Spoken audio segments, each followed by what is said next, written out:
אתה יודע, דני, וזה זמן לסגירת מעגל. תיזכר בשיחות שהגיעו אליך לאולפן בשמחת תורה ב-2023 של האנשים שהיו בממ"דים לחשו לך, אנחנו צריכים עזרה. איזה הבדל בין השיחות האלה אז לשיחות האלה עכשיו. ואני מקבל שיחת טלפון גם מרופן יבלוקה שחוזר מהאזכרה לבן שלו מה חשוב.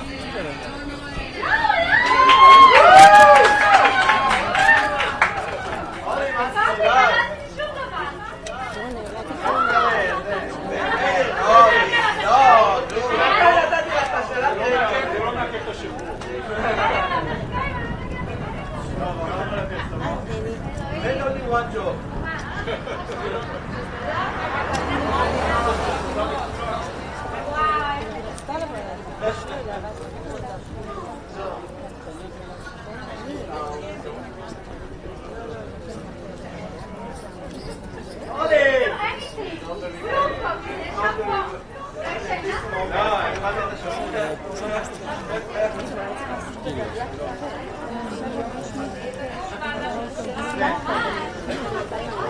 זה בטוח תקציב ועדת מדינה.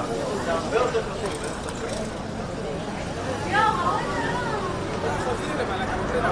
לא.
בשיא אחרי שיא אחרי שיא עם החזרה של האחים שלנו ארצה, וכל כך חשוב היה לעשות את זה, וכל כך חשוב שזה קורה.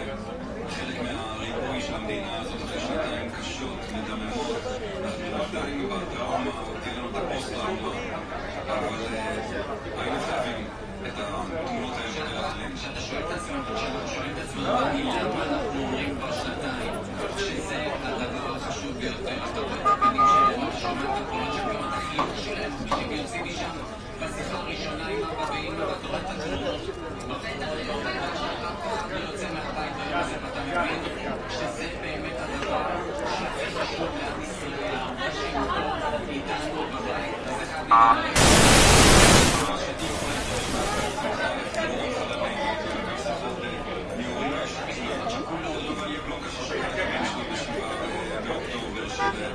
ג'ון פולי, שהבן שלו הרש נרצח שם, 42 ישראלים שהיו חטופים.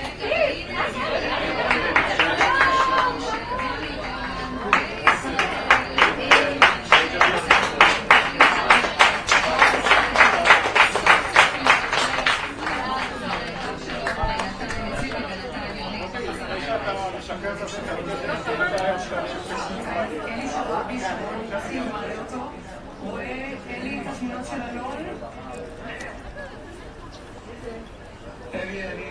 שראית את התמונה של אלון עומד נמצא בחיים, הוא נראה יחסית טוב, למה שאספת אותו, מה יש לך להגיד?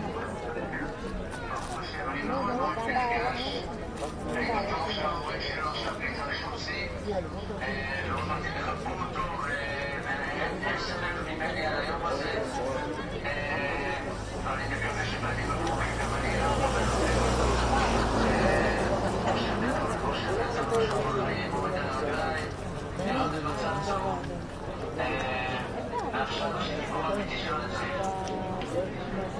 אני מקווה שבאמת בקרוב בני תוכל גם לחבק אותו פיזית ובאמת כל הגעגועים האלה שהיית ממש כמו אבא ודאגת לו והכלים שנתנו כדי להמשיך לשרוד בלעדיכם שהיו אותו שם לבד וזה באמת ניצחון גדול גם בשביל אלון עצמו אבל גם בשביל הילדים שהיו איתו אני חושב שעשיתם בעבודה פשוט מצוינת ואני בטוח שההורים של אלון גאים בכם Vamos, deporte. כדי לעשות את הרגליים ולעזור באמת אחרי 730 שנה וזה שגם ישראל הוא לא שמח ובעזרת השם שיבשורות טובות מילה אחרונה שלך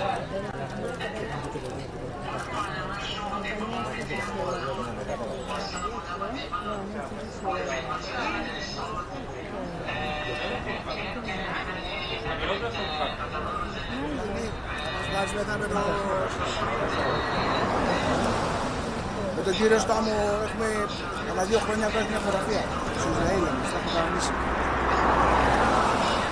Μας κάνει μια φωτογραφία. Ναι, ναι. Δώσε θέλω... Σε λίγο. Δώσε μου όποτε θέλετε.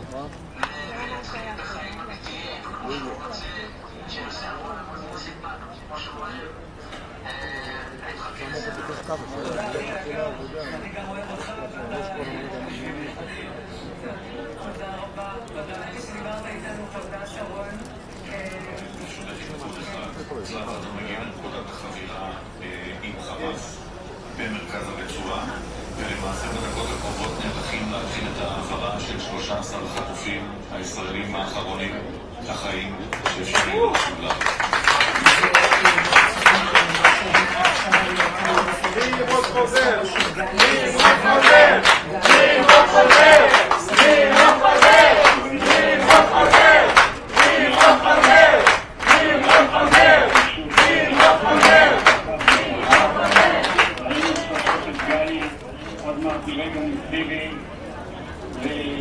ההתרגשות פה היא מעל ומעבר, אי אפשר לתאר. תחושת הקלה וכל כך הרבה זמן. וכולנו תודה מהצדים בדיוק. וזאת ההתרגשות העיקרית, אנחנו פה בחברת המשפחה, כולנו פה עם החברים, וכולנו חוגגים עם דמעות העיניים מאוד של אושר.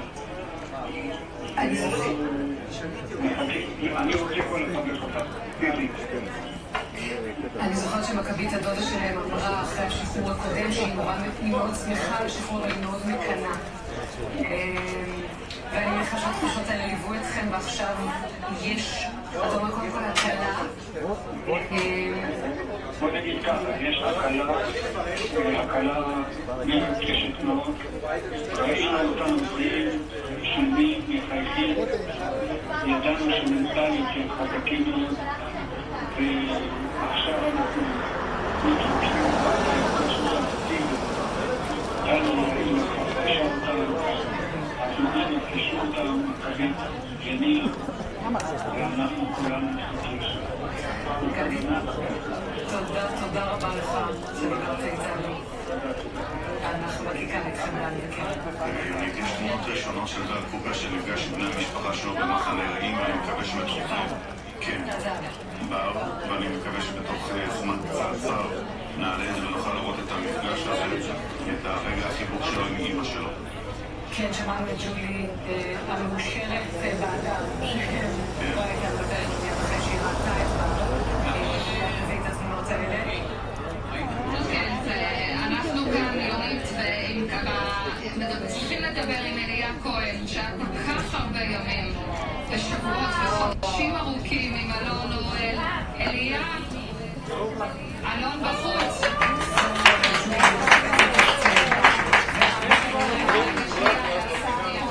יש לכם זבל. להשתכר כמה שיותר מהר ולראות את הבן שלו.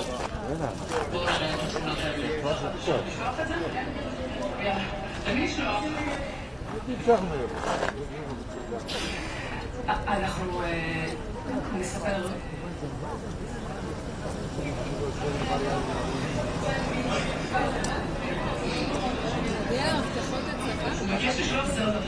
זה עוד לא בר, זה ג'וליה שרואה אותו בטלפון ואח שלו ואבא שלו טל שיושב על כיסא גלגלים, עבר אירוע מוחי.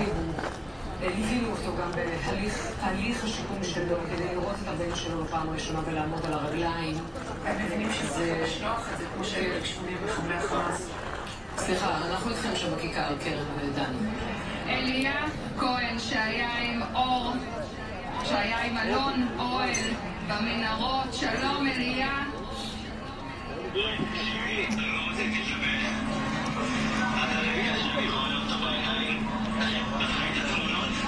ברור שראיתי.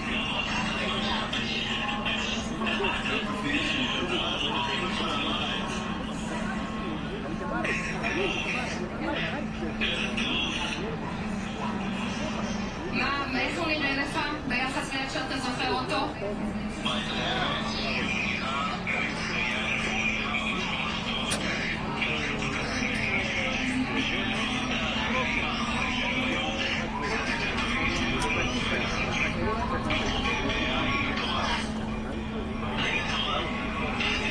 תודה רבה אליה, איזה כיף שהגענו לרגע הזה ואיזה כיף כאן בכיכר לראות את כל השיחות האלה בחזרה אליכם. אמילי דמרי איתנו אחרי שראתה, אני מקווה אמילי את התמונות של גלי וזיגי. אמת, אני איתכם, ברוך אתה אדוני אלוהינו בעולם שהחיינו וקיימנו והגיענו לזמן הזה. ספרי לנו קצת מה עובר עלייך אמילי. מה עובר עליי? אני עובר עליי ישל אמיתי, אפשר לשמוע גם שהקול שלי לא במיטבו אחרי צעקות רבות, חגיגות שאי אפשר להסתיר לי. ובאמת ככה להגיד תודה רבה לכל העוסקים במלאכה, לצבא ההגנה לישראל, לכוחות הביטחון, למשפחות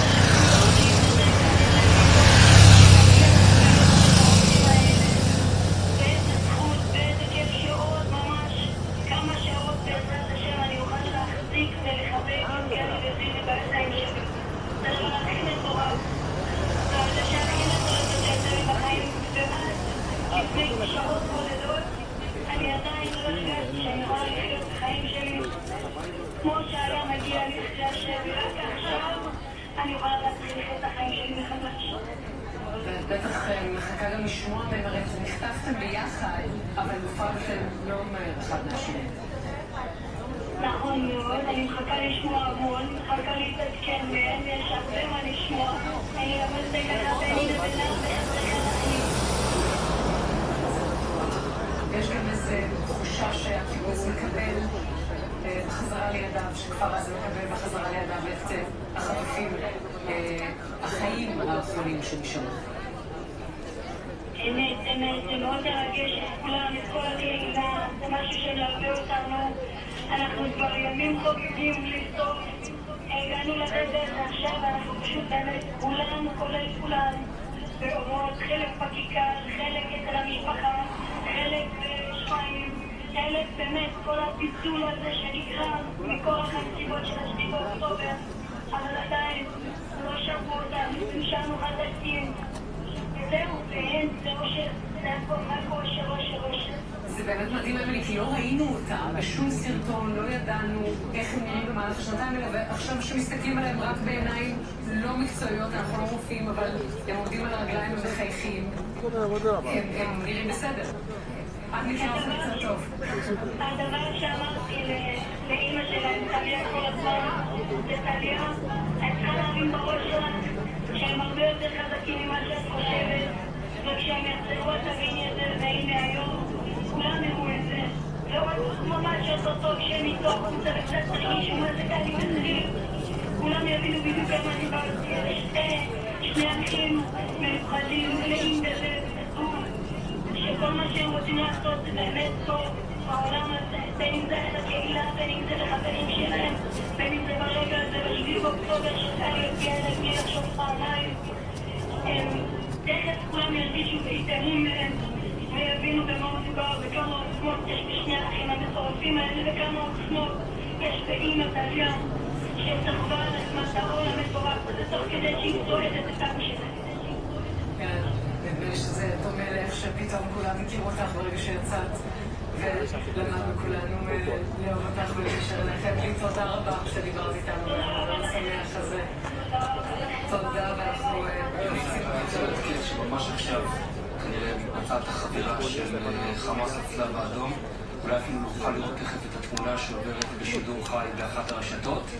הגיעו לשם רכבי הצלב האדום, 4 לפי מה שאנחנו שומעים בדיווחים, וזה אמור להתבצע ממש בדקות הקרובות, אם לא מתבצע כבר עכשיו. פעימה שנייה, שלפי מה שאנחנו מבינים כוללת 13 החטופים שהוחזקו כנראה באזור דרום. אז אנחנו מחכים לזה ויש לנו תמונה של גיא גיבוע דלל בפעם הראשונה חוזר We also expect soon to see the release from the Ofe prison, the Palestinian prisoners, 250 Palestinian prisoners and 1,700 detainees. From Gaza, including 22 children in the coming hours, they should be released. Also, I just put on the chart some 7 high-profile names that Hamas demanded as part of the exchange, including Marwan Baghouti and Ahmad Shadat. Despite last-minute negotiations on Sunday, they were refused to be released from by IDF.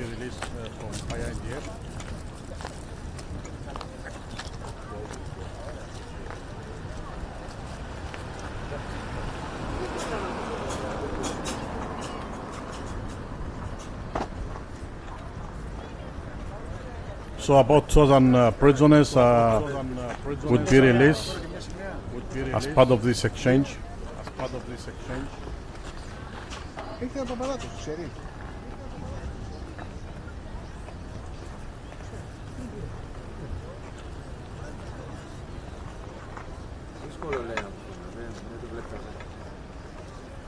The reporters on the camera 2, I hear them. They are Greek, speak Greek. One of them named Stamos is the one we got in the Gaza, which we all love. The way he's panning the camera and he's zooming in. He's now there covering this event. Camera 2.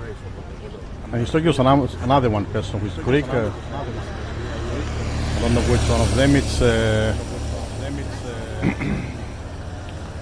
I have many names here from live production.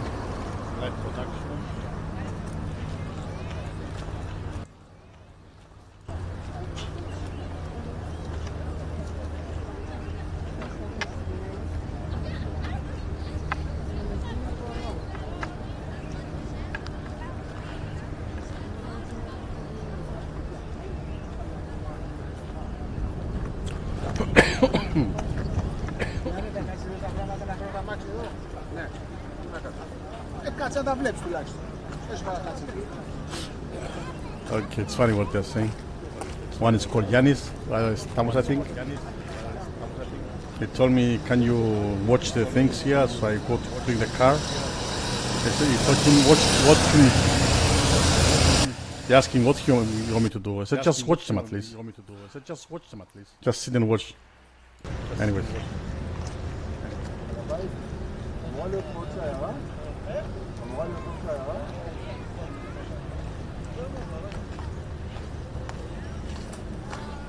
You are a reporter. You are the best reporter. The next step.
בבוקר אצלי. מעולה שהגעתם, מסתובבים. לא, אני בת לוי. יש עוד איזה שעתיים. אנשים חסומים. לא. התחלנו דרך השטח. גם אנחנו פתחנו את מעון. אתם אומרים שזה לא חכם לחזור?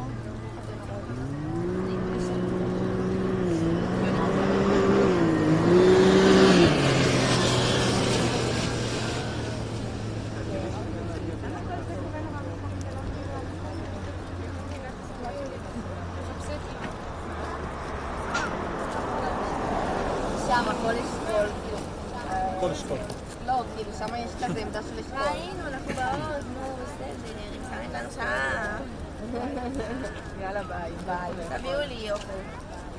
מה שאתם מכינים, תכינו גם לי. אייל, אני סומכת עליך.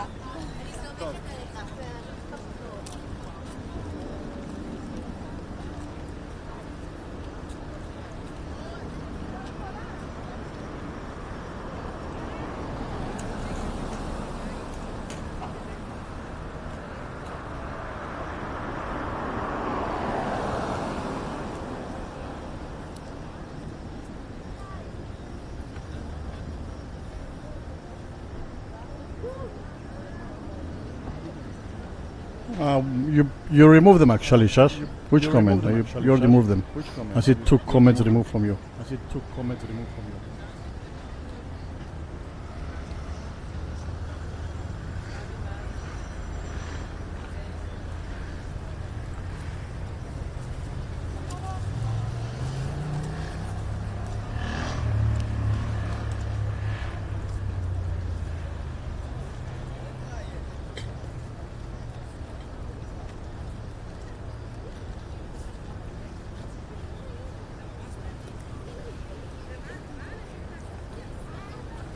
Camera 3, it's the convoy where Trump and Netanyahu and many others from the Israeli government that are traveling, going to the probably to the Knesset, where Trump will address the Knesset, the Israeli Knesset.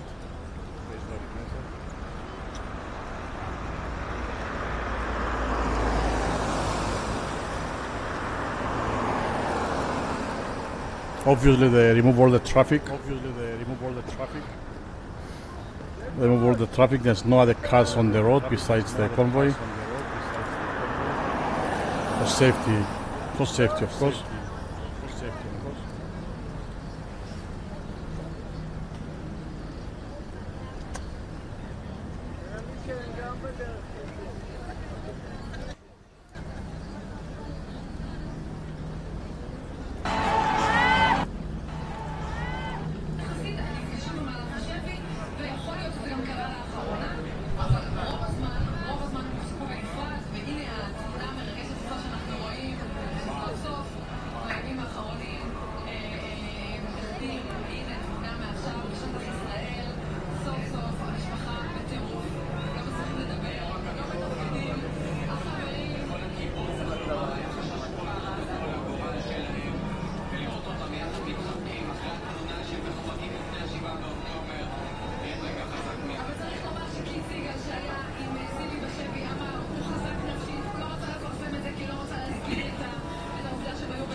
So have we reached 1,000 likes? So I can release 5 free membership. Let's see.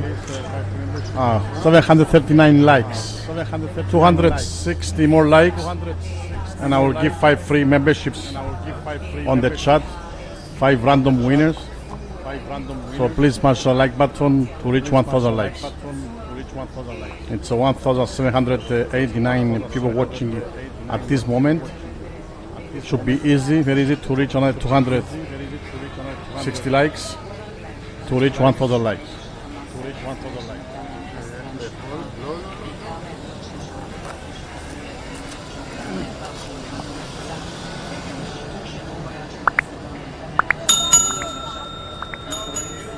Smash the like, subscribe, and press the bell for notifications when we go live. 24-hour live streams anyways.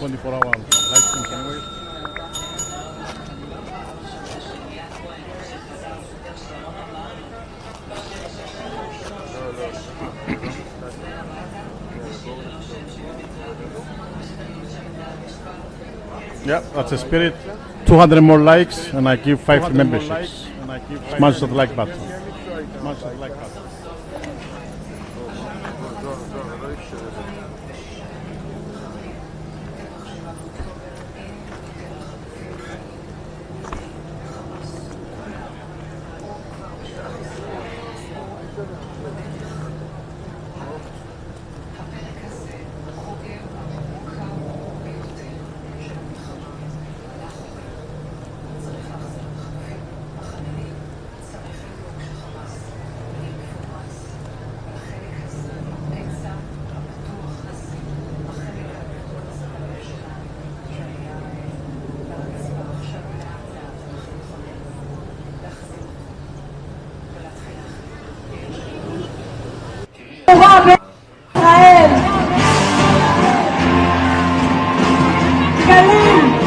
הדגלים שלכם מונפים.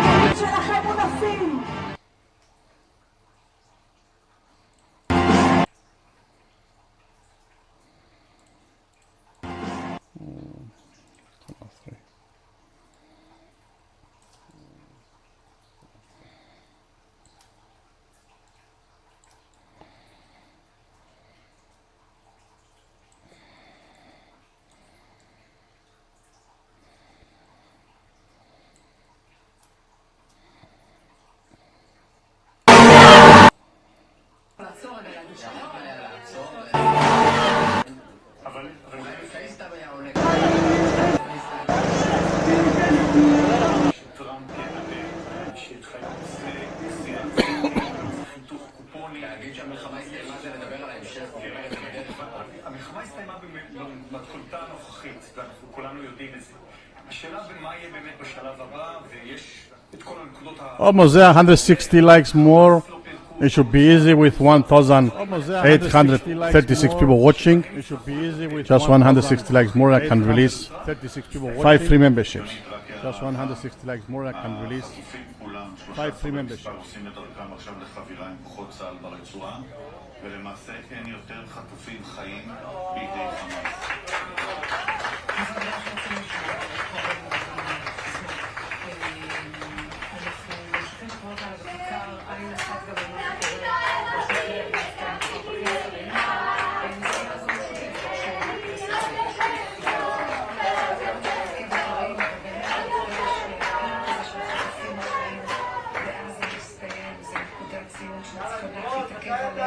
במעלה היום הזה גם המימוש יצא, גם הפסגה, גם המפגש של המציאות הכואבת של משפחות החללים שממתינות גם הן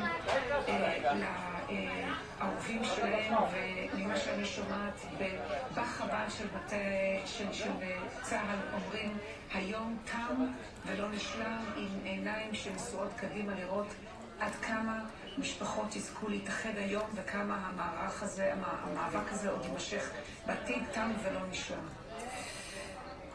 אנחנו רוצים לפנות למזרחי שנמצא למשפחה של מתן אגרס. Latest news, convoy is waiting the second hostage exchange point in southern Gaza. Expecting the second release of the hostage by Hamas armed wing. Sigma donated $5 through Super Chat. Thank you for providing all this. It's really appreciated. Thank you, Sigma. Thank you for your support. Thank you very much. It's really appreciated. Thank you, Sigma. Thank you for your support. Thank you very much.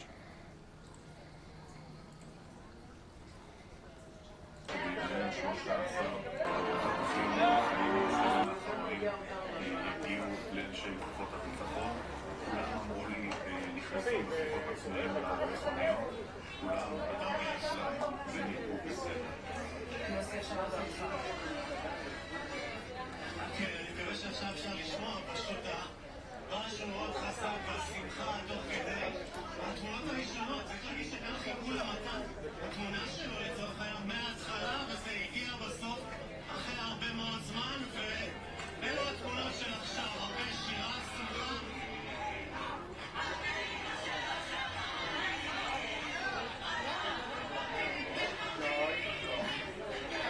וככה זה נראה פה בתמונה, בסוף תמונה של שנתיים, שפשוט התפרצה עליי ברגע אחד. אני עושה תודה רבה. בוא ננסה לשמוע. איזה בחור היית בתמונה? איזה בחור, אנחנו איתם מהתחלת הדרך, הבן שלי, חבר ילדות של מתי. אנחנו כל הזמן איתם. סבלנות, שנתיים, קשות מאוד. אתה רואה? חשוב. האמנו בזה כל הזמן. הכל נס, נס גדול. אין משהו אחר. נס. תודה רבה. אז זה תמונות יוני, ככה זה נראה פה, אחרי שנתיים כאלו, רגעים של אושר. זה כל כך מגעים להם. אילן דלל אבא של גיא גלבוע דלל איתנו. אילן, ספר לנו עכשיו. ראיתם אותו? ראינו אותו בזירות, לא נפגשנו, הוא עכשיו מתארגן, ואני מניח שברגע שה-20 דקות הקרובות אנחנו ניפגש איתו ונחבק אותו, וזהו, ונגיד את הטוב שלו נגמר, הוא הגיע הביתה, אנחנו הכל יותר ועכשיו, זהו, נסביר אותו. אנחנו עכשיו, ראינו את גיא, הוא נראה בסוריה, והוא סוגר על הרגליים וכאלה. אנחנו מאושרים מאוד. פשוט רעיון של בשביל. ספר קצת איך המשפחה נערכת ממש לראות אותו, להתחבק איתו. אנחנו נפגשים מאוד מאוד מאוד מאושרים. אנחנו מחכים שהוא יסיים את המשלחת. כנראה המשלחת החמה, לא יודע כמה זמן שהוא עושה. וזהו, ואנחנו נרוץ לו, ונחבק אותו. ונתחיל, אתה יודע, לעבור לחיים מחדש. נתחיל נצא מהחיים של השירים באוקטובר.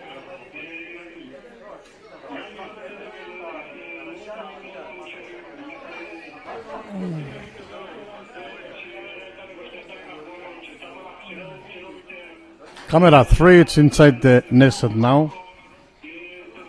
Ahead waiting for Trump's arrival and speech. Ahead waiting for Trump's arrival and speech.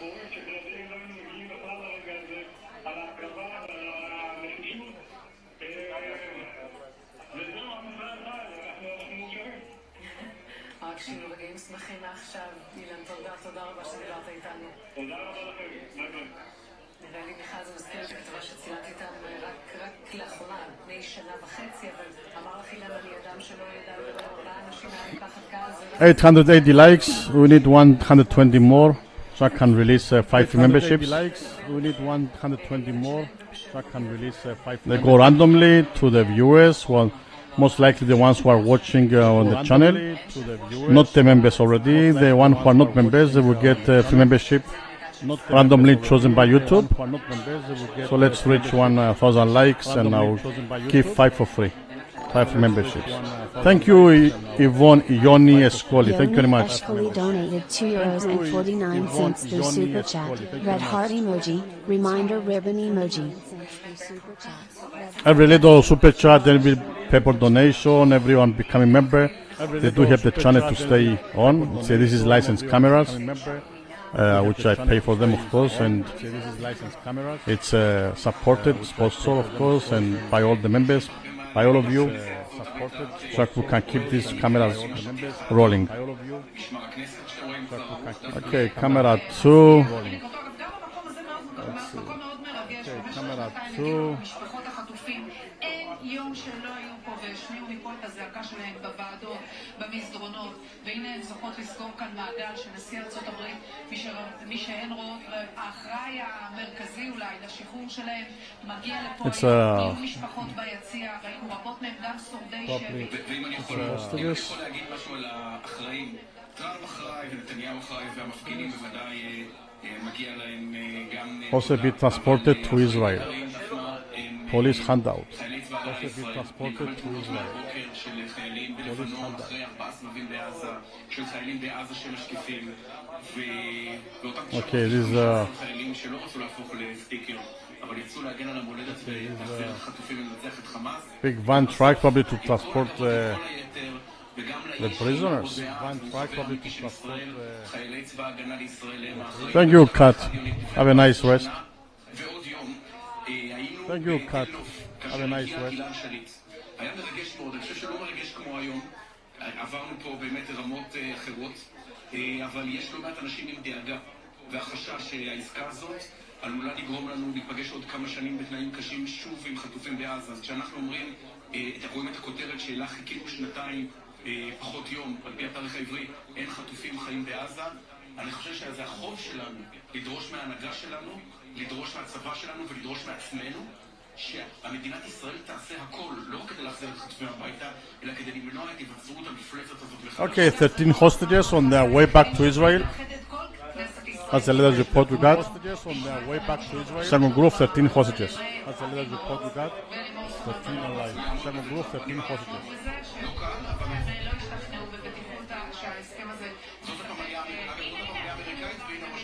הם הגיעו ביחד, צריך לומר, באותו רכב, מה שאומר שגם הנשיא טראמפ בכנסת ישראל. לא, עוד לא. אתה רואה רעמה, אבל היא לא בהכרח רעמה לא כתומה כמו שזה. רעמה בלונדינית. אז אנחנו מדברים כדי להסביר, הכנסת עכשיו סגורה ומסוגרת. היה צריך ללכת קילומטרים ברגל למי שלא הספיק כמו דפנה, או לא תצטרך לתפוס מונית. אבל מה שמעניין הוא, הם נמצאים עכשיו בקומת הכניסה אל המליאה. הנשיא ייכנס, אנחנו כבר באיחור של 3 דקות לתחילת הנאום במליאה. כמובן יהיה עיכוב יותר משמעותי, מה שאומר שגם ההמראה תהיה מאוחרת יותר וגם הפסגה בשארם תתחיל יותר מאוחר. אבל הנשיא אמור להיכנס לכאן. עכשיו, רק כדי להגיד, אני לצערי זקן מספיק כדי לזכור את הנאום הקודם. כל פעם שנשיא ארצות הברית מגיע לכאן, המעצמה הגדולה בתולדות העולם, ומביע את החברות שלו עם מדינת ישראל, זה רגע שהשערות צומרות. עכשיו עוד יותר. בגלל שהחברות של טראמפ לא התבטאה רק בהחזרת חטופים. אנחנו הספקנו לשכוח את זה, התבטאה בלהטיל את הפצצה הגדולה ביותר שידע העולם על המתקן הגרעיני שנועד להשמיד את אזרחי ישראל. הוא סייע לאיומים לפתוח את שערי הגיהנום לחמאס. נתן את כל ההגנה, רבע מכל מערך ההגנה האווירית העולמי של ארצות הברית הלך על הגנת שמי ישראל במלחמה האחרונה באיראן, שלא לדבר על הסיוע, ובמובן הזה לראות את נשיא ארצות הברית טראמפ מאשרר את הידידות שלו ואת החברות שלו כאן, זה דבר שאני אגיד לך את האמת יונית, אצלכם באולפן יש יותר זמן שידור, אבל אני לרגע לא מתחרט שבחרנו שנינו להיות פה ולראות את ההיסטוריה הזאת מתרחשת מקרוב. וצריך לומר, טראמפ גם בחר בכנסת מסיבה מסוימת, הוא זמן לנאום בחקת חטופים, אנחנו יודעים גם שהוא אוהב ומתלהב מהאהבה הזו של ההמון, ועדיין הוא בחר בכנסת, כי נשיאים קודמים שהיו כאן ונעמו, עשו את זה בהקשרים גם של השלום עם מצרים, גם הסכם אוסלו, גם ההסכם עם ירדן, והיה לו חשוב להעביר את המסר שזה הסכם היסטורי. כרגע זה הסכם הפסקת האש, זה נכון, זה לא הסכם שלום, אין שלום בין ישראל לחמאס, אבל טראמפ רוצה למצב את זה כתחילת השינוי במזרח התיכון, כעידן חדש, שיוביל להסכמים נוספים. אגב, לא כולם בקואליציה של נתניהו מקווים שזה... I'm setting up a new camera, not a mixed feed. מצפים לראות חידוש... I'm setting up a new one. Before actually we're asking, it's from the exterior of a military prison, must be the exterior of military prison of Kejiot, prison of Kejiot.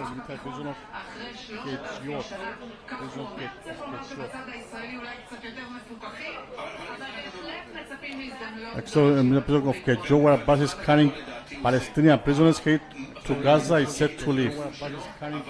Palestinian prisoners to Gaza, is set to leave. ובישראל מסכימים לזה, מקבלים את המצב הזה, והאמירה השנייה היא שחמאס יפורק מנשקו. ולכן, איך מיישבים ביניהם, ובעיקר, ולדעתי זה העניין, מה קורה בעוד חודשיים, מסתבר שחמאס לא יתפרז מנשקו. אומרים האמריקאים, חכו, אתם לא האמנתם שהרגע הזה יקרה מול עינינו, שחמאס מוותר, נאלץ לוותר, מוכרח לוותר על הנשק היחיד שיש לו, שזה החטופים החיים וראינו עכשיו את הרגע ב-10:52 שלא נותרו עוד כאלה ברצועת עזה. אז תאמינו לנו שאפשר גם להגיע לשלב ב' ויותר מוקדם משלב. אני אגיד יותר מזה, שווה להקשיב גם לדברים שהוא אומר פה בכנסת וגם למה הוא יגיד בשארם. יש שני מוקדים היום שהם מאוד חשובים מבחינה מדינית, גם המסר כאן, גם הוועידה שישראל לא חלק ממנה, אבל אולי דווקא בשל החברות של טראמפ עם ישראל, הרצון שלו להראות שהוא לא מוטה, שהוא מתווך הוגן, בטח בסוגיה... Yeah, it's good shot. ולכן אני חושבת שיהיה מאוד מעניין להשוות בין המסרים שנשמע פה לבין מה שיקרה שם, ועידה עם שורה ארוכה של מדינות, כולל הרשות הפלסטינית, ישראל לא חלק ממנה, ויהיה מעניין מאוד לראות מה טראמפ מביא איתו לאורך כל היום הזה, יום שמתחיל כאן, בכנסת ישראל, בנאום חגיגי, וגם עוד מילה, עם משפחות חטופים ושבים שרוצים לבקש מטראמפ להיות מחויב לנושא עד החלל האחרון. יש פה גם את משפחת בולדיק שנמצאת בכנסת ומאוד רוצה להעביר את המסר הזה, לא להשאיר הפעם אף אחד מהפעם. תודה רבה לכם, אנחנו עוד נחזור, אנחנו רוצים לראות את התמונות האלה של מקסים הרקין בפעם הראשונה. צריך לומר, מקסים ומשפחת, בואו נראה קודם כל את התמונות.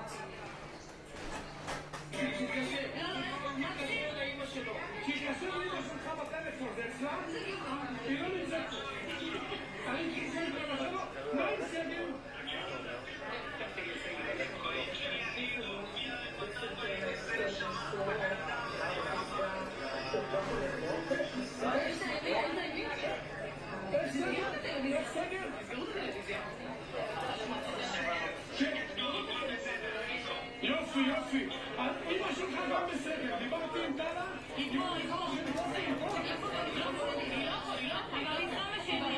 אנחנו מצלמים להם ואני רצה להביא לה את זה. אנחנו עושים וידאו עם טלי וחברות. רגע, תראו. בווידאו אפשר שם?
Happy? Empty's here. Let's try again.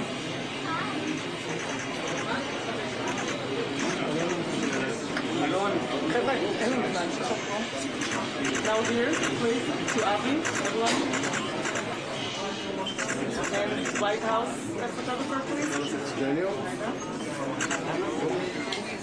עכשיו על הספר? רגע, הראש מוטי. היום, להסתכל על הספר? להסתכל על הספר? מה הוא סיפרה את השם? כן?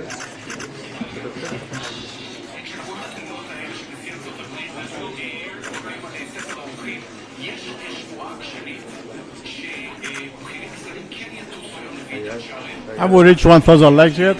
Let's see. We need another 94 likes. 94 likes so I can release, I can give out 5 free memberships. So smash the like button please. Let's reach 1,000 likes. Smash the like button please. Let's reach 1,000 likes.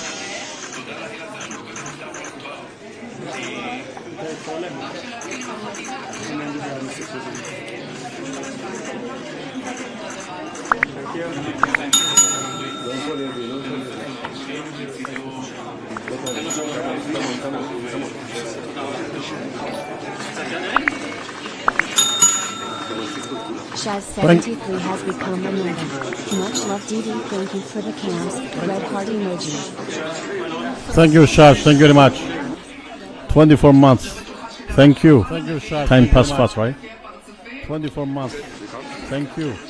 Time passed fast, right?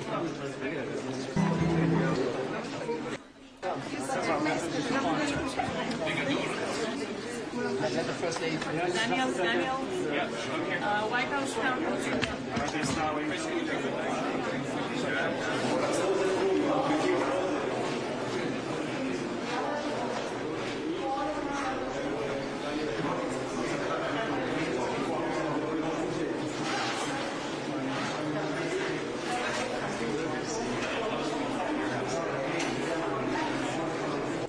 Look at that guy at camera 2, he's really raving it.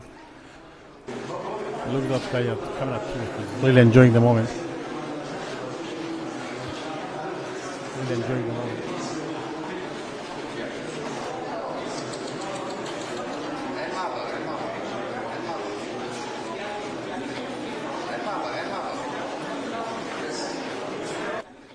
Okay, let's get sound from camera 6. Look like they'll be transferring probably the first hostages to the helicopters. Probably the first hostages to the camera 6. Let's raise the volume up. Yep.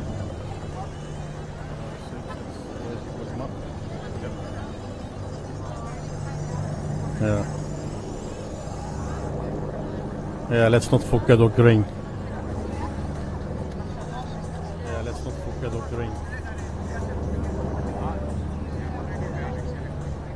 Thank you, Eddie Spaghetti. He will be addressing the Knesset later on. Let me see what time is scheduled. Later on. Let me see what time is scheduled.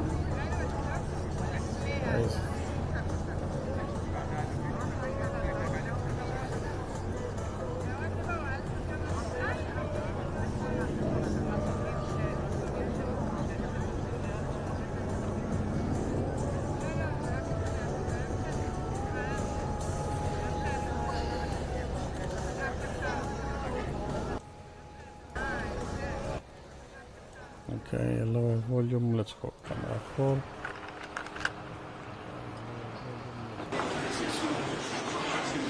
Camera 3. משאירים אף אחד מאחור. אנחנו עם ישראל, משאירים אף אחד מאחור. אנחנו יודעים מה נכון. עד החטוף האחרון. עד החטוף האחרון.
بعد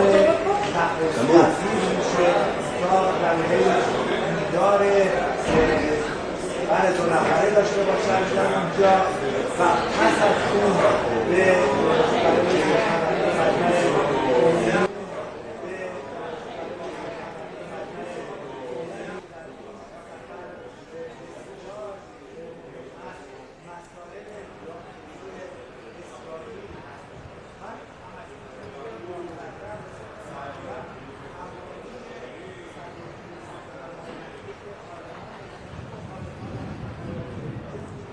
50 more likes and I will give free 5 memberships. 5 free memberships out. More likes and we need just 50 something more likes. 55 more likes. We need just 50 something more likes. 55. So we reach 1,000 likes. So we reach 1,000 likes. So smash the like button, please. So smash the like button, please.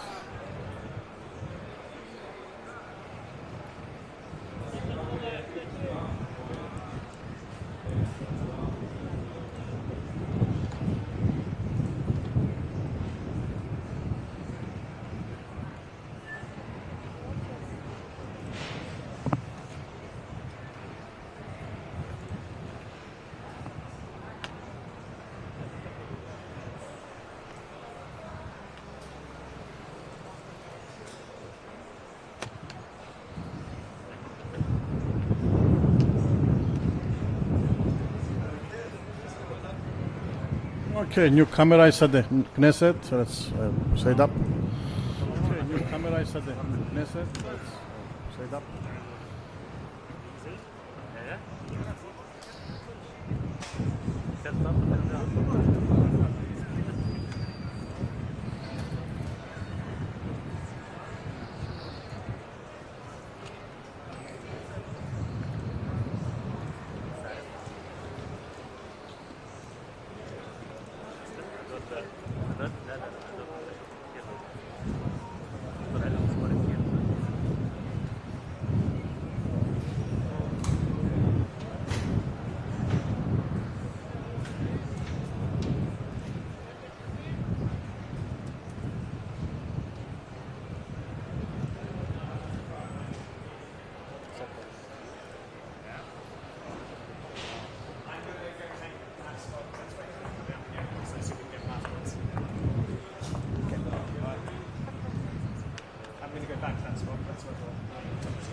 Camera 6, we see I'm moving the tanks to cover for the hostages. Camera 6, we see I'm moving the tanks to cover for the hostages.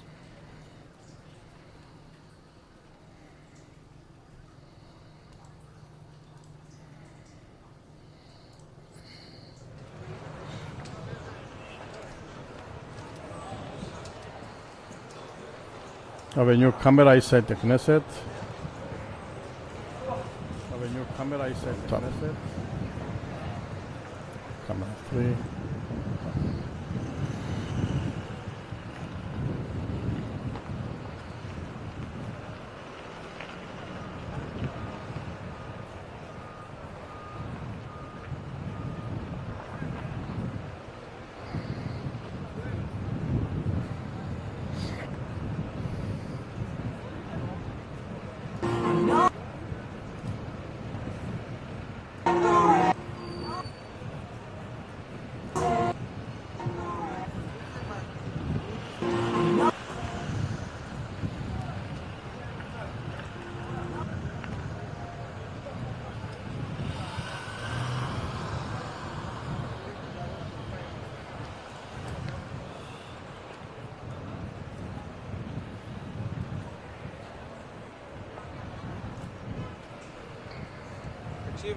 תקשיב מה אני עושה,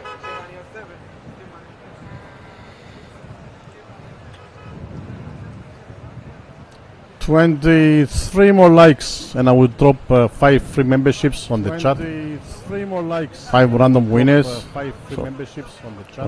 1,416 people watching. It should be easy to reach to get another 22 likes. People watching, it should be easy to reach to get another 22 likes. So smash the like button, please. Let's give out 5 free memberships to 5 lucky random winners. Let's give out 5 memberships to 5 lucky random winners.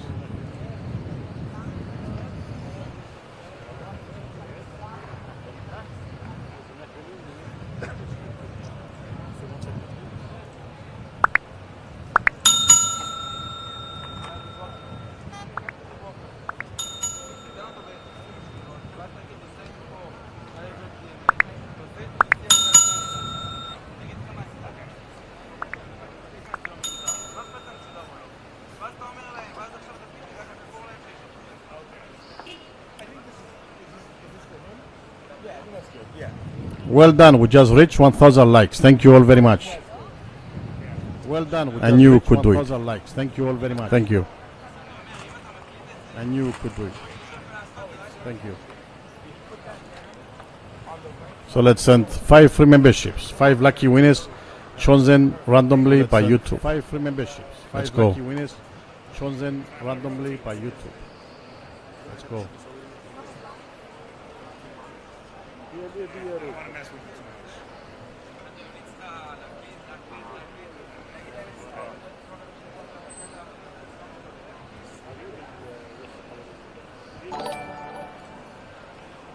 Nice, welcome new members. Carlos Calati, Fabrizio Nice, Rosa, new members. Carlos Shano Calati, Brickman, Fabrizio Rosa, Anna Metallica, Shano Brickman, and J&J. J is a not member. Welcome back, J&J. and J&J. J is a not member. Welcome back, J&J. The rest, from what I see, are new. The rest, from what I see, are new.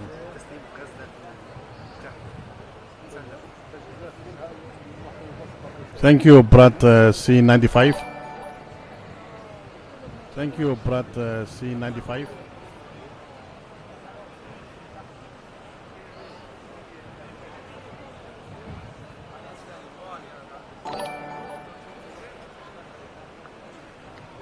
Brad95 has become a member.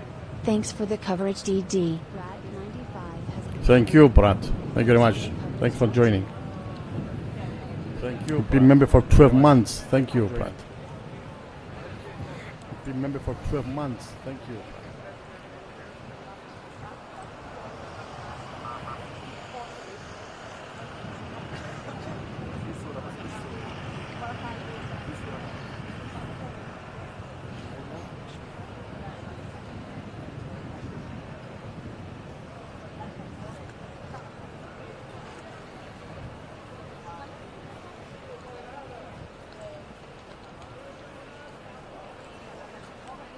Welcome back, JJ. Welcome back, JJ.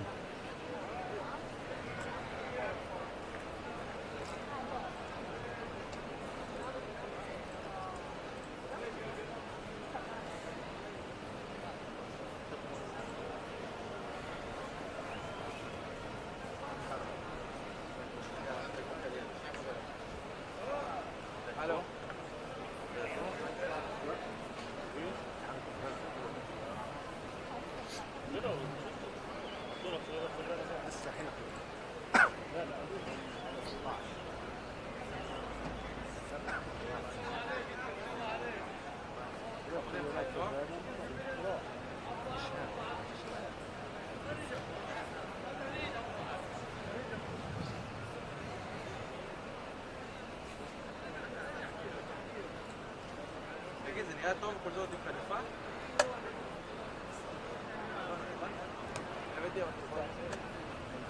איזה מידה? אתה מדיום טוב כאלה? עשה בטלאו.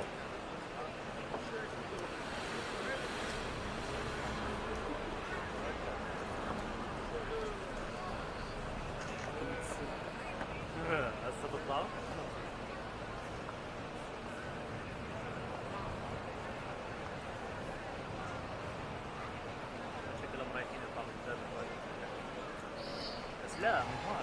So it's official. All the hostages are handed over by Hamas to the Red Cross and to the IDF.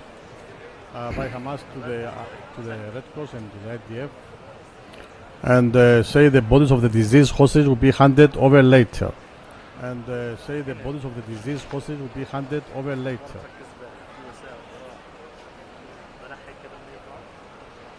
The President, US President, is in the Knesset already. He will address the Knesset later on. The President, US President, is in the Knesset already. Let's see here. Address the Knesset later on. Let's see here. רביו 7 וקואורדינציה 7 גם.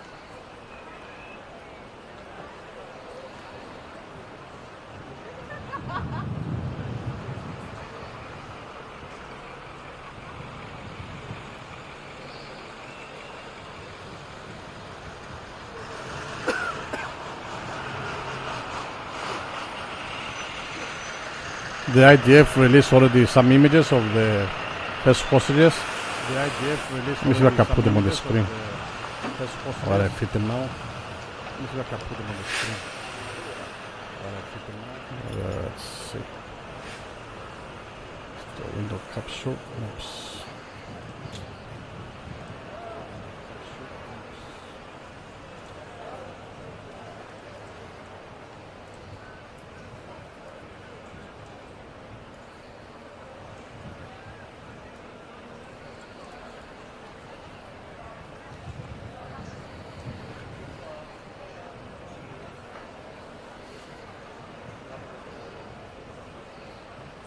This is the first image. Is Alon or Hell.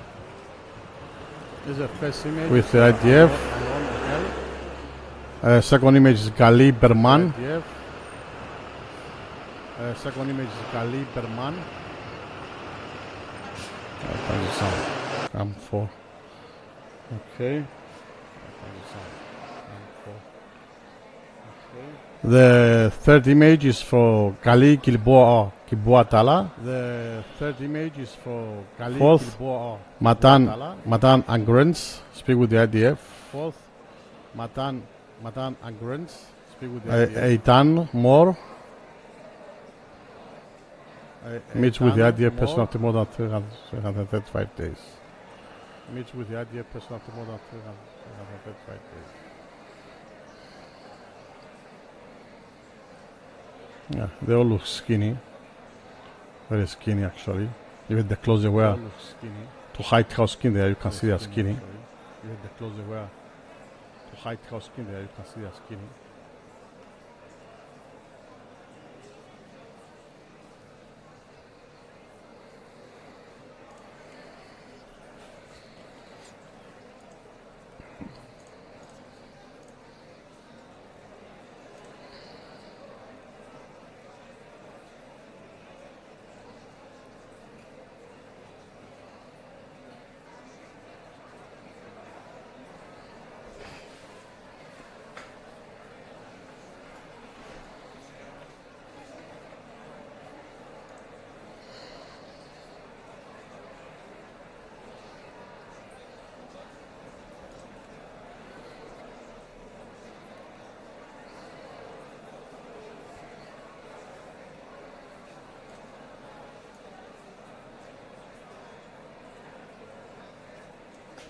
Okay, we see in Reim, Israel, Probably travel taking the hostages to the helicopter.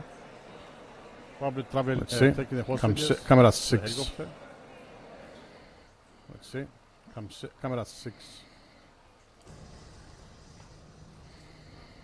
It's a camera 6 is a RAIM military base where the helicopters are landed. Camera 6 is a RAIM military base where the helicopters are landed.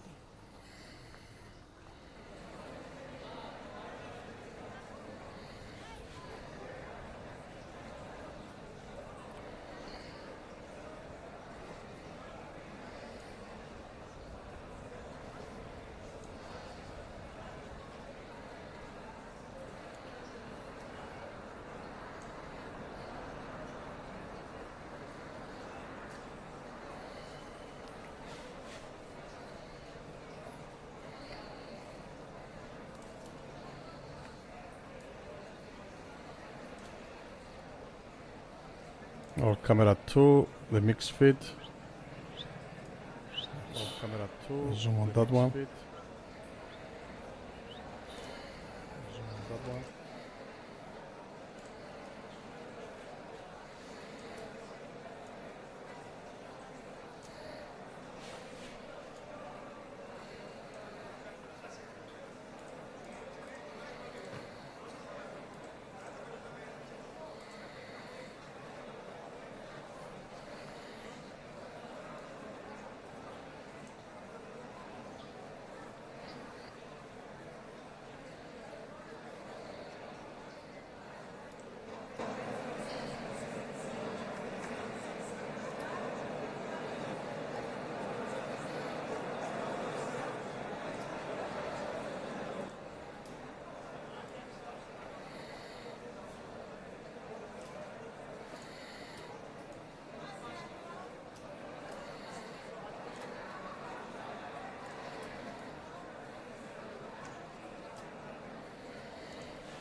I need some more coffee. I need some more coffee.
Preso, it's on camera 4, Ben.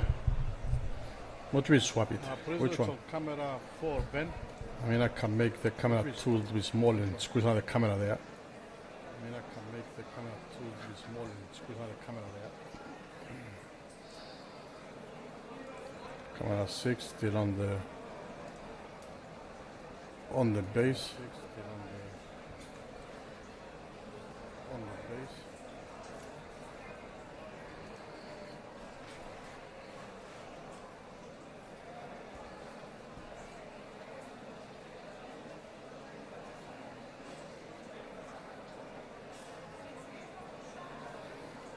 Are you mean to swap camera 6 with camera 4?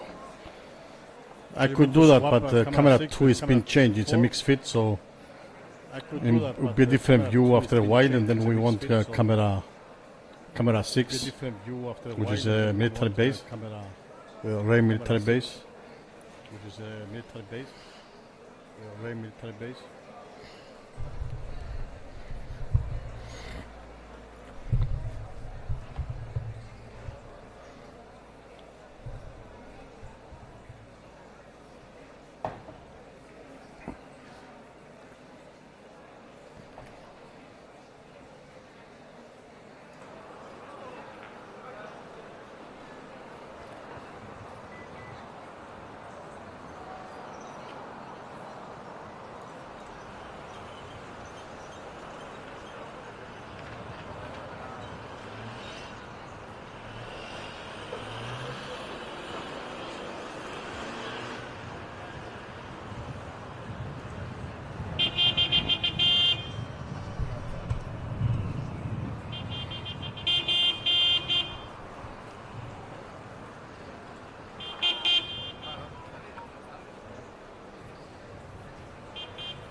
Welcome, Elisha.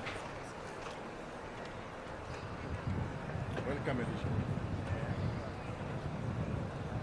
They are not all home yet, but they've been transferred to the Red Cross. The first 7 before, as we saw, and we're waiting for the next 13 to be transferred. From Hamas, they all been transferred. Now probably they're in Red Cross, and we should get them for the medical first medical check on Rain Base, or I don't know elsewhere, and then they will travel to their houses. I mean, they will stay in the medical centers for probably some time. They will stay in the medical maybe a week or so, or I don't know, probably not a week. I really for maybe 1-2 days. Depends. I don't know, probably not a week. I really for maybe 1-2 days. Depends.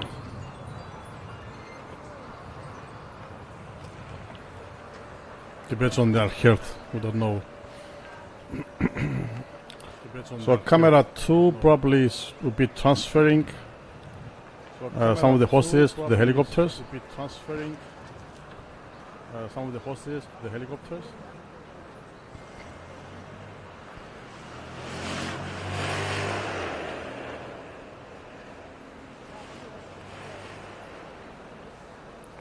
Thank you, Sasha. Thank you very much. I appreciate it.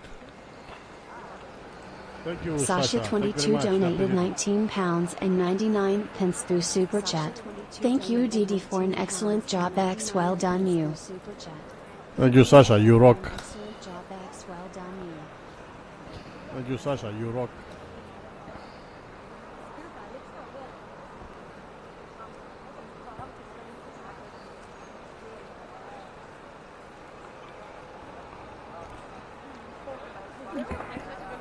Yeah, you know me, Ben. I cannot leave the furniture in one place.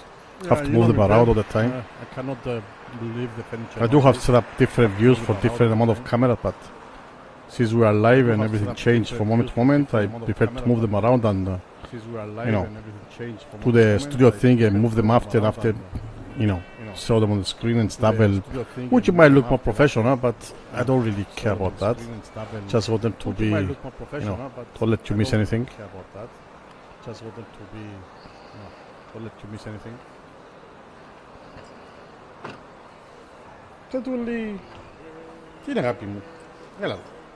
Yes, my doggy. My last doggy, έλα ρε. Εντάξει, ρε μαλάκα. Say hi. Say hi.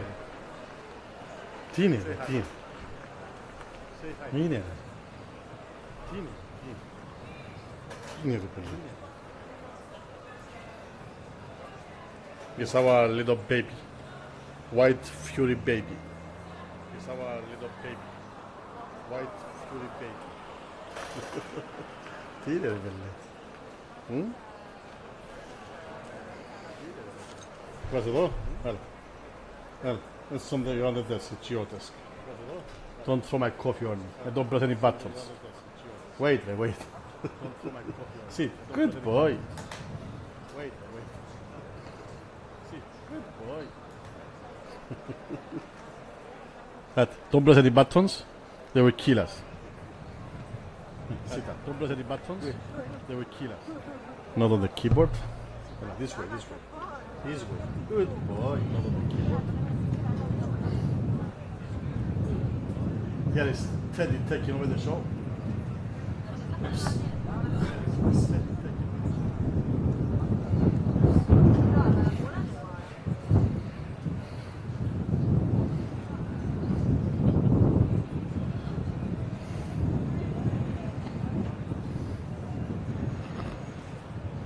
Yeah, I told you to stay off the buttons, yeah.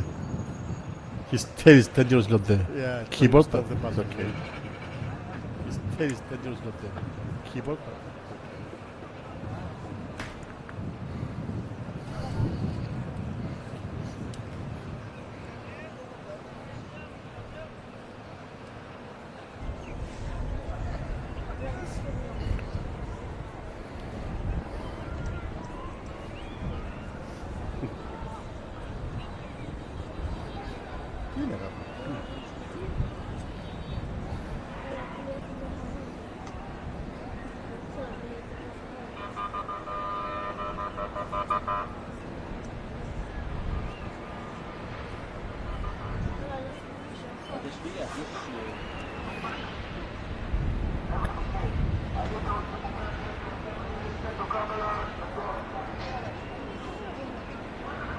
He lost attention. Okay, let's see. Camera 4, it looks like it's moving. The movie the Palestinian. Okay, let's see. Camera 4, it looks like it's moving. The movie the Palestinian.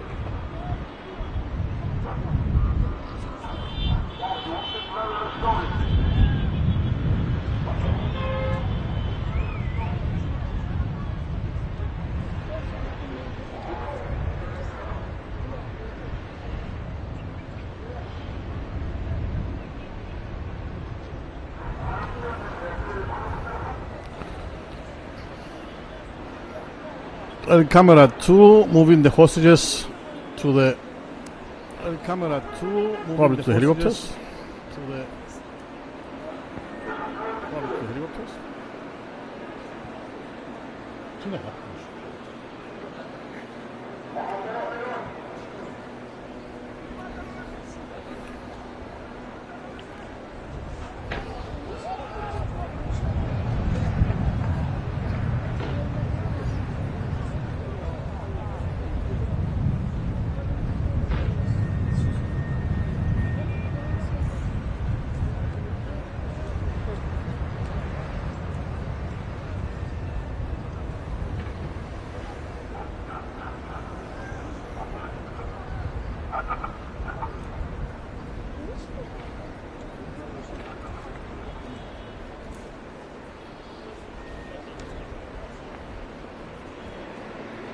No pressing buttons, Teddy. No pressing buttons, Teddy.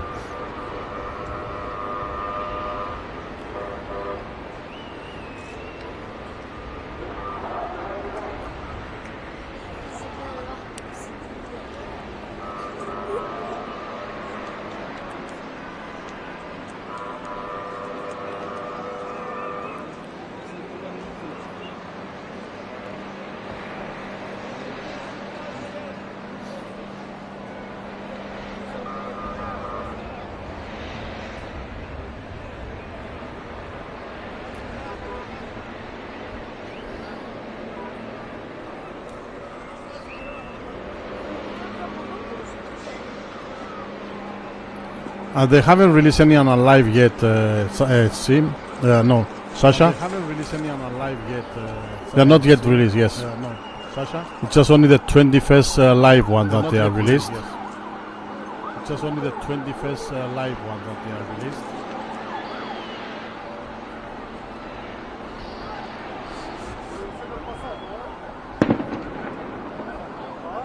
Okay, that sound was from camera 4. Yeah, that's shooting sound. Probably they are throwing what do you call it? Shooting sound. Smokers to the Palestinians. Smokers to the, like usually. Palestinians. Like usually.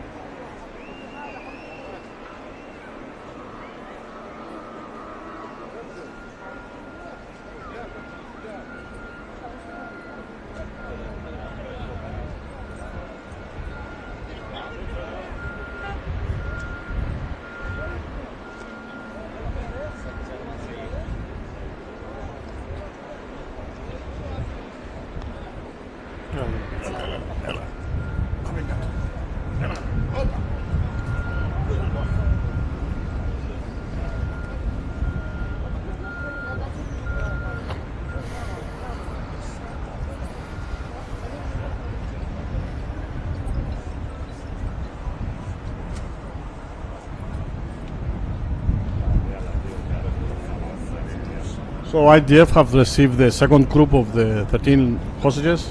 So IDF have received the second group of the 13 hostages.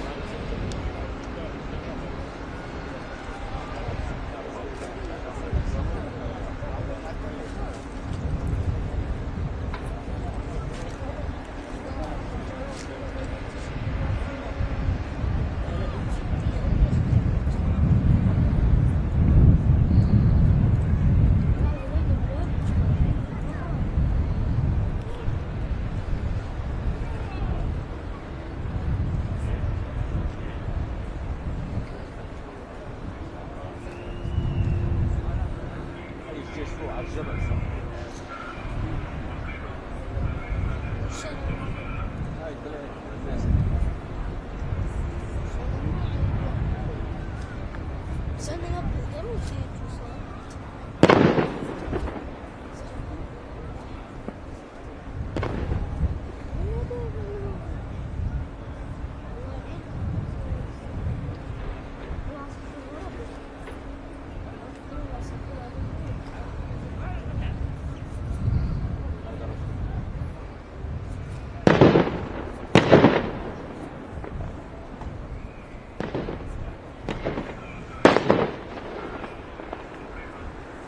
The usual mess in West Bank, camera 4. The usual mess in IDF tried to release the prisoners and people are usually blocking IDF and so on. So the thread is moving on camera 2.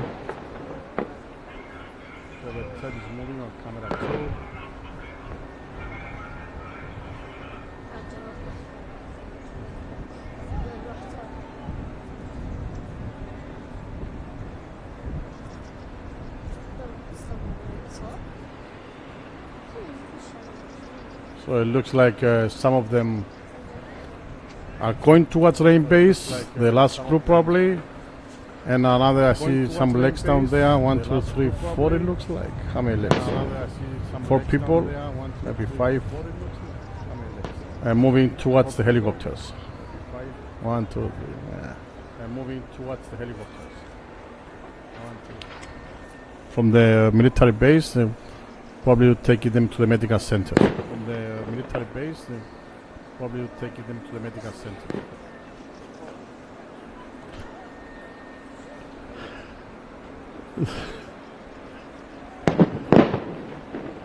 Yeah, she cannot touch my fish.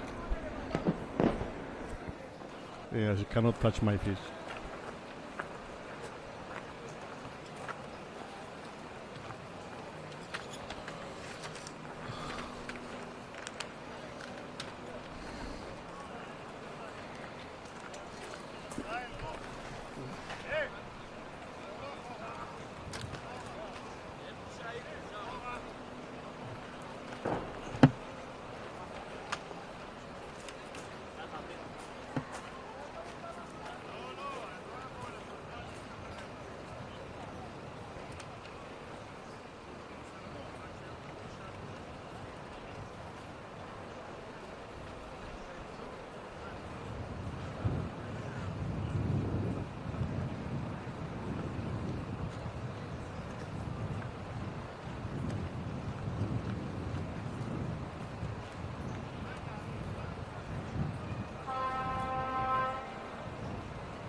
Thank you, Julie.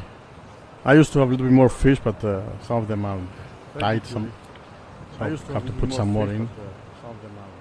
And I also have to add some water. It's evaporates really fast. And I also have to add some water. So we see one of the helicopters is about to take off.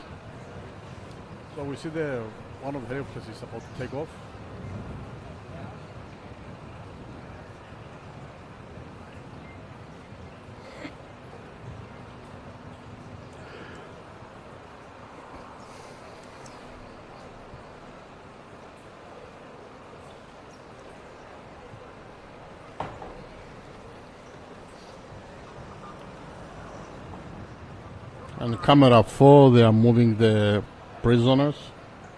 And camera 4, they are moving the prisoners.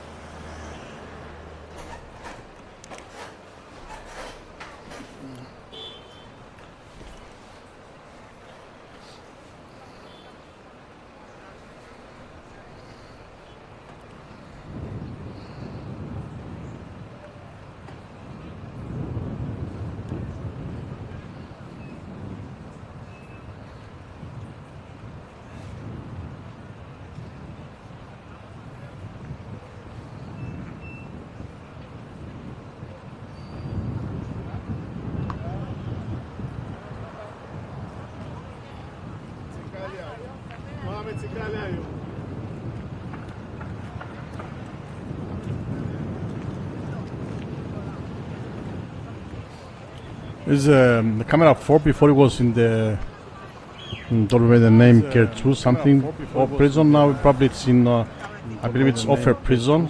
From the Offer Prison they're releasing other prisoners. From the Offer Prison they're releasing other.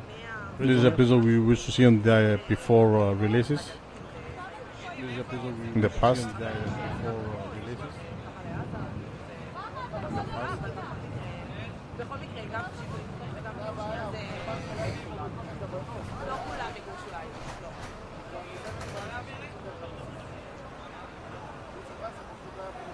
Yes, Pen. It's Offer Prison now, yes. Yes, the one we used to see before, yes. The one we used to see before, yes.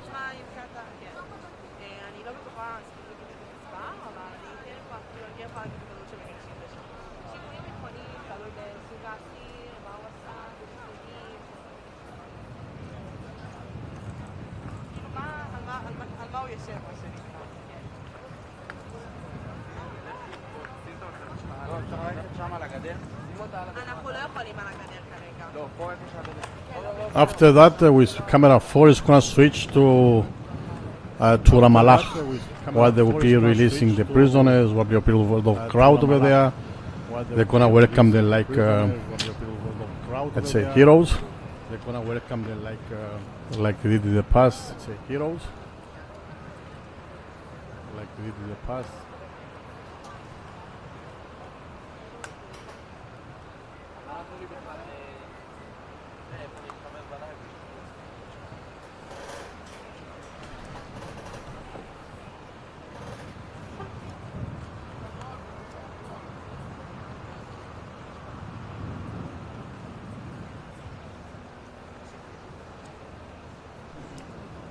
Welcome to the family, it's me.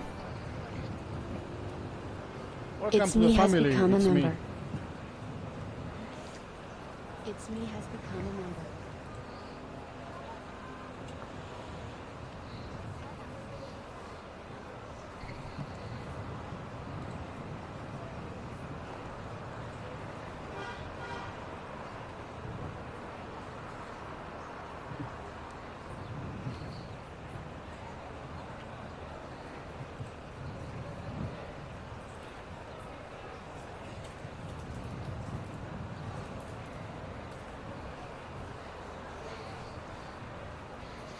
Welcome to the family, it's me. I hope it's really you.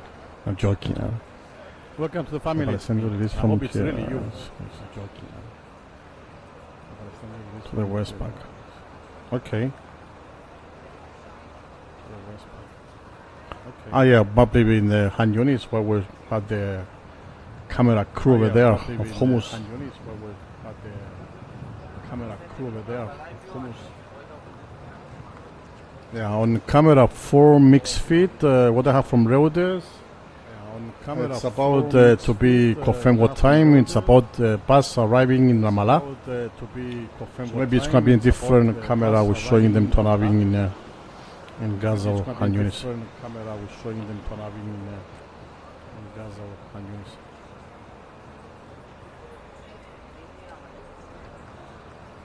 So as we said before, around 250. So as we said before, around 250 Palestinians and 1,700 something detainees will be released in part of this deal. Will be released. There's like a ratio 100 to 1. There's like a ratio 100 to 1.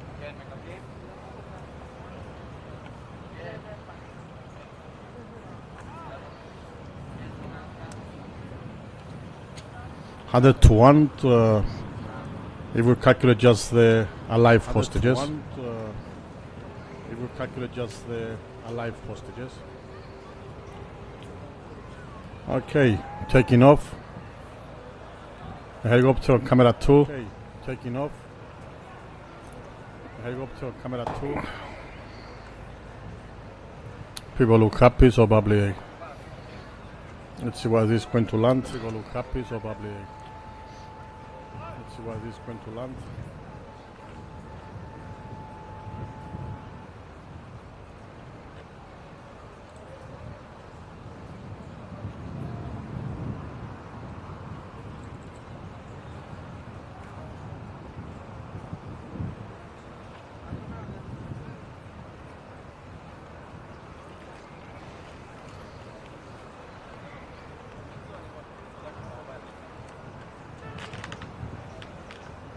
They will release them later on, Alicia.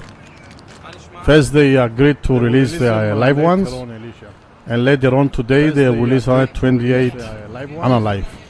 And later on today they will release 128 unalive. It makes sense to release the ones who are alive first, and then the ones it makes sense to release the ones who are not alive anymore. First, and then the ones who are not alive anymore. תקשיב, אני מדבר שנייה, ואז אני אומר אפשר לראות, ואז אתה תעבור אליהם, בסדר? שנייה פה. אתה רואה אבל אתה דובר?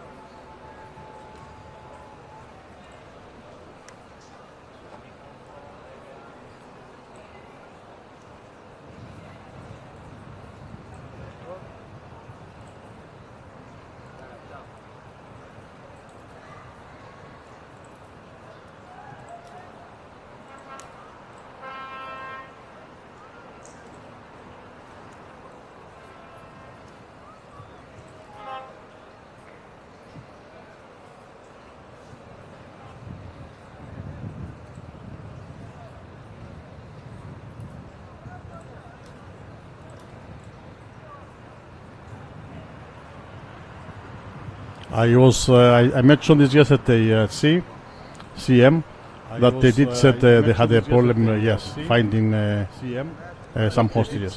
I saw on YouTube videos, but I couldn't confirm it with any other sources.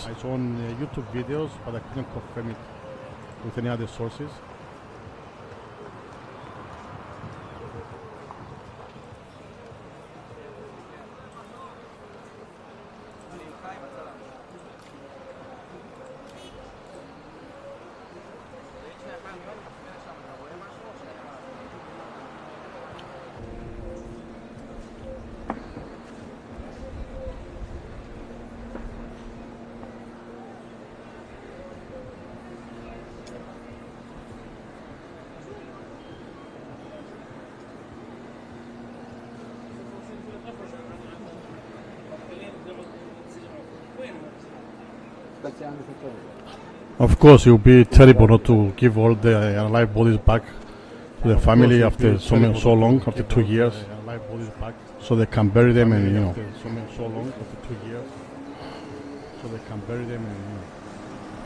get time to heal.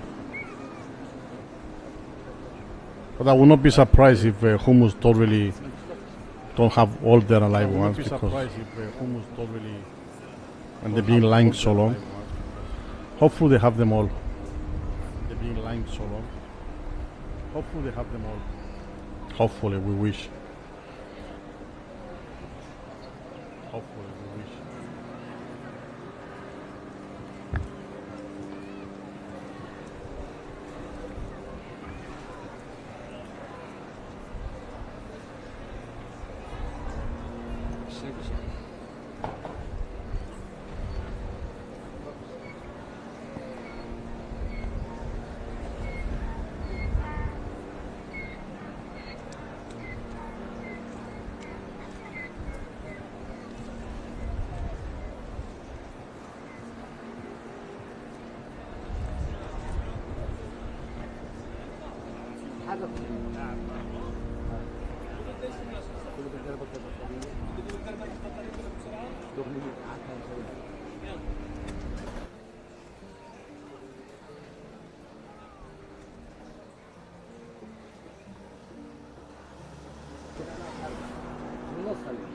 هنا في النص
هم هلا بيعملونا بالمسجد. تعال يا وليد.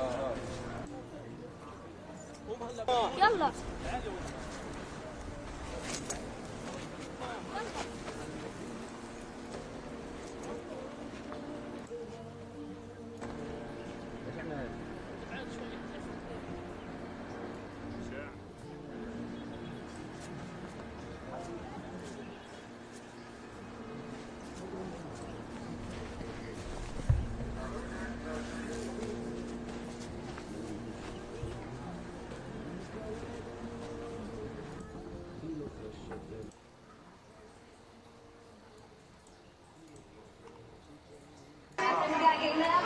כן, ממש כן. הפעם האחרונה גם שראינו אותו זה היה בפסח, אירחנו והוא בא אלינו. כן. כשתפגוש את רום, מה היית רוצה להגיד לו? שאני מתגעגע אליו, שחיכיתי לו מלא זמן ושיהיה בריא. אתה זוכר אותו? עברו שנתיים, זה המון זמן. אני אולי קצת זוכר אותו, כן? ומנגד את בני הדודים הגדולים, איך אתם היום? אני רק רוצה להגיד לרום שהיום, בזכות האמא הלוויה שלו, כל עם ישראל יודע איזה גיבור רום. כל עם ישראל יודע שרום יכל להציל את עצמו כמה וכמה פעמים, בכל זאת הוא בחר ללכת ולהילחם על הכבוד של המדינה שלנו, ללכת להציל גופות, ללכת להציל חטופים חיים שחייבים לו את החיים שלהם. היום עם ישראל כולו יודע רום איזה גיבור אתה. זה לא פחות בזכות האמא הגיבורה והלוויה שלך, שבכל מקום שיתפה ולא עזבה לרגע, לא הפסיקה לעדכן בכל מקום, שידעו איזה גיבור אתה. עם ישראל כולו מוקיר לך תודה ומעריך אותך. עם ישראל חי.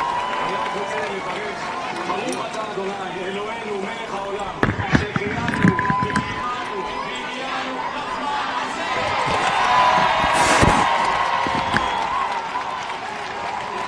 שנתיים קשות מאוד הגיעו לסיומן. שתפגוש את רום, איזה רגע אחד לספר לו מהמאבק המדהים הזה שהפעלתם עבורו. אני חושב שזה הרבה יותר מרגע, אני חושב שזו תקופה, ואני בטוח שהוא ידע את זה גם בלי שאני אספר לו. הוא ידע איזה אימא לביאה יש לו, שנלחמה עליו בכל רגע נתון, לא ישנה בלילות, לא מפסיקה להתפלל, טקסים של תפילות, עצרות, כל דבר שהיא יכלה לעשות היא עשתה לכבודו. תודה רבה, וכמובן נמשיך להגיע מהשמחה הגדולה כאן. תודה גלי, אנחנו מקווים לעדכונים שלך רק בשמחות כאלה. אוקיי, מה שקורה עכשיו זה בכנסת, ממשיך האירוע של הכנסת, אמורים להתחיל שם נאומים. זה חשובים מדיניים חשובים ביותר, צריך להבין, אנחנו... אם תהינו איפה מרקו רוביו, אז הוא ממש בפנים. לא תהינו. אנחנו ידענו שהוא פה, אבל לא ראינו איפה הוא. אבל היה באמת, כאילו, מה שאנחנו מגלים פה היום בעצם זה שמה שהתחיל למעשה כאירוע של החזרת חטופים הוא אירוע אזורי ענק. תגידו, יכולה להיות מקריות שכזאת, שבאותו יום שמחזירים את החטופים והנשיא האמריקני נוחת פה וקוראים כל הדברים הימים האלה, וזה ערב שמחת תורה, בדיוק שנתיים אחרי, של היום הכי מר בחיינו. זה נראה שטראמפ פשוט רוצה... אנחנו בעוד רגע נראה את הנשיא טראמפ יוצא מכאן מלשכת ראש הממשלה בכנסת.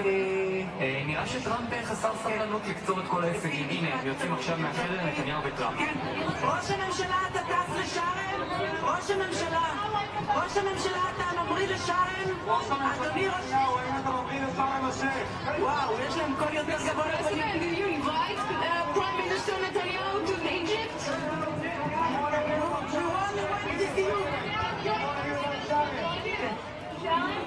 Will you take the families? ראש הממשלה, אתה ממריא לשארם? אורי, טוב? כן? אני חושבת שהתשובה הייתה די חיובית ככל שאפשר להבין מהפנטומים. המצלמות, ליפוף לשלום, ורבותיי,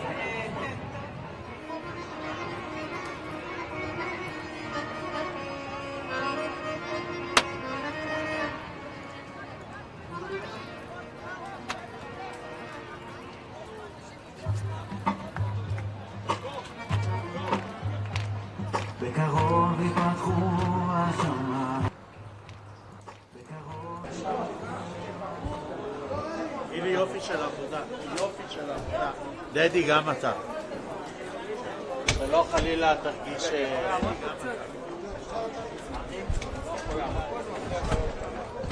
למה, מה יש לך לעשות פה?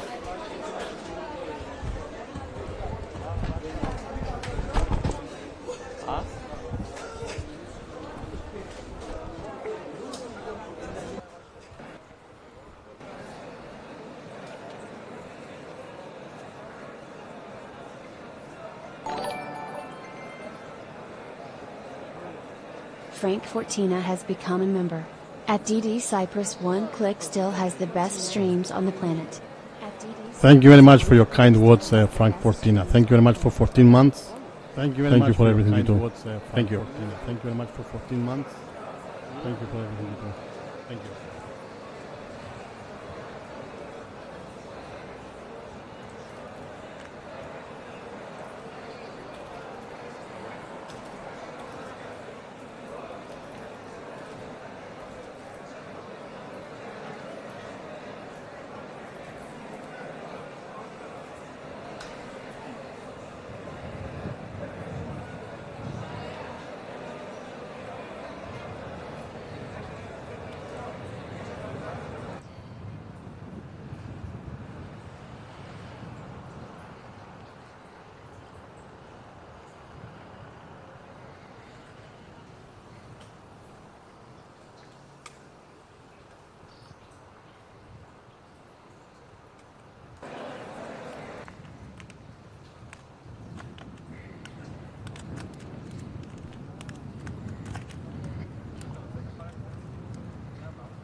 Jeez, I almost fell asleep here. I forgot to have the camera on. Forgot to have the camera on.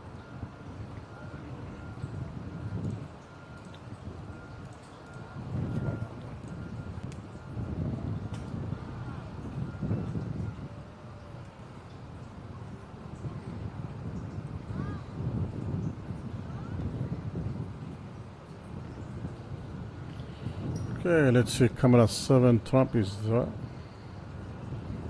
let's see, camera 7, Trump is there. Thank you, Frank, for your kind words. Thank you very much. Thank you, Frank, for your kind words. Thank you very much. Camera 7.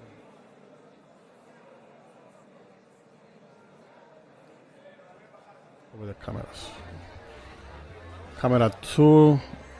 Looks like now we're outside the hospital where the helicopter will land. We're outside the hospital where the helicopter will land.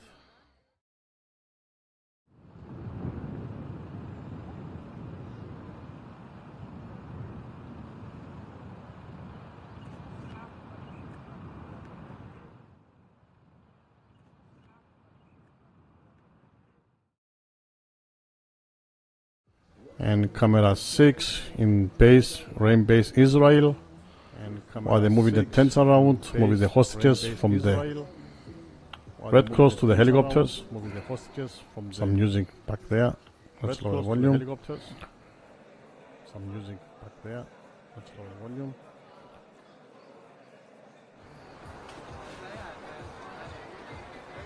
Now the music comes from now. Now the music comes from camera 2.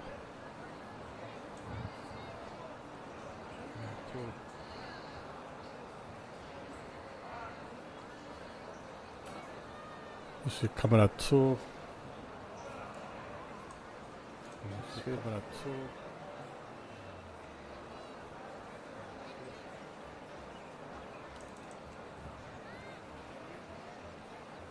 Must be camera 2 must be outside Belinson Hospital.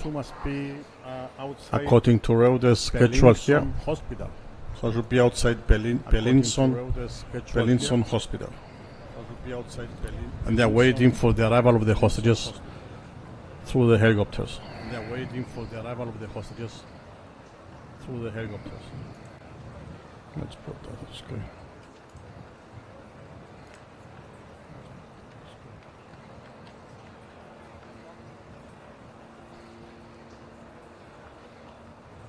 So camera 2, let's do that. Keep myself a little bit busy. Let's do now showing Belinson Hospital. Let's do now showing Belinson Hospital.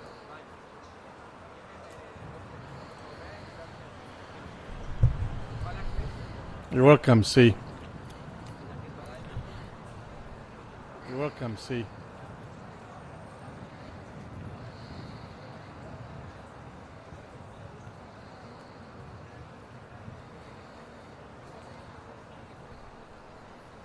I'm trying to keep myself busy so I don't fall asleep. Have a long day coding last few months on my software. Plus I have to catch up with the streams. On my software. Plus I have to catch up with the streams. Plus I was doing virtual tour for a big company in Cyprus. For the 2 big villas. For a big company in Cyprus. For 2 big villas. But today, the day so far is devoted to the release of the hostages. To this stream. So far is devoted to the release of the hostages. To this stream. Okay, some movement on camera 4. IDF. Okay, some movement on camera 4. IDF. Yeah, it is time for lunch actually, Ben. Soon. Yeah, it is time for lunch actually, Ben. Soon.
So the latest news, the first of 38 buses carrying released Palestinian detainees crossed into Gaza. That was breaking news from Reuters 6 minutes ago. Okay, camera 2 on the ground outside Bellinson Hospital. Bellinson, that be correct. Bellinson Hospital. Yes, Bellinson Hospital. Yes, Bellinson Hospital.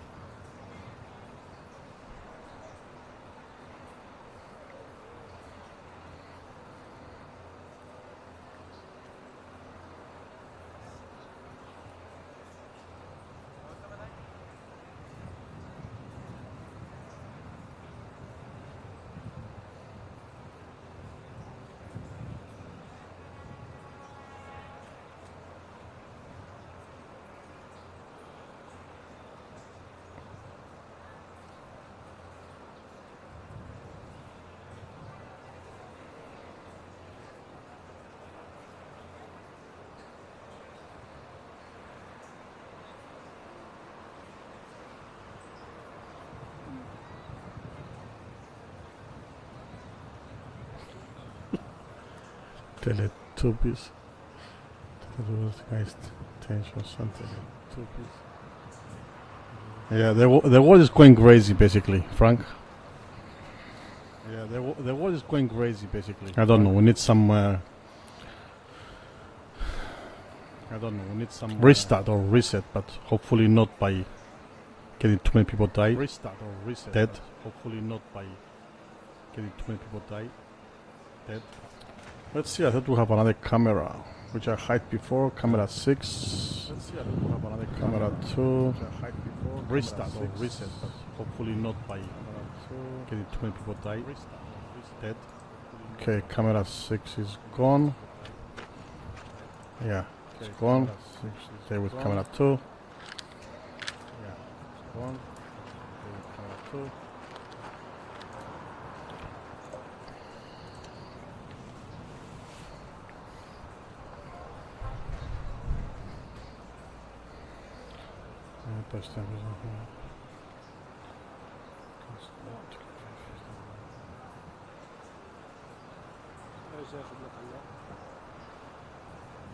See the helicopter in the background? See the helicopter in the background? Two, what's the other one on the top? Yeah, 2 helicopters. Actually 2, what's the other one on the top? Yeah, 2 helicopters.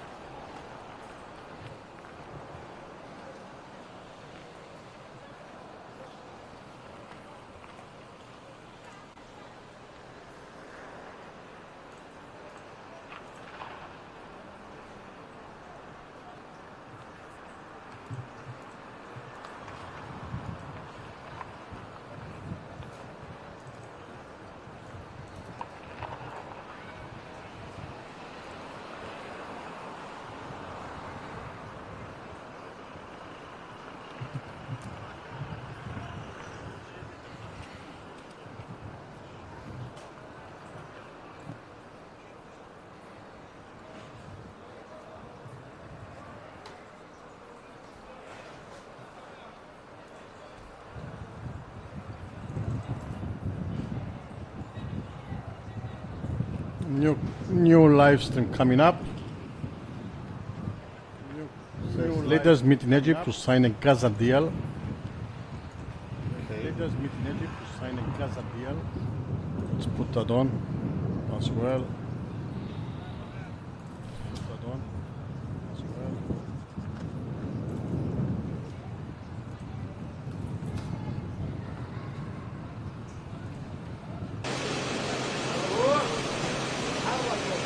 شباب وين رايحين؟ شباب وين رايحين؟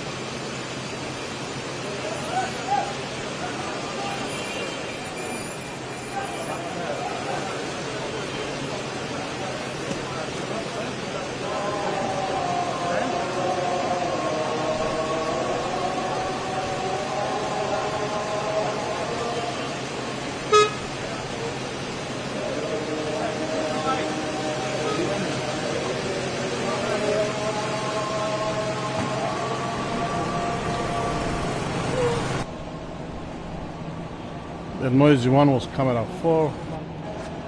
Let's put it down. The noisy one was camera 4. Okay.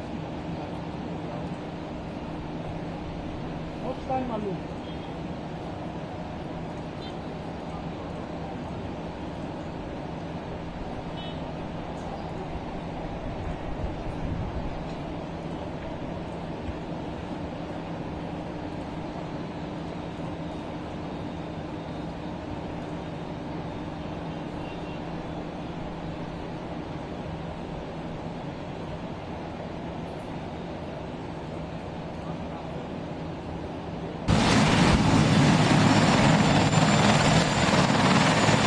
Touchdown.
Okay, somehow they mix the streams, the road is mix the streams.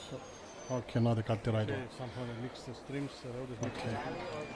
So I have to do that.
Yeah, Cyprus still safe, Pam. Thank you for asking. Yeah, Cyprus still safe. Of course, if there is, of course, I don't want to say that, but if there's a nuclear war going on, none of the countries is safe. But Cyprus, we've been nice to everybody.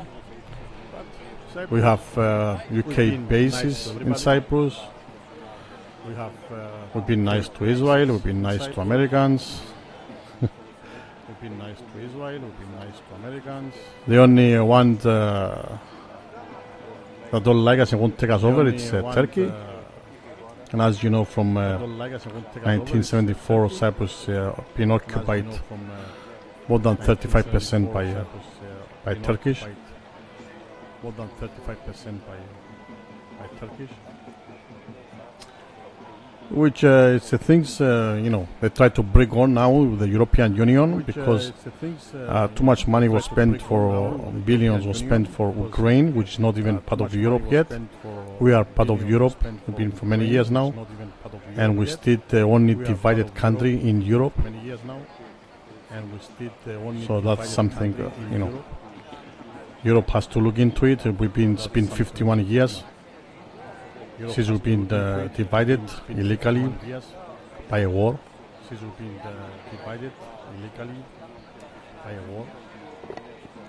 Okay, camera 2, moving the hostages from the helicopter.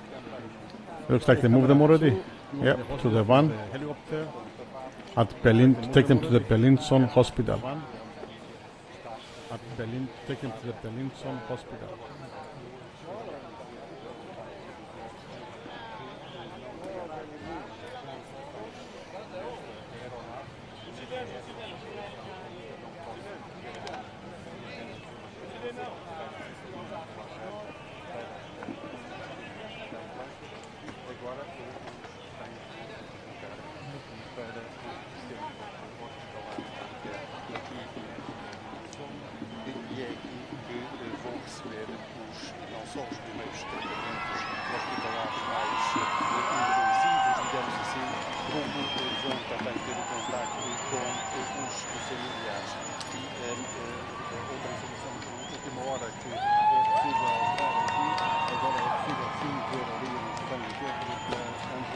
I see some of the hostages. One with the wrap with the Israel flag. One with the wrap with the Israel flag. Okay, someone blocked the camera.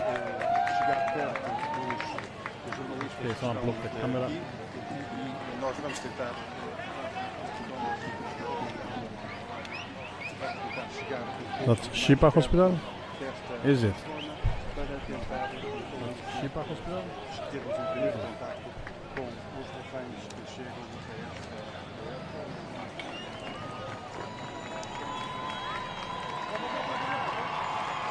Yeah, before it says it was a view of the Berlin hospital ahead of the arrival, and now we have the same view of hostages arriving at Shipa Hospital. You're right, see. Of hostages arriving at Shipa Hospital. You're right, see.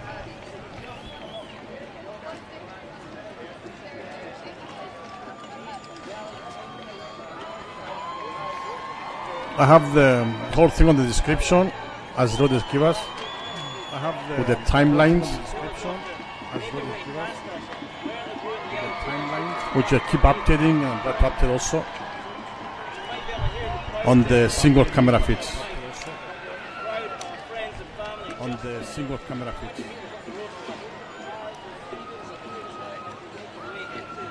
So before it was Belison Hospital, now it's a Shipa Hospital. So before it was Belison Hospital, now it's a Shipa Hospital. This is where the proper medical recovery can begin, both physical and course. They're just making their way into the hospital as we speak. Now, the helicopter did make its way to this location, landed. The two of them, Steve and Gally, were waving from the window of the helicopter. That was when we first confirmation ourselves that they were on that helicopter landing here. We could see the guys, the authorities then did place a screen of general privacy as they departed from Rome. Outside, that's it. Alright.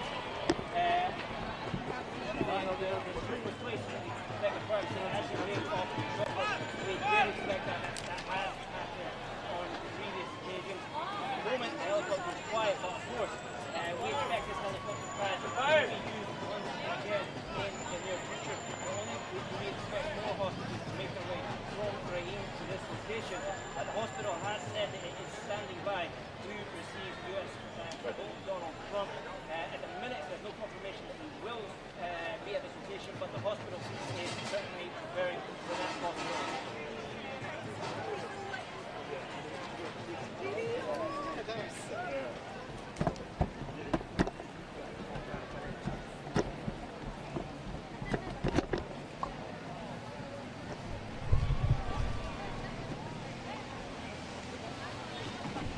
So the very fact that the hostages today moved out on their own feet, some of them waving, smiling, clear that the initial assessment is their health is remarkably good for people who've been in captivity in tunnels for the last 2 years. There are a number among the hostages who have specific medical concerns that the medics will be preparing for. Of course, it is a psychological treatment to come after that.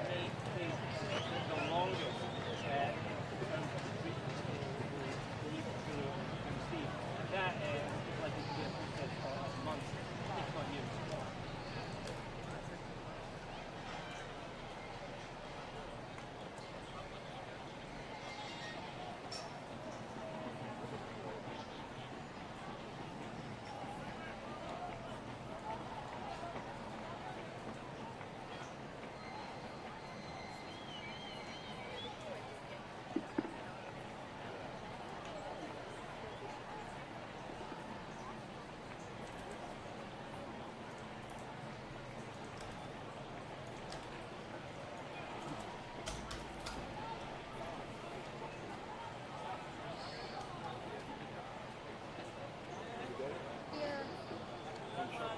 I've just got one of him on the chopper, not him waving, but I didn't know he was in there. I was looking in the other window. Yeah, I was looking in there. Yeah. I just didn't see it. But that was okay, the two of them were good.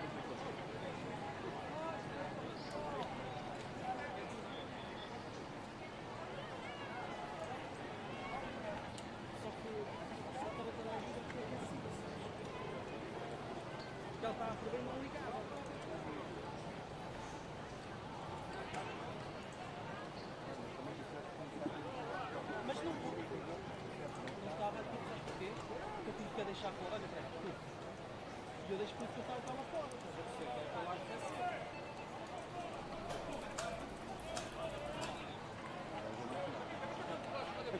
Isso da onde? Portugal, e você? Mas da onde? Somos de Lisboa. Lisboa? O Marco é do Porto. Eu também sou do Porto, mas moro em Lisboa. E você? Eu sou de Rio. Trabalha para quem? Muito bem. Nós trabalhamos para um grupo médio livre, tem várias televisões, jornais, e nós somos clientes lá todos. Como é que você se chama? Alfredo. Alfredo. Ah, Leo Freire. Eu conheço o Alfredo Moro, claro. Prazer, nós trabalhamos com a AP. Prazer é meu.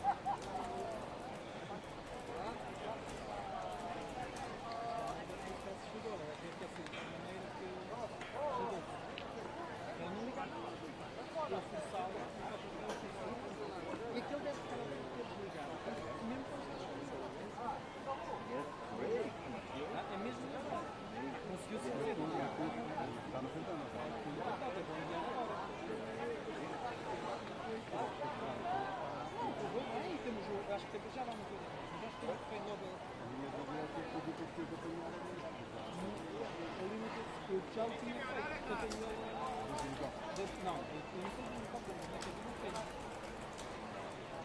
Olha, dá para gravar aqui uma externa? Eu acho que é um 2.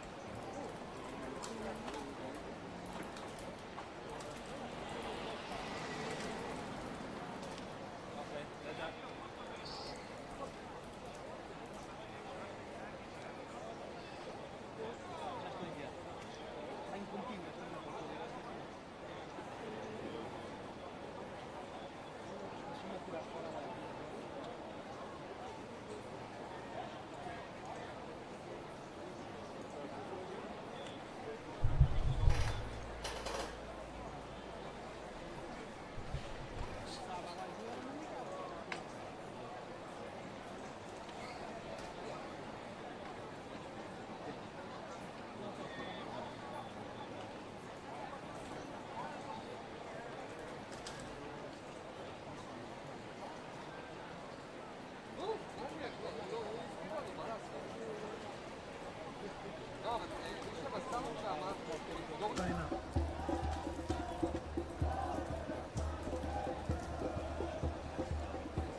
חברי הכנסת והקהל, אנא תפסו את מקומותיכם.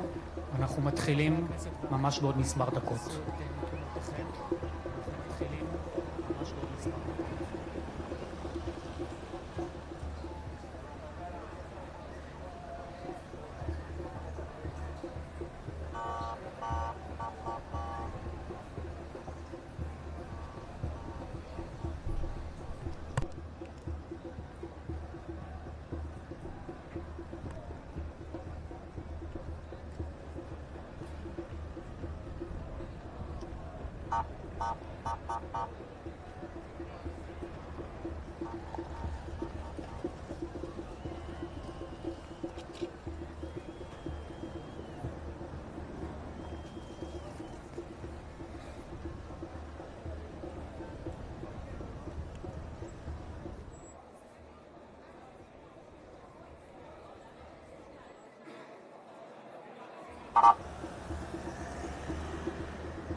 חברי הכנסת והקהל מתבקשים לקום. חברי הכנסת והקהל מתבקשים לקום. כבוד הנשיאים, כבוד ראש הממשלה וכבוד יושב ראש הכנסת. כבוד ראש הממשלה וכבוד יושב ראש הכנסת.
Edelson there on the balcony.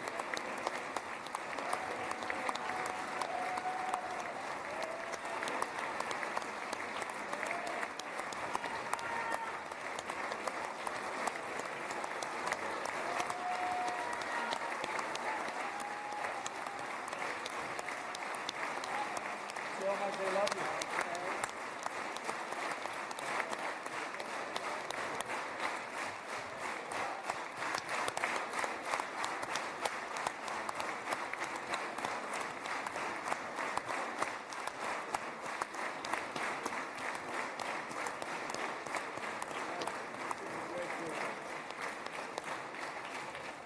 נא לשבת. נא לשבת.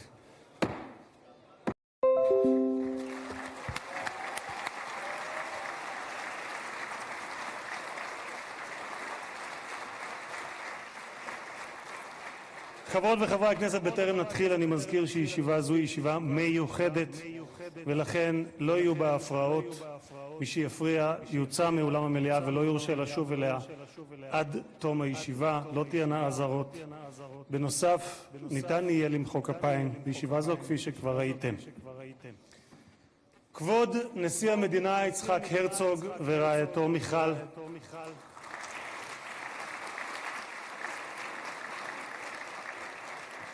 כבוד ראש הממשלה בנימין נתניהו ורעייתו שרה,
special recognition to Minister Ron Dermer, who led the negotiation team on behalf of Israel.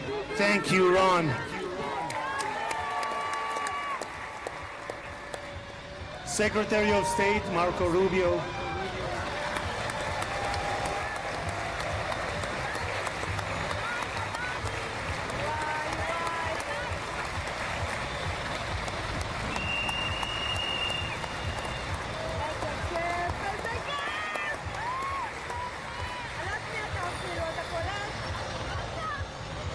Secretary of War Pete Hegseth,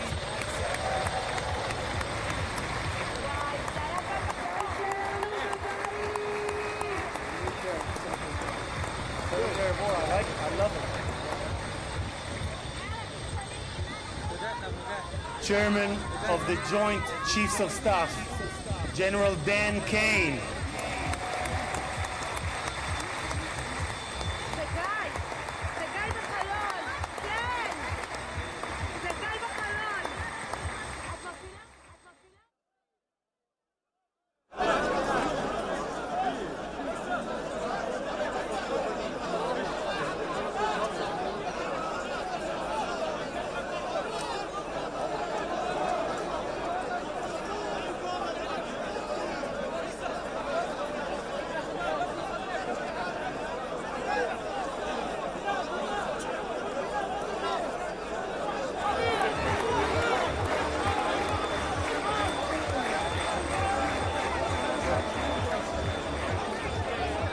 and Jared Kushner, who is here with his wife Ivanka.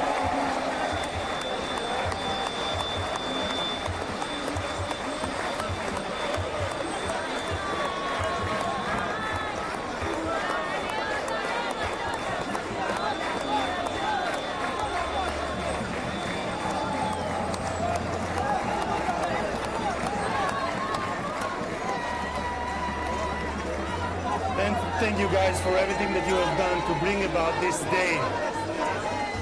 Ambassador of the United States to Israel, my dear friend and my absolute favorite rock star, Mike Huckabee.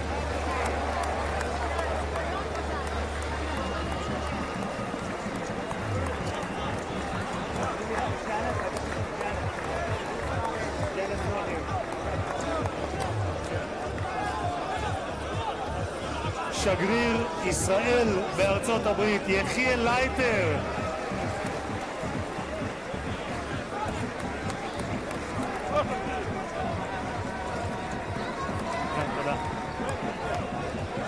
שגרירים וראשי משלחות זרות, ראש עיריית ירושלים משה ליאון ורעייתו סתווית, סגל א' של המדינה, ראשי גופי הביטחון, אלה שנמצאים איתנו ואלה שבשטח, הרמטכ"ל רב אלוף אייל זמיר,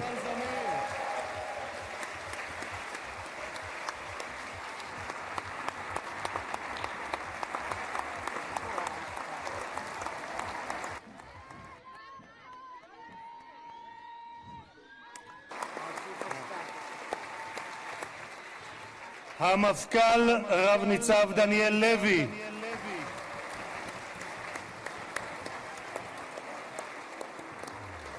נציב שירות בתי הסוהר רב גונדר קובי יעקבי, Mr. Jacobi, he's one of those who's in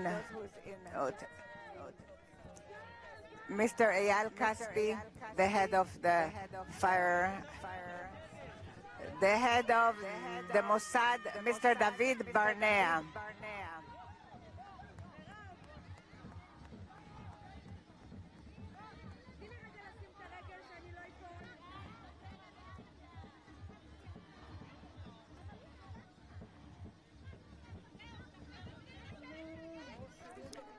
The head of the General Zini, the head of the General Security.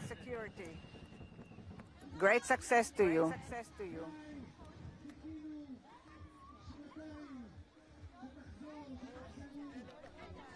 The head, Mr. Gal Hirsch, the head of the headquarters for the abductees.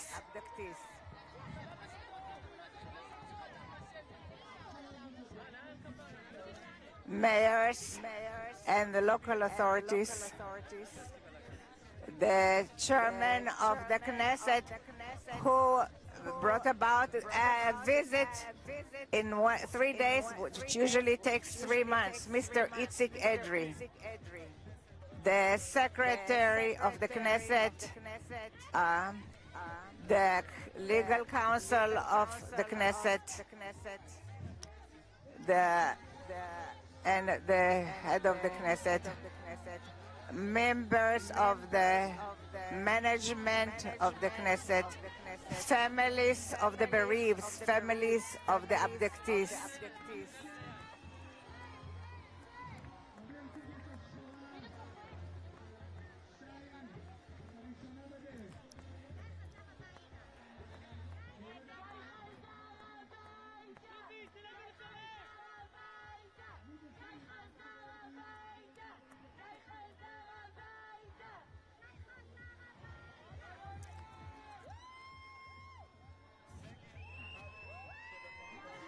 They had great honoraries, and I am exempt the others from mentioning them there.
Mr. President, I would like to thank you that you granted the Knesset the honor that it is the first parliament that you are visiting in your present term.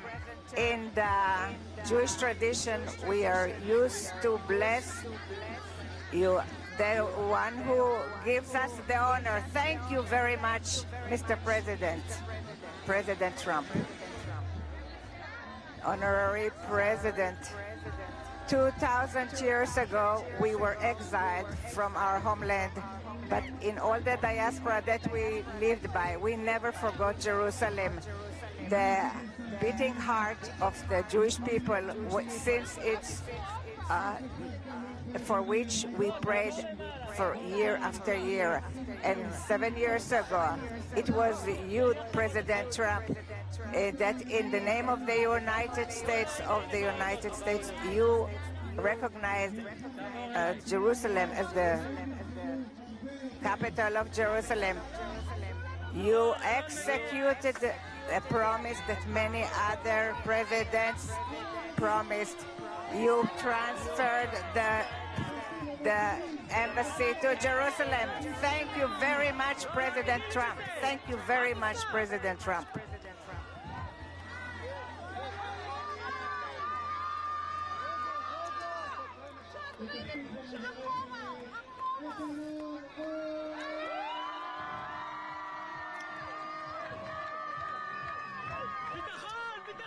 In the dawn of its establishment, Israel was forced to fight, but it always extended its hand to peace. 7 years ago, you led the Abraham Accords, and I had the privilege to serve in this government that signed it, and it was very meaningful for me because 2.5 years ago, I was the first head of the Knesset that was invited to speak in a parliament of Arab country, and it was in the country of Morocco, where my parents came from. You you made it a relationship closer in accord that it's peace for peace. Thank you very much, President Trump.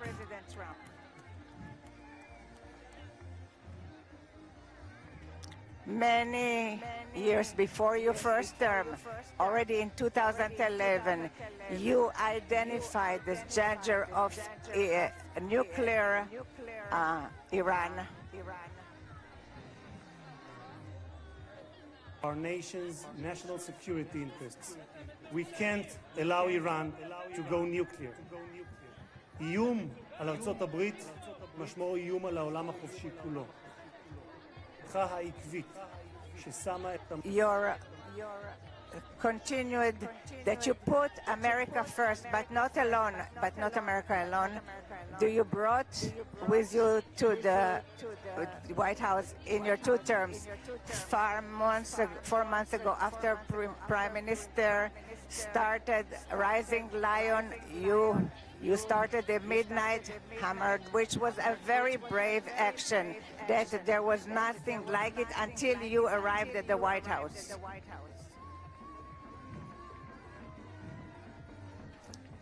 Thus, Mr. President, you prevented a nuclear holocaust that Iran wanted to bring about to the world. A country in its parliament, its elected officials cry death to America and death to Israel. And today we can say to the Ayatollahs, rule in Iran will not have nuclear power. Thank you, President Trump.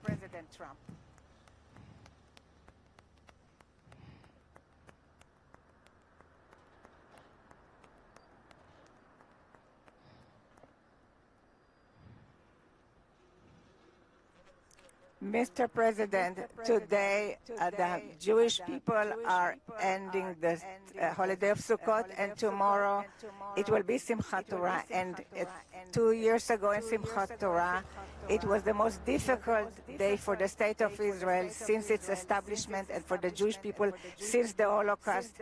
Many times I came with many visitors to the area of the slaughter, and I saw the horrors.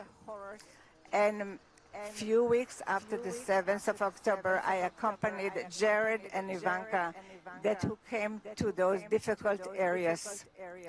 We saw what we were in Kfar Aza, and we saw what we hope that we will never see again, horrible sights of pogroms.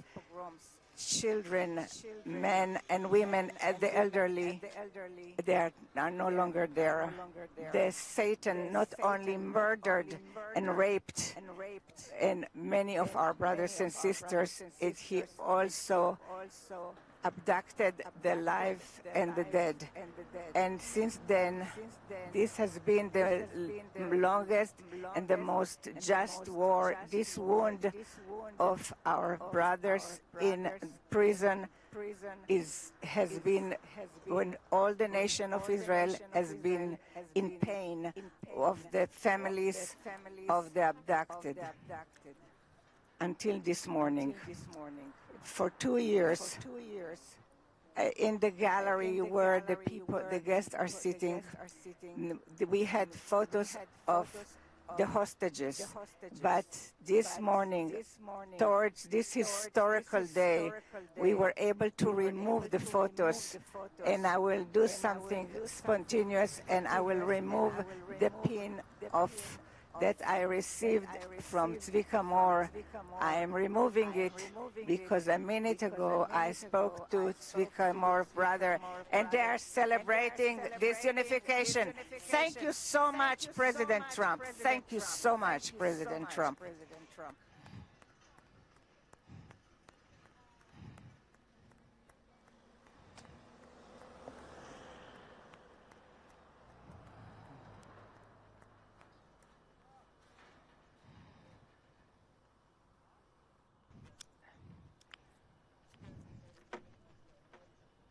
Other American president, but as a giant of Jewish history, one for whom we must look back 2.5 millennia into the mists of time to find a parallel. Cyrus the Great. You, President Donald J. Trump, are a colossus who will be enshrined in the pantheon of history. Thousands of years from now, Mr. President, the Jewish people will remember you. We are a nation that remembers. Far from being a local struggle, what we are witnessing is a global struggle, a global battle between the forces of extremism, radicalism, and fundamentalism, and those of freedom, liberty, and democracy. What the world needs now is not appeasers who feed the crocodile in the hope that they will be eaten last, like the kind we have seen recently at the UN General Assembly. And by the way, President Trump, your team has checked the teleprompter. It is working beautifully. What the world needs now are more leaders who are brave, resolute, strong, and bold. The world needs more Trumps.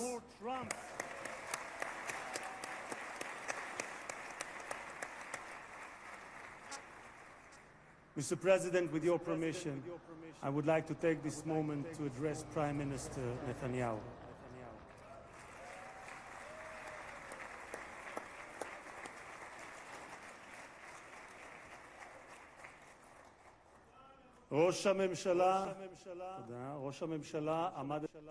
Mr. Prime Minister,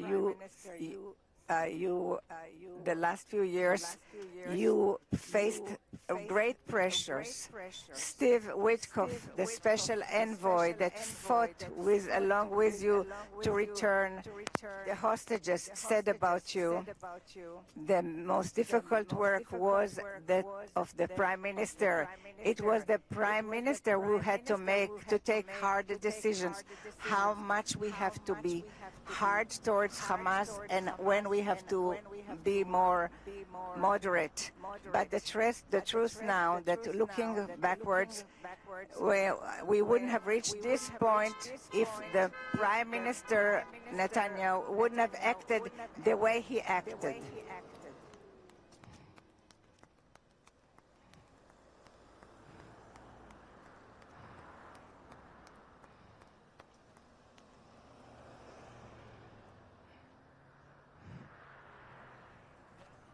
Also, my President Trump believes that the Prime Minister Netanyahu made hard decisions, and there were people who would have been less brave who wouldn't have made these decisions. We are here today because the Hamas did not have an alternative. So says Witkoff. The pressure was great, and therefore we progressed immensely, and this is what brought about this agreement. This is what the envoy Witkoff has stated. Mr. Prime Minister, yesterday, on his way to Israel, the President Trump, that you are the right person at the right time, and I'm proud to say here, in front of the whole world, that thanks to you, we achieved the great things that we have achieved. Thank you so much, Mr. Prime Minister.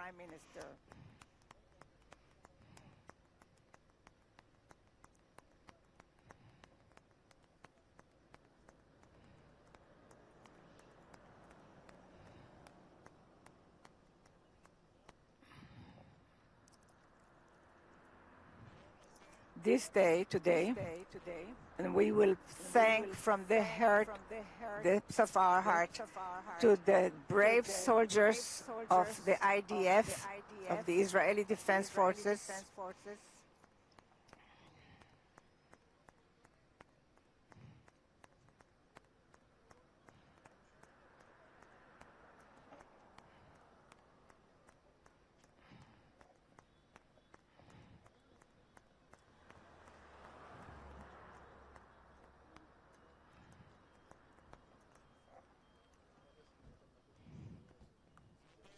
We will thank to the IDF brave soldiers who fought like lions and endangered their lives in order to protect the state of Israel. Many of them sacrificed their lives for the country that bows its head.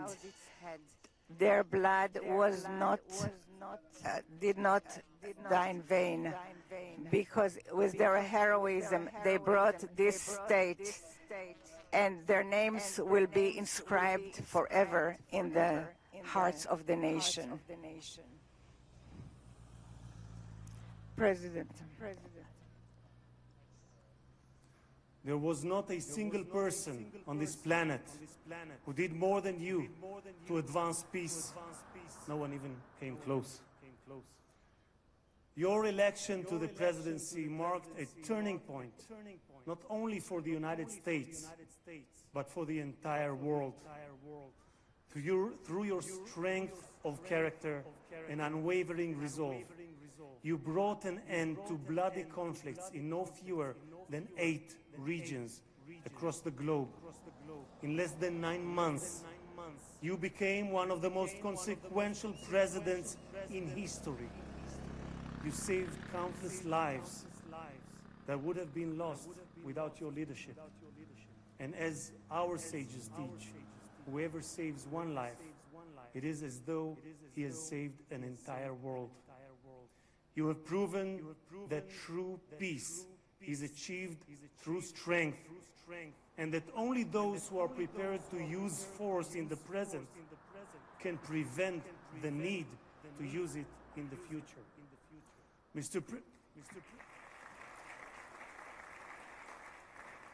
Mr. President, you, more than any other individual, are deserving of the highest recognition for your efforts in promoting peace.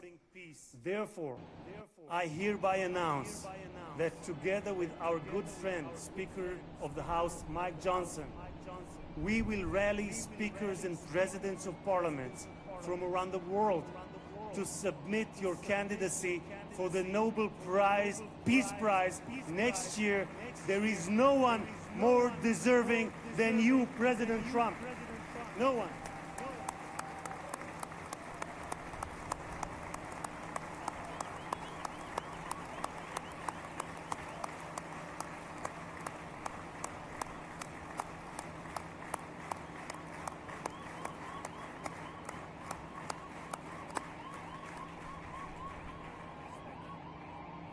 אדוני הנשיא, אנחנו ניצבים בפני ההיסטוריה ברגע... Mr. President, we are confronting history. It is a very exciting day for the citizens of Israel, a day that we all wished for. In the Jeremiah, it says that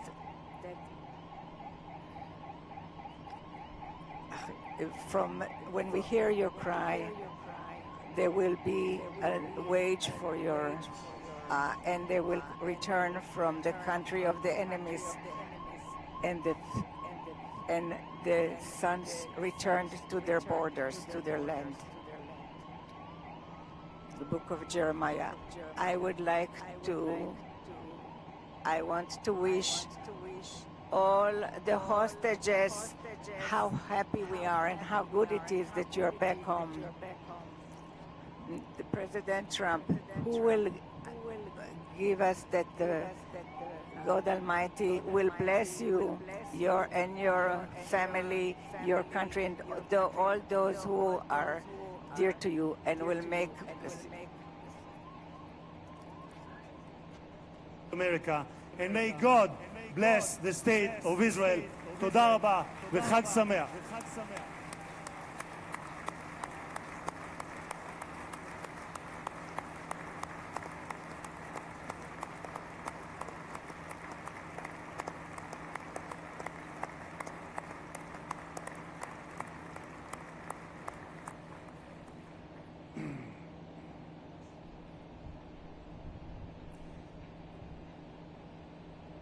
אני מתכבד להזמין כעת את ראש הממשלה.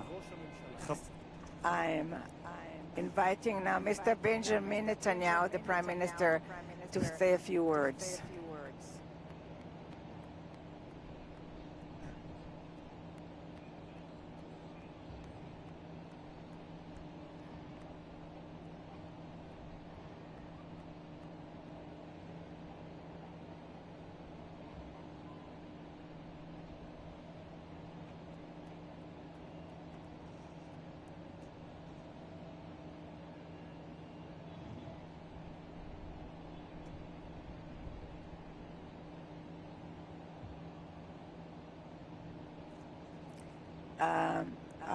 President Herzog and his wife Michal, and the great honorary guests, and headed by our great friend, the President of the United States, President Donald J. Trump.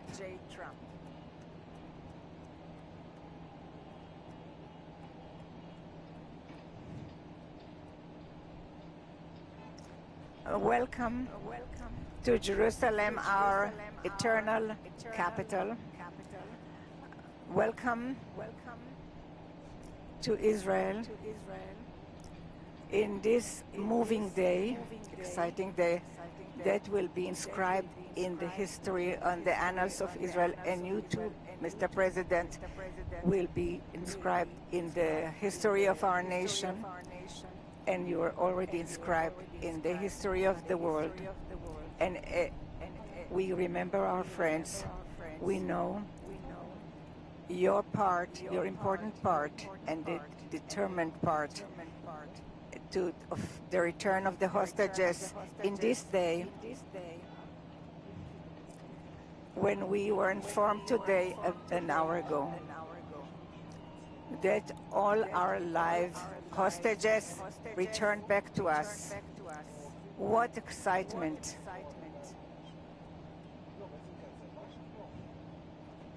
How long we've waited for this moment, and we have committed to return everyone. And I want to thank you personally and on behalf of the whole nation. Thank you, Mr. President, President Trump. Thank you, Mr. President.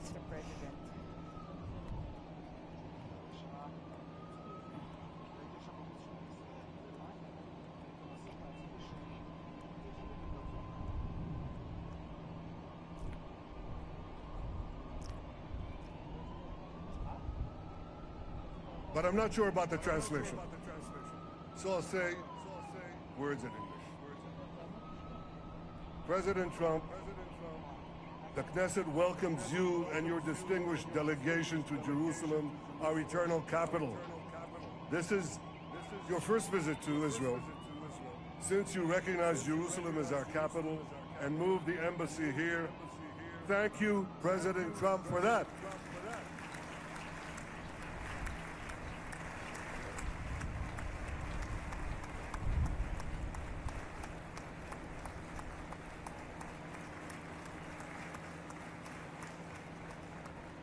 There are many other reasons to thank you since your last visit here. Thank you for recognizing Israeli sovereignty over the Golan Heights.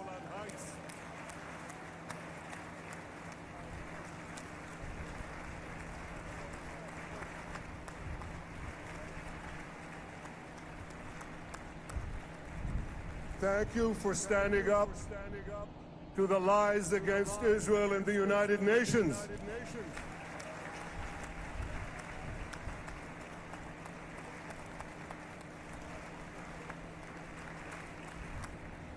Thank you for recognizing in your 2020 peace plan our rights in Judea and Samaria, the ancestral homeland of the Jewish people.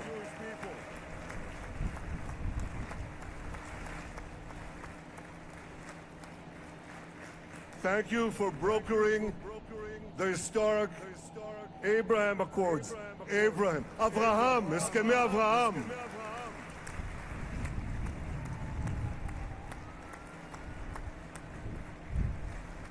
Thank you for withdrawing from the disastrous Iran nuclear deal.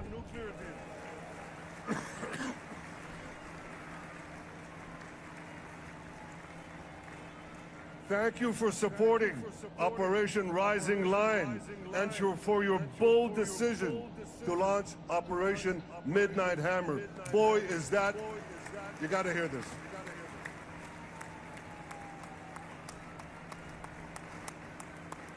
This is the most fitting name ever named for a military operation, because a little after midnight, you really hammered them.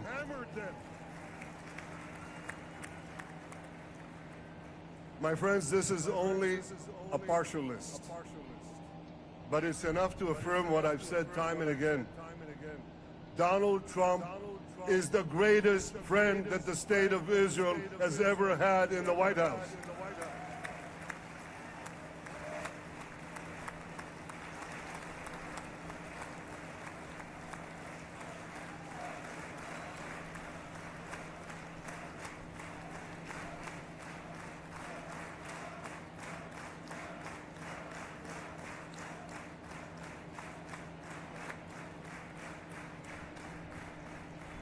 No American president has ever done more for Israel. And as I said in Washington, it ain't even close. It's really not a match. Mr. President, today we welcome you here to thank you for your pivotal leadership in putting forward a proposal that got the backing of almost the entire world.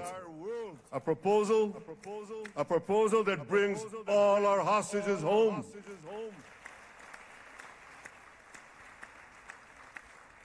A proposal that ends the war by achieving all our objectives. A proposal that opens the door to an historic expansion of peace in our region and beyond our region.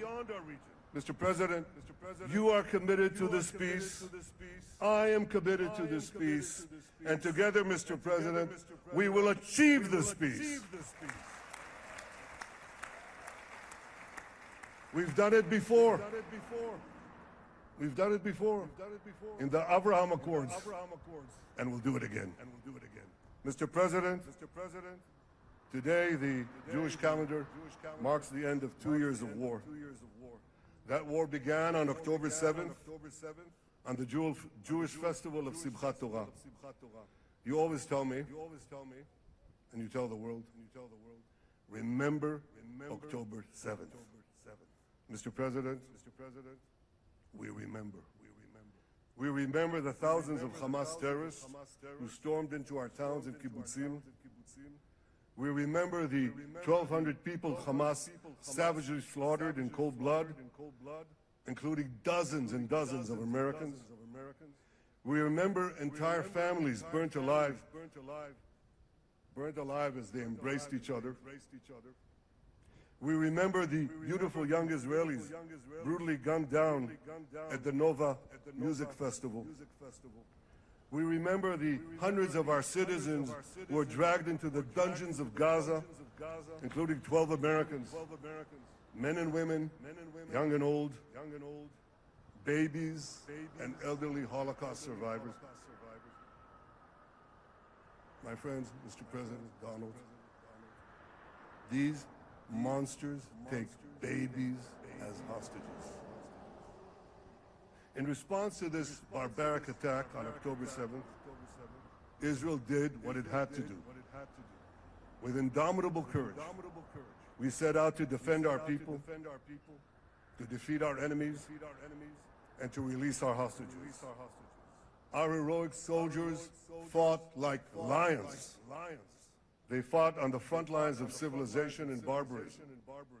Israel achieved amazing victories over Hamas and the entire Iran terror axis. Sinwar, Dev, Hania, Nasrallah, Assad, they're all gone.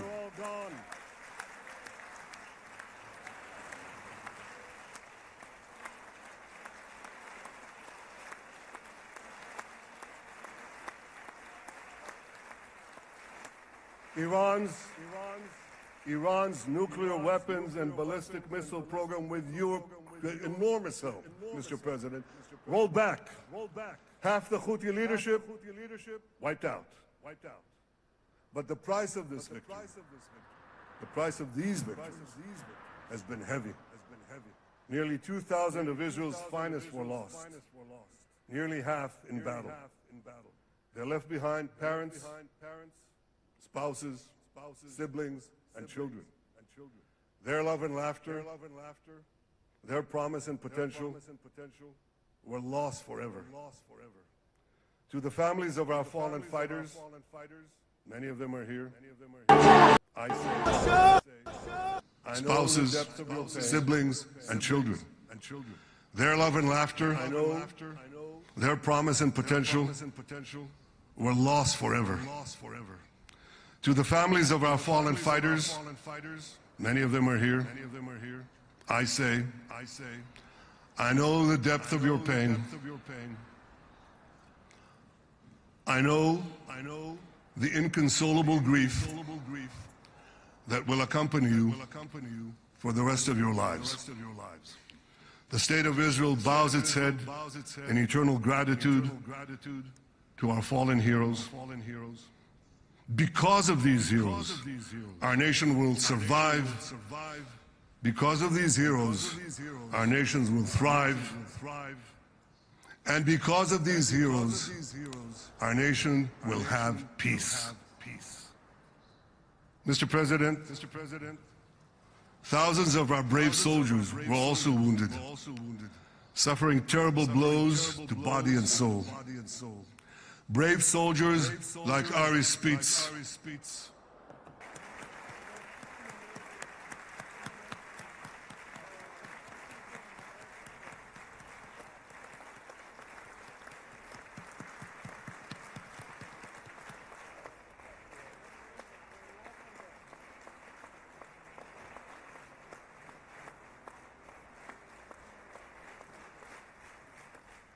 Ari is an American-Israeli who was injured in Gaza while searching for Hamas terrorists and weapons.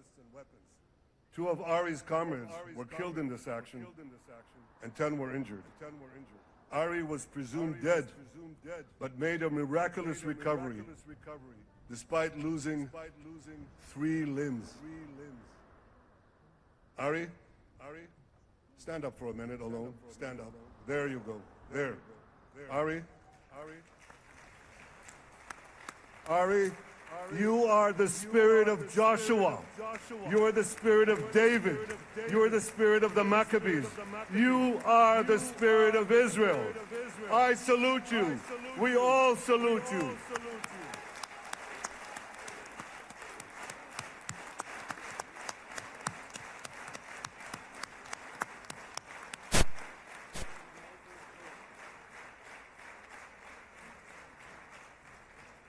Sabine Tassa of Kibbutz Netiv HaAsara is watching us today from the Israeli consulate in Los Angeles.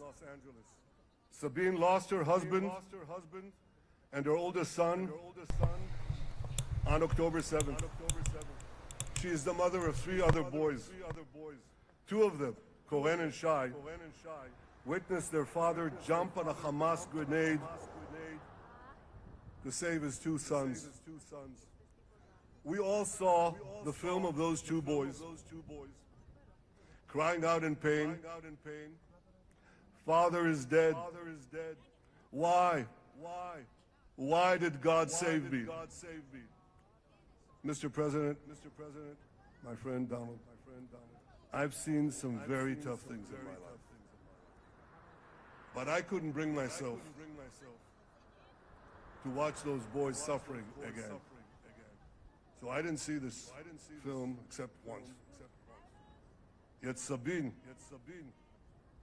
their mother, has had the strength and fortitude to show this film across the world. And my wife Sarah and I asked her, Sabine, how do you do it? Why do you do it? And she answered, I do it to show the entire world the monsters Israel is fighting and the justice of our cause. This is what she's doing once again in Los Angeles. Sabine, you can hear me now. So I want to tell you on behalf of all of us, you embody the spirit of our biblical heroines, Deborah, Ruth, and Esther. You too are the spirit of Israel, and we all salute you.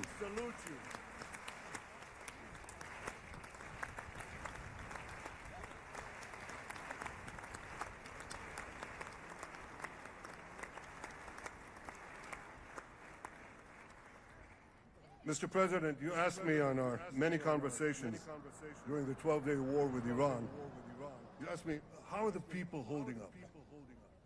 And I said to you, Our people are strong.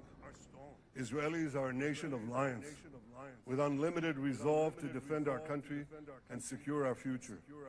The people give strength to our soldiers, and the people give strength to me and to my colleagues. The Jewish people have risen from the ashes time and again, but when we formed the State of Israel and the Army of Israel, we pledged never again, never again would be defenseless against our enemies. And that resolute strength not only assures our survival, it assures our future, it assures peace. We have paid a high price for this war, but our enemies now understand just how powerful and just how determined Israel is. They understand that attacking Israel on October 7th was a catastrophic mistake. They understand that Israel is strong and that Israel is here to stay. And this, Mr. President, is the indispensable foundation of peace. Peace through strength.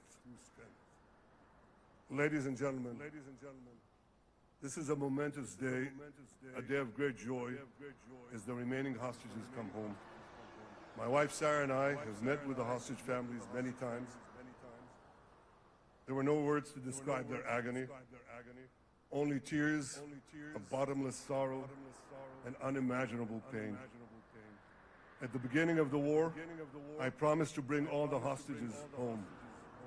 Today, with the indispensable help, the determined and focused help, the unremitting help of President Trump and his team, and with the incredible sacrifice and courage of the soldiers of Israel, we are fulfilling that promise.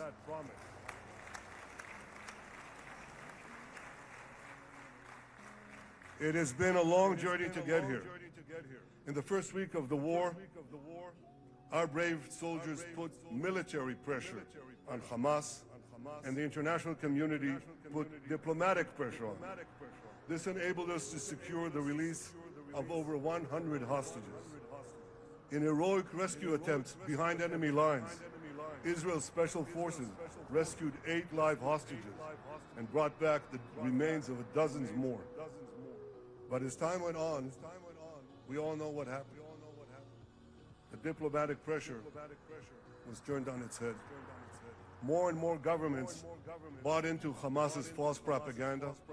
More and more governments succumbed to anti-Semitic mobs in their own countries. They just turned on Israel. They called for us to surrender to Hamas demands, just leave Gaza immediately, they said, end the war without committing to disarm Hamas, without committing to demilitarize Gaza. Had Israel succumbed to those demands, not only would Sinwar, Nasrallah, Assad, and Iran's missile and nuclear program remain intact. Not only that, because in no time, the Hamas killers would be back on the border fence, ready to repeat the horrors of October 7th again and again, as they vowed to do. But just at that point of maximum pressure on Israel, a man named Donald J. Trump was elected President of the United States.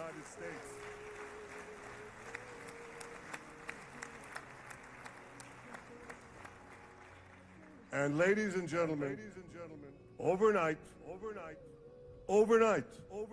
everything changed. Everything.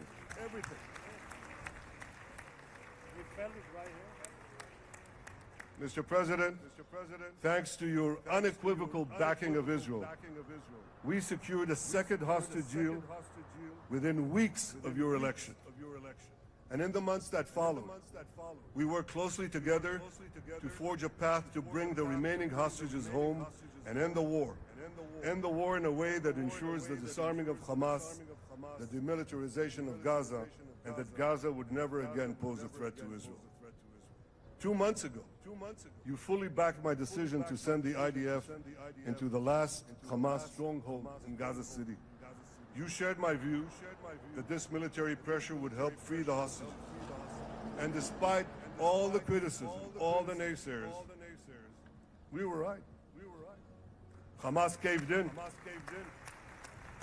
And 2 weeks ago, you succeeded in doing something miraculous.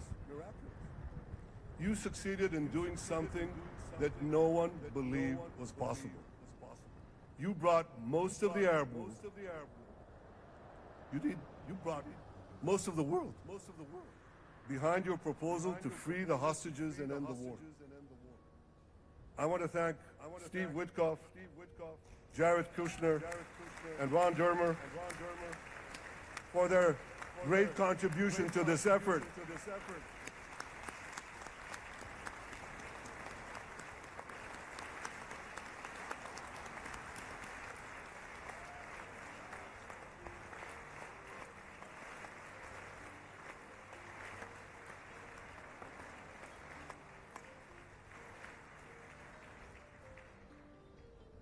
And I want to thank our negotiating team. I believe that the close cooperation between the two of us, between our two nations, combining Israel's military pressure and President Trump's unmatched global leadership. I have to tell you, I've seen a lot of American presidents. I've seen them all in the time that I've been here, and I've been here quite a lot of time. I've never seen anyone move the world so quickly, so decisively, so resolutely as our friend President Donald J. Trump.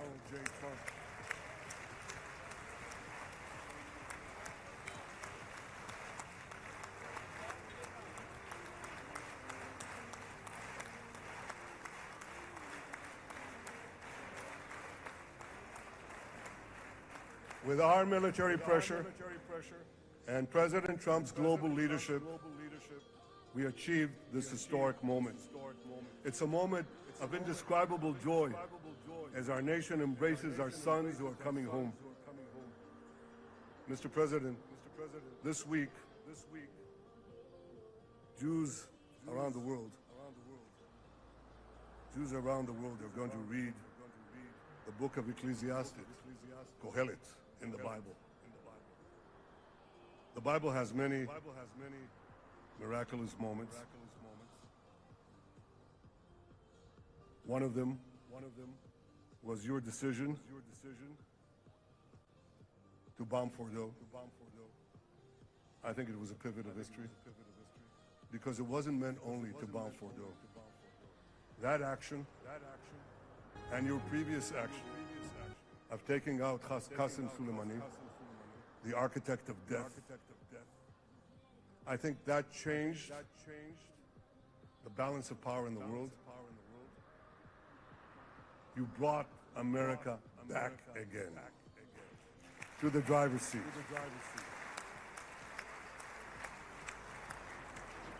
Now, I said that we're going to read this week the book of Ecclesiastes. It's not a book of action. It's a book of meditations, of thought, of perspective on life and on death. And in this book we read the immortal words of King Solomon. To everything there is a season, and a time for every matter under heaven. Et milchama ve'et shalom. A time for and a time for war. The last 2 years have been a time of war. The coming years will hopefully be a time for peace.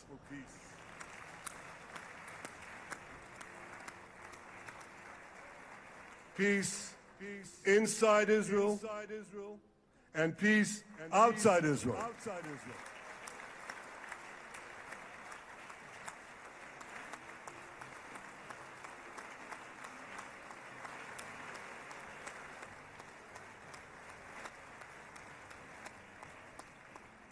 I look forward to continuing marching with you on the path we paved together with the Abraham Accords.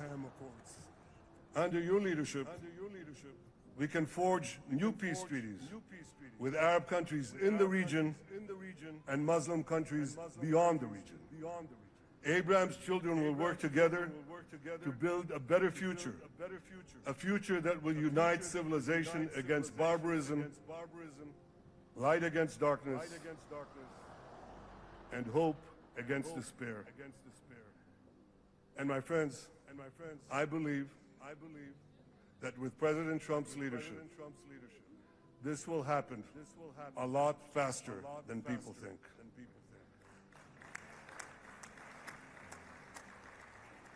As Prime Minister of Israel, I extend my hand to hold those who seek peace with us. No one wants peace more than the people of Israel. Israel will always remain vigilant in defending itself, and Israel will always remain full of hope. Hope is our national anthem. Hope is our creed. Hope is our strength. It is time, my friends, to realize that hope and expand the circle of peace. Mr. President, thank you for all you have done for us. I have submitted your nomination to be the first non-Israeli recipient of the Israel Prize, Israel's highest award. As to that other prize, just a question of time, you'll get it. But I want you to get the Israel Prize, our highest award, to our greatest friend.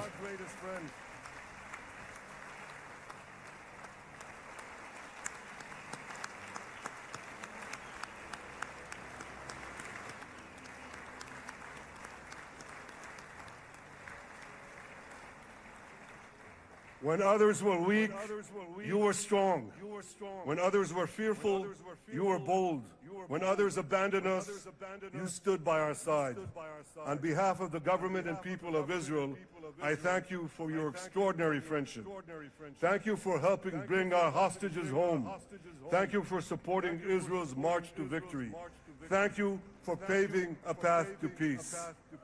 מכובדי נשיא ארצות הברית, ידידי דונלד. Honorary President, welcome to Israel. Welcome to Jerusalem.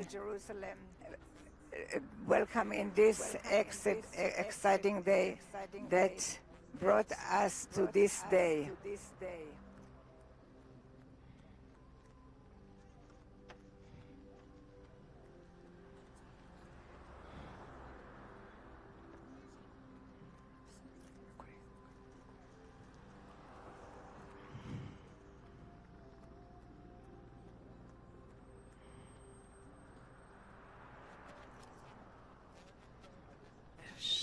May God bless America, may God bless Israel, and may God bless the covenant between our two promised lands.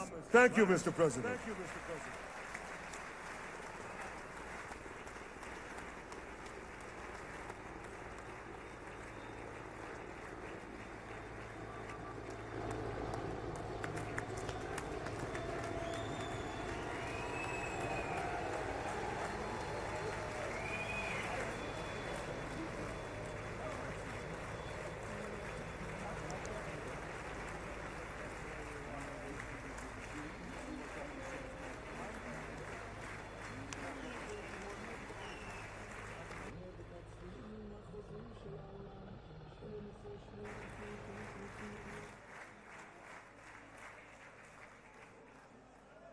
President.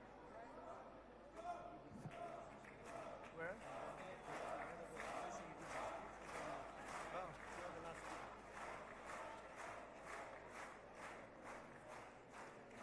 Come on up, opposition. Come on, opposition. Yeah, okay.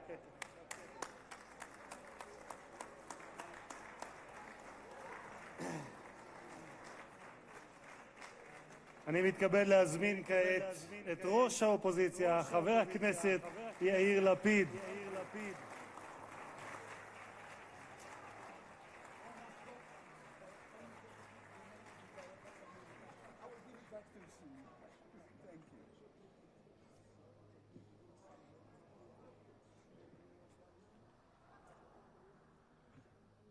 Mr. Speaker, members of Knesset, ministers, President Herzog, Prime Minister Netanyahu, distinguished guests, Your Excellency, President Trump.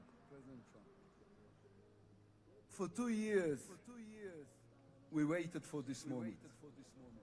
2 years of sleepless nights, 2 years without air in our lungs. Our eyes are filled with tears today, our hearts are filled with gratitude, our children are coming home.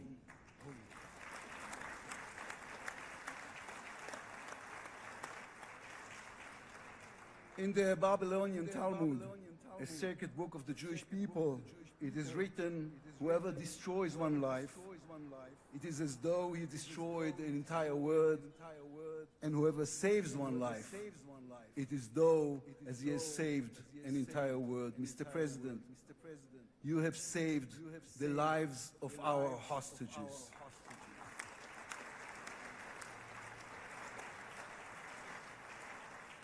But you saved so much more. You have saved the souls of the bereaved, whose loved ones now will be brought home for burial. You have saved thousands of soldiers who will now not fall in battle. And you have saved millions from the horrors of war.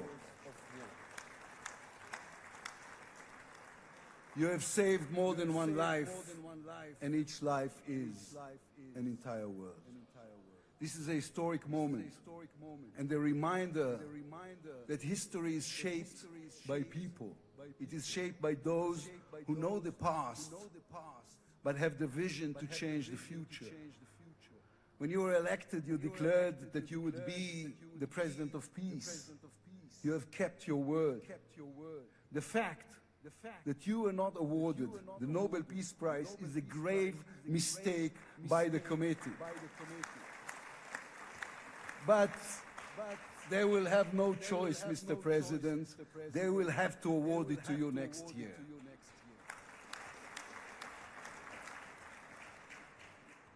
Peace will not come by waiting.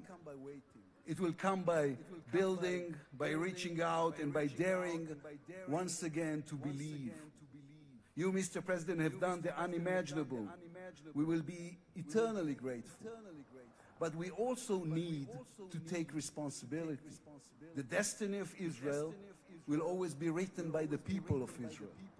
We must now prove ourselves worthy of what has been achieved. From its founding, Israel has said to the world that our strength, our power, rest upon our values. Israel is the strongest country in the Middle East because we are the only democracy in the Middle East. Because we believe in the principles laid in our Declaration of Independence, which says Israel will ensure complete equality of social and political rights to all its inhabitants, irrespective of religion, race, or sex. It will guarantee freedom of religion, conscience, language, education, and culture. It will safeguard the holy places for all religions. Those are our values. That is who we are as people, as a country. Our neighbors must understand one more thing about us. We are not going anywhere. The Middle East is our home. We are here to stay. Our story did not end in the Bible. It began there. It continues in our laboratories and universities, in our innovation hubs. Hamas, Hezbollah, Iran, and the Houthis, they all read the wrong intelligence reports. The real intelligence report on Israel's intentions is found in the book of Genesis. And I will give you and your descendants after you the land of Canaan for an everlasting possession. We call upon the nations of the Islamic world and all our neighbors, Saudi Arabia, Syria, others. We are here to stay. we can do great things together. Come and talk to us. Mr. President, you are the one who can make it happen as you did with the historic Abraham Accords. Then too, no one believed it was possible. Then too, you imposed your vision on everyone.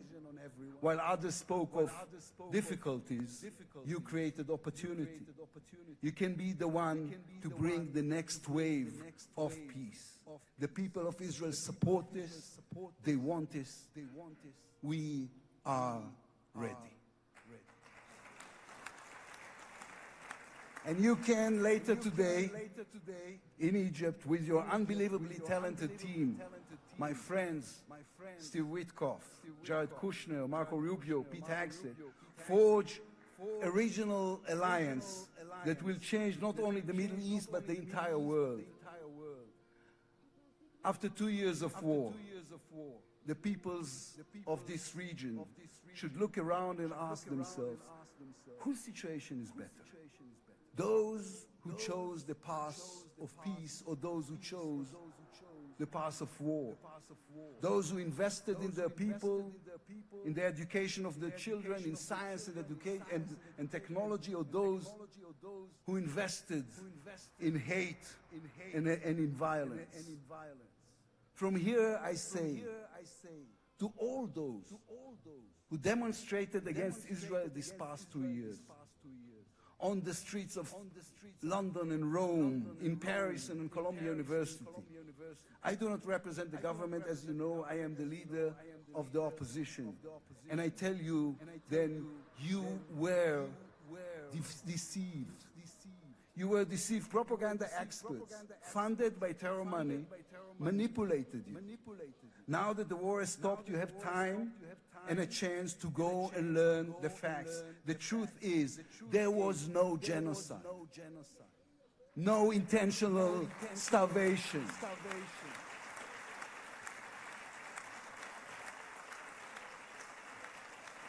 The truth is, there was an army and a country fighting in the most complicated conditions imaginable against terrorists who send their own children to die for a follow-up, who use their own children as human shields. The truth is that a democratic state was attacked by a fanatical terrorist organization. 1,200 people were killed in one day, women were raped, babies were burned alive. And all that, on all the while, they played with your minds, selling you the absurd idea that supporting Islamic terror is somehow a liberal value. There is good and evil in this world. When you stand with Hamas, you stand with evil. When you stand with Hezbollah, you stand with evil. When you stand with the Iranian regime, you stand with evil. When you stand with Israel, you stand on the side of justice.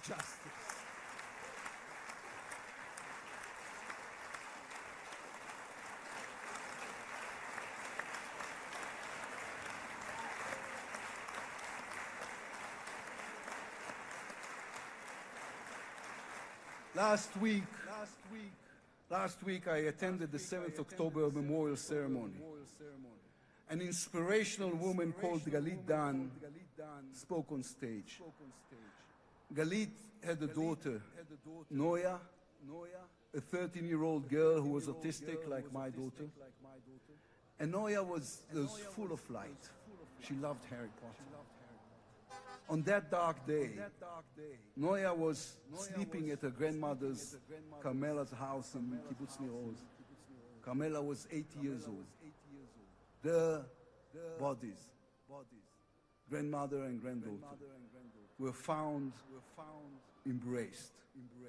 They were murdered together. On stage at the ceremony, Galit said a sentence that moved us all. We don't want revenge, she said. We want redemption. Today, the redemption begins. Israel has endured 2 terrible years on the battlefield and in the international arena. But in those 2 years, we also rediscovered our own greatness. We remember how good we can be. Our pilots who took control of the skies over Iran, our industries leading the world in technology, our civil society, which reached out to help every victim of the war. We will move forward toward a different future. Our heroic soldiers who saved us all will fold away their uniforms and rise as teachers and engineers, scientists and innovators, investors and small business owners. We will never be able to repay the debt to those who sacrificed everything these past years, to those who, as President Lincoln said, gave the last full measure of devotion. We can only be worthy of them, worthy of their sacrifice. Mr. President, allow me to speak also to the businessman in you, the deal maker who understands value. If there were one stock in the world I would invest in today, it is the State of Israel. If there were one nation that deserves unrestricted access to GPU chips, to AI and SMR technologies, to American markets, it is the State of Israel. Israel's future is intertwined with our eternal alliance, our strategic and moral covenant with our greatest friends, the United States of America. This war is over. We will always need to stay vigilant, to guard against those who seek our destruction. But the State of Israel is about to reinvent itself. The challenges ahead demand not only strength, but a new vision. It's time to take a new path, to be a nation that is advanced and thriving and peace-seeking. We have waited for this moment, for the end of the war, for the return of the hostages, for the chance to rechannel our grief and loss into the energy needed to rebuild our nation. Thanks to you, Mr. President. Thanks to our soldiers, our lions. Thanks to the millions of great Israeli patriots who filled the streets and the square and never, not for one moment, gave up on the hostages.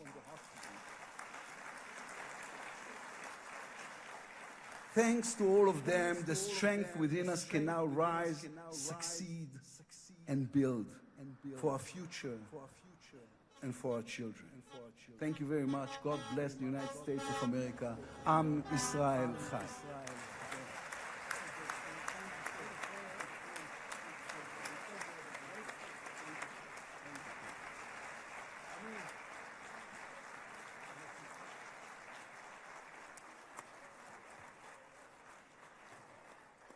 אני מודה לראש האופוזיציה.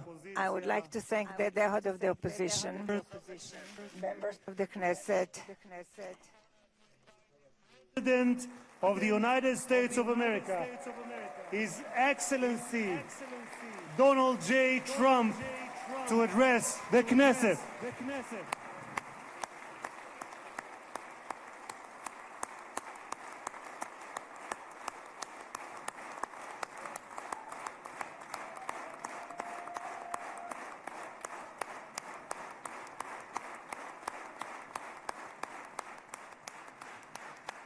Thank you very much. Thank you. Thank you very much, everybody. It's a great honor. Nice place. Very nice place. Mr. President, Mr. Prime Minister, Mr. Speaker, esteemed members of the Knesset and cherished citizens of Israel, we gather on a day of profound joy, of soaring hope, of renewed faith, and above all, a day to give our deepest thanks to the Almighty God of Abraham, Isaac, and Jacob.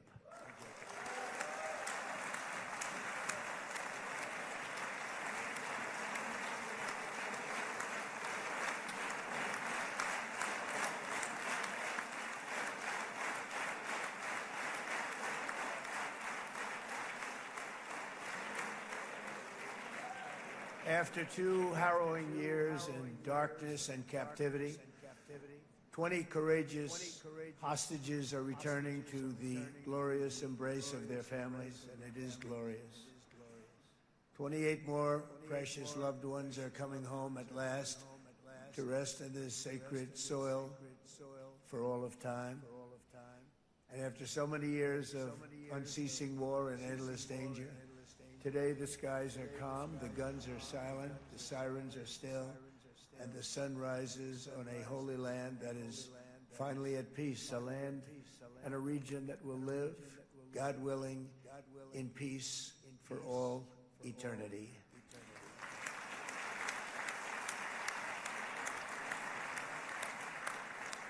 This is not only the end of a war, this is the end of an age of terror and death, and the beginning of the age of faith and hope and of God. It's the start of a grand concord and lasting harmony for Israel and all the nations of what will soon be a truly magnificent region. I believe that so strongly. This is the historic dawn of a new Middle East. I want to express my gratitude to a man of exceptional courage and patriotism, whose partnership did so much to make this momentous day possible. You know who I'm talking about. There's only one. Prime Minister Benjamin Netanyahu. Bibi, please stand up.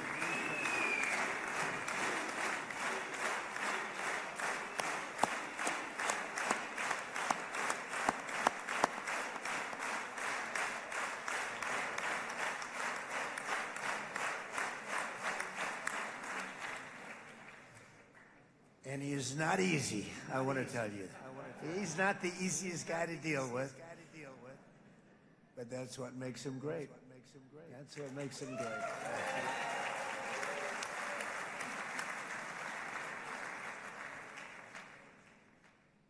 Thank you very much, baby.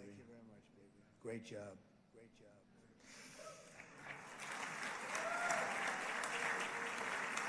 And let me also convey my tremendous appreciation for all of the nations of the Arab and Muslim world that came together to press Hamas to set the hostages free and to send them home. We had a lot of help. We had a lot of help from a lot of people that you wouldn't suspect. And I want to thank them very much for that. It's an incredible triumph for Israel and the world to have all of these nations working together as partners in peace. And it's pretty unusual for you to see that, but it happened in this case. This was a very unusual point in time, a brilliant point in time. Generations from now, this will be remembered as the moment that everything began to change, and change very much for the better. Like the USA right now, it will be the golden age of Israel and the golden age of the Middle East. It's going to work together.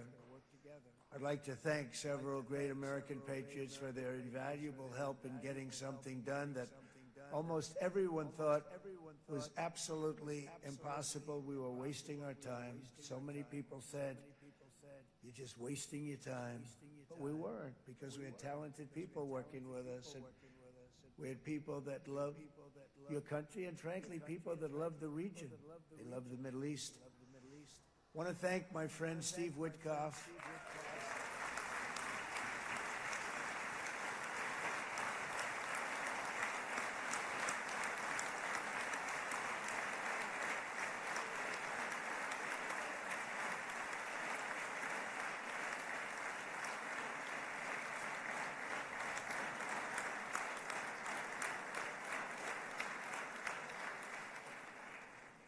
You know, Steve was chosen by me. He never did this before, but I knew him as a few things. He was a great businessman, but I know a lot of great businessmen, to be honest with you. He had tremendous negotiating skills, but I know a lot of people that negotiate pretty well, although it is an art. But there are people that can negotiate pretty well. But most importantly with Steve, he's just a great guy. Everybody loved him. Everybody. I mean, I know some negotiators that are so good, but you wouldn't have had peace in the Middle East. Would be in World War III right now with some of these guys. Everybody loves Steve, and they respect him, and they somehow can relate to him. I've known him for many years, and I've seen it over and over again. להוציא את חבר הכנסת עודה, להוציא אותו מהאולם, להוציא אותו מיד, החוצה, החוצה. Please expel this Knesset member. Please expel this Knesset member. Please expel Knesset member Kasif out of the hall. Please expel him immediately.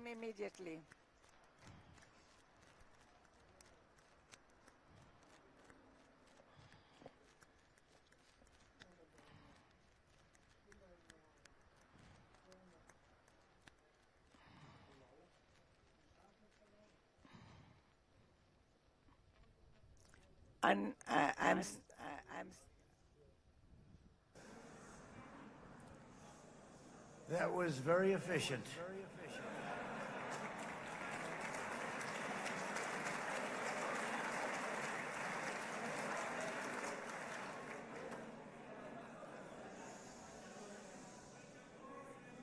So back to Steve. He's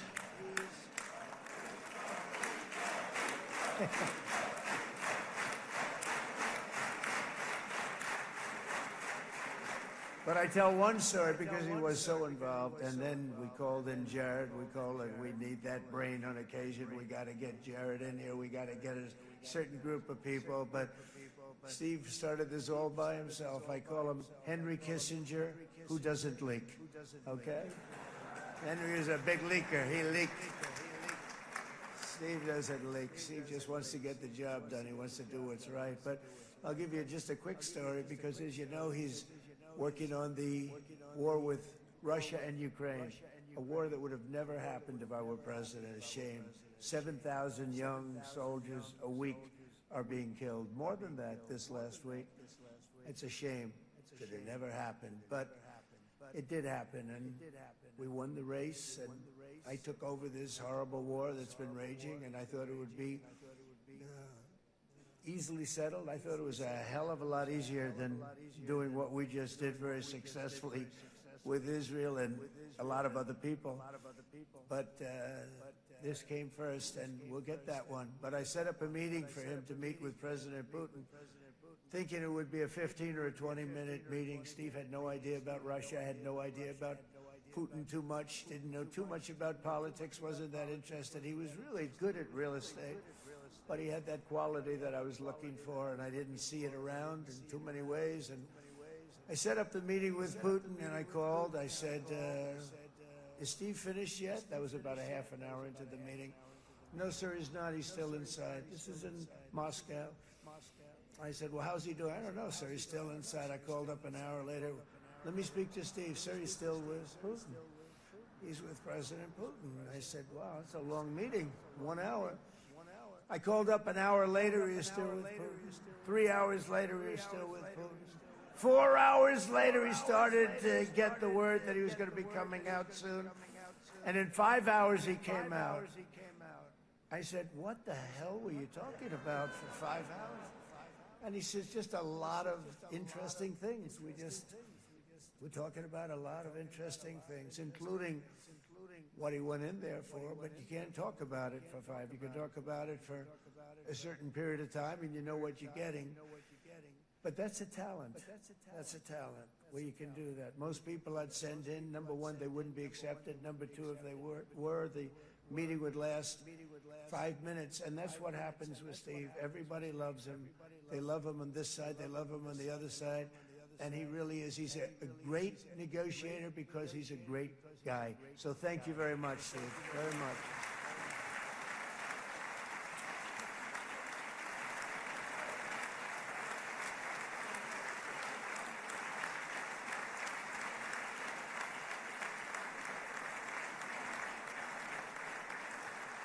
And let me also give a very special thanks to someone who truly loves Israel. In fact, loves it so much that my daughter converted. My daughter converted. I didn't know this was going to happen. And Ivanka's here.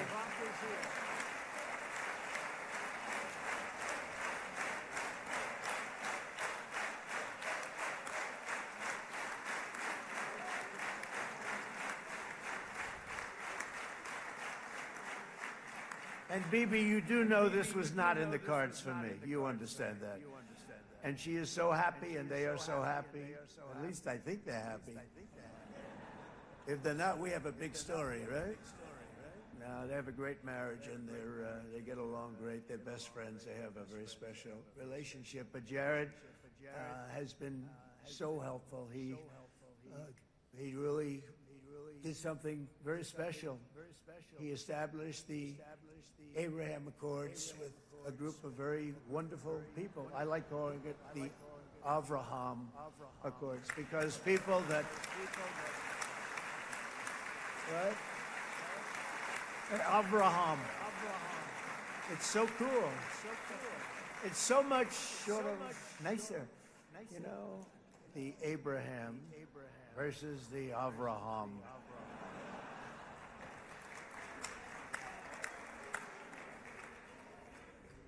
I just don't want to sound too sanctimonious when I do it, so, you know, I sort of split it up. This way we keep everybody happy. But we have some very great talent, and they have no excuses for anything that's taken place, because we had some unbelievably good people working on this. And then you're going to add a man named Marco Rubio, who is also here. That's right.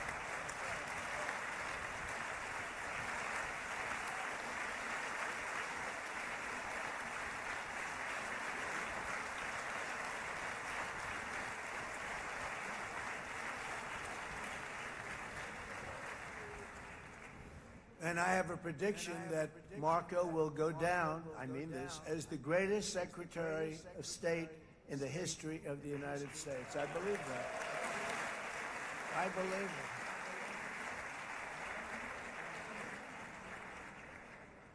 it. And he and I, you know, we really fought it out.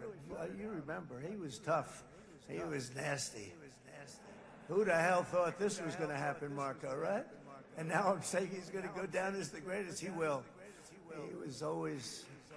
He was always smart and sharp, and people respect him. And then we have somebody who's young, but an unbelievable leader. I saw it a long time ago, and he's turned out to be even better than we thought. Right, Susie? I think even better. And that's Pete Hegseth, who is our Secretary of War, formerly Secretary of Defense.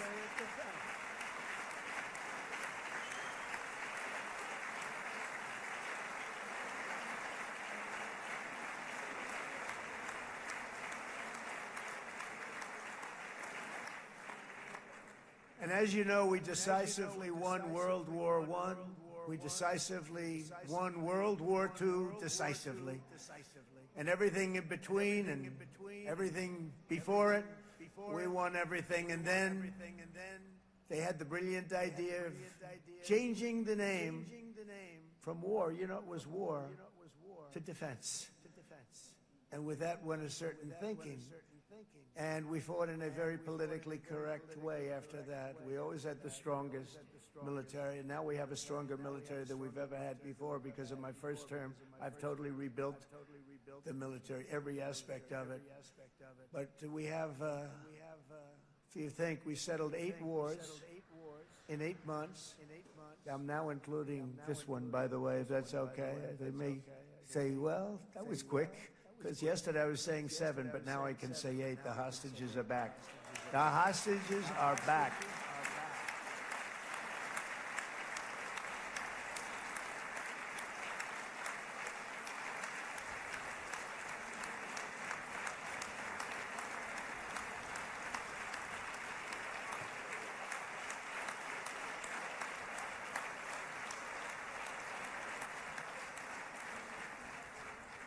It is a good feeling. Isn't that nice to say? You know, I just said the hostage. First time I said the hostages are back. It feels so good to say it.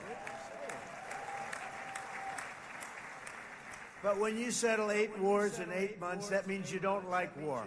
Everyone thought I was going to be brutal. In fact, I remember Hillary Clinton during a debate, she said, look at him, he's going to go to war with everybody. And actually, she said, he's got a personality that's all about war. No, and my personality actually is all about stopping wars, and it seems to work. Seems to work.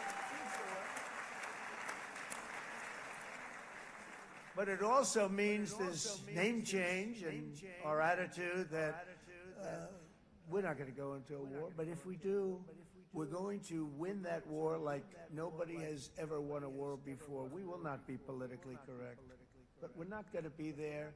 And I think, you know, as you mentioned, Bibi, before, peace through strength, and that's what it's all about. The United States has the greatest and most powerful military in the, right now, history of the world. I can tell you we have weapons that nobody's ever dreamt of. I only hope we never have to use them. I rebuilt the military. I was proud to do it, but some of the things I hated to do. I hated certain of the weapons because the level of power is so enormous, so dangerous, so bad. But we have to do what we have to do. We make the best weapons in the world, and we've got a lot of them. And we've given a lot to Israel, frankly. And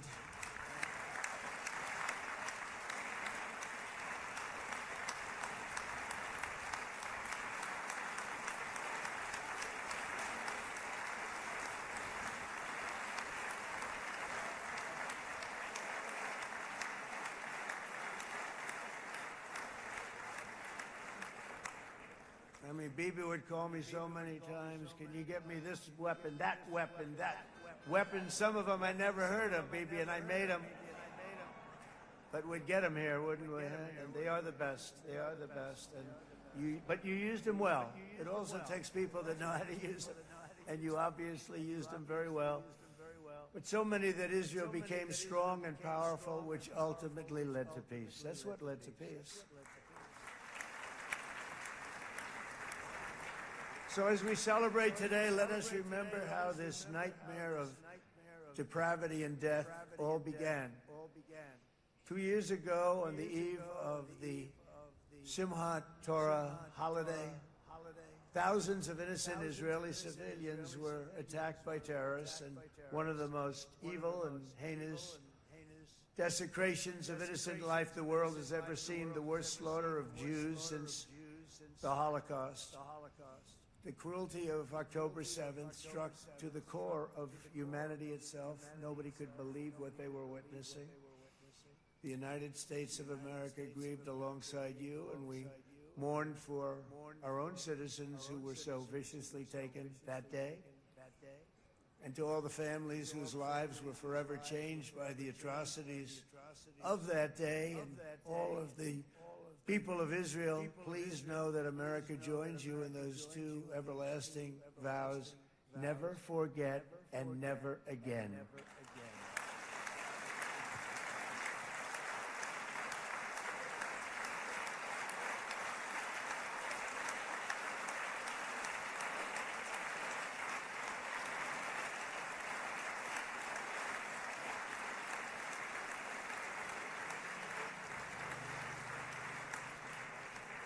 From October 7th until this week, Israel has been a nation at war, enduring burdens that only a proud and faithful people could withstand. It was a very tough period of time. For so many families across this land, it has been years since you've known a single day of true peace. But now at last, not only for Israelis, but also for Palestinians and for many others, the long and painful nightmare is finally over.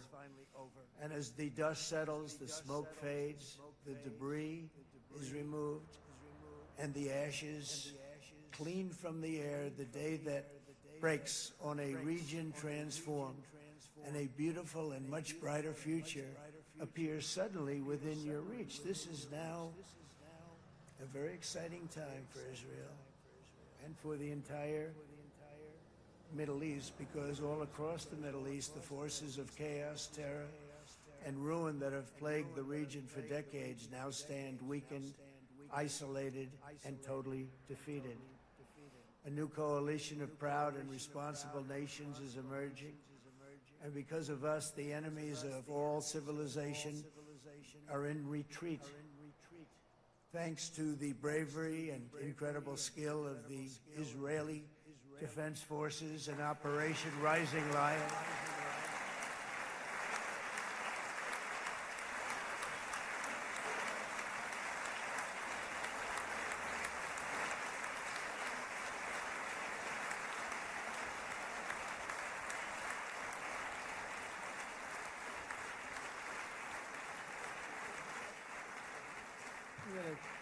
Guy's central casting. Let's put him in a movie. Look at him. Great job. And my people loved working with you. Loved it. They worked so well together. But many of Iran's top terrorists, including nuclear scientists and commanders, have been extinguished from this earth. And with Operation Midnight Hammer, boy, that's a great name for that, what we did.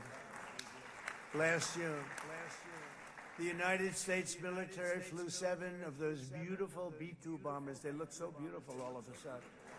They were always, I thought they were pretty planes. I had no idea they could do what they did. In fact, we just ordered 28 more of them. A little updated version. We ordered a whole pile of them. And almost 100 other planes went with them, including fighter jets. We had 52 tankers, big, beautiful, brand new tankers that were loading them up 4 or 5 times. They traveled 37 hours back and forth. Think of that. But we had tankers all over the sky for all the other planes. We had the F-22s, the F-35s, F-16s. We had a hell of a lot of planes.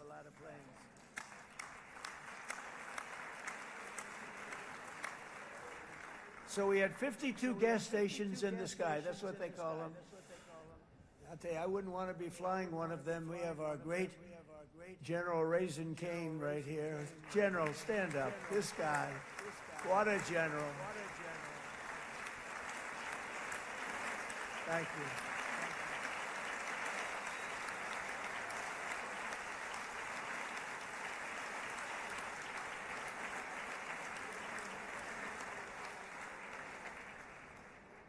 I asked General Kane, I said, you know, we're having problems with ISIS, and I was in Washington, and I asked, how long would it take to defeat ISIS? And my Washington generals told me, 3, 4, maybe 5 years, sir.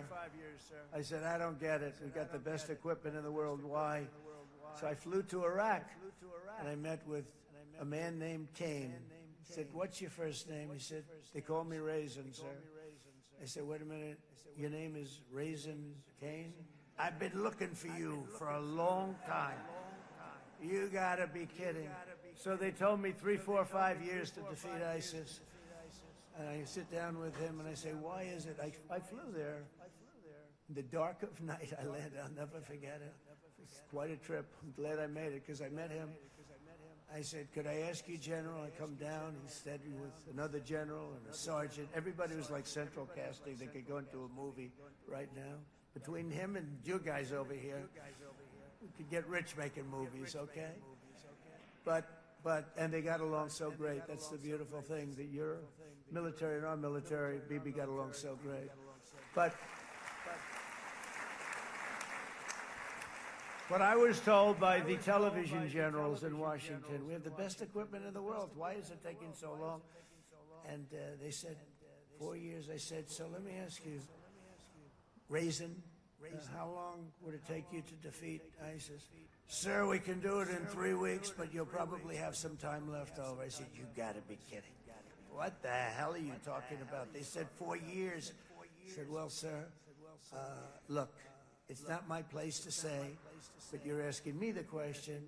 What you have to do is you hit him from the west, you hit him from the north, you hit him from the south, you hit him above, you hit him below. I said, so why didn't they do it? And he didn't want to speak badly of his superiors, which is hard to believe they were his superiors. It should have been the other way around a long time ago, because he's the one that did Operation Hammer. It was flawless. It was flawless. It was absolutely flawless. And I said, so you really think you can do it in 4 weeks? Yes, sir, 100%. You have to do it differently than they were doing it. They were using one base and it was hundreds of miles away. And he says, we have all these portable bases all over the Middle East. And they didn't want to use them because they didn't want to offend the country where the portable, they wouldn't have even known what the hell the planes were going up, right? They wouldn't have known, but he said, no, they didn't want to defend anybody, offend anybody, and but we can do it in 4 weeks. I said, you sure about that? I'm going to call you back. I'll call you back on Monday. I'm going back to Washington.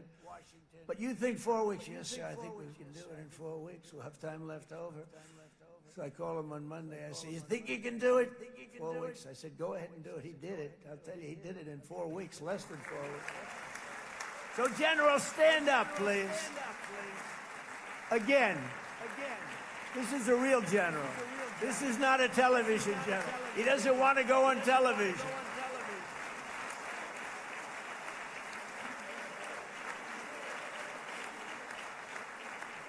He doesn't want to go on television. I said the other guys love being on television.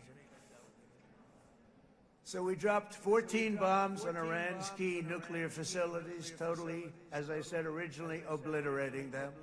And that's been confirmed, and everybody understands it. Together we stopped the #1 state sponsor of terror from obtaining the world's most dangerous weapons.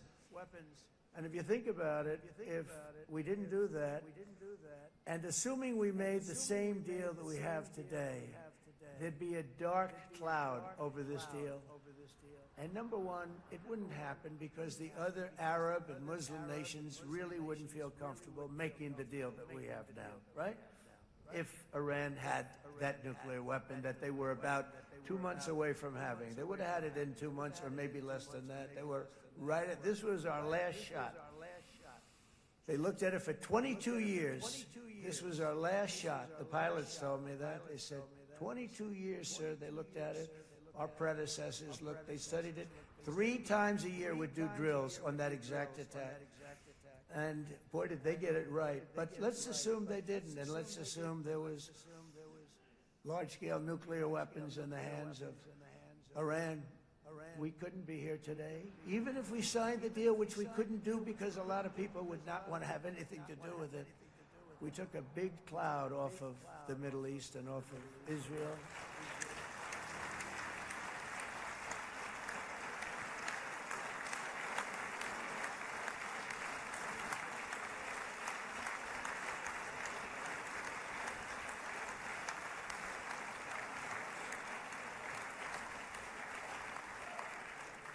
And it was my honor to help.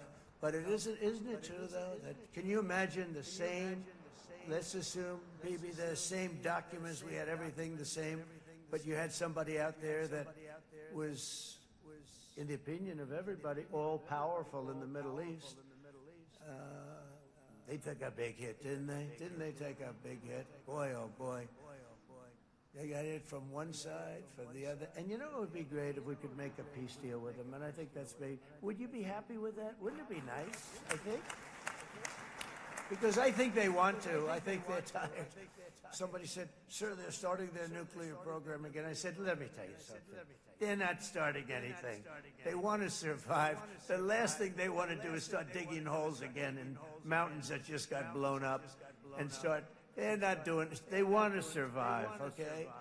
But I think we have a chance. Steve, you, and I think Jared, come on, I'll call you back for another one. We always bring Jared when we want to get that deal closed. We bring Jared, but Steve, you and Jared and the General and Pete and Marco, you'll get that deal done easy. I think that'll be easy. But first we have to get Russia done. We got to get that one done. If you don't mind, Steve, let's focus on Russia first, all right? We'll get it done. In Lebanon, the dagger of Hezbollah, long aimed at Israel's throat, has been totally shattered. My administration is actively supporting the new president of Lebanon in his mission to permanently disarm Hezbollah's terror brigades. He's doing very well. And build a thriving state at peace with its neighbors, and you're very much in favor of that, I know. And it's good things are happening there, really good things. And with this week's ceasefire, we've achieved the most challenging breakthrough of them all. The most challenging breakthrough maybe ever. I mean, I've never seen anything like it. I've been involved in a lot of success. I have never seen anything like what's going on today all over the world. People are dancing in the streets, not just in Israel. They're dancing in the streets of countries that would have never danced in the streets about what's happening today. They're dancing in those streets. So this long and difficult war has now ended. You know, some people say 3,000 years, some people say 500 years, whatever it is. It's the granddaddy of them all. And in an unprecedented achievement, virtually the entire region has endorsed the plan that Gaza will be immediately demilitarized, that Hamas will be disarmed, and Israel's security will no longer be threatened in any way, shape, or form.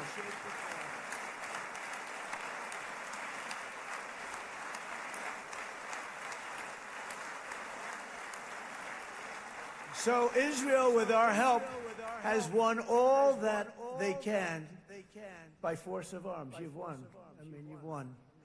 Now it's time to translate these victories against terrorists on the battlefield into the ultimate prize of peace and prosperity for the entire Middle East. It's about time you were able to enjoy the fruits of your labor, Mr. Opposition Leader. I said he's a very nice opposition leader. I think. No, he's a nice man. Bibi, he's a nice man. Good. He knows what he's doing. No, a very nice guy. Well, see, now you can be a little bit nicer, Bibi, because you're not at war anymore, Bibi.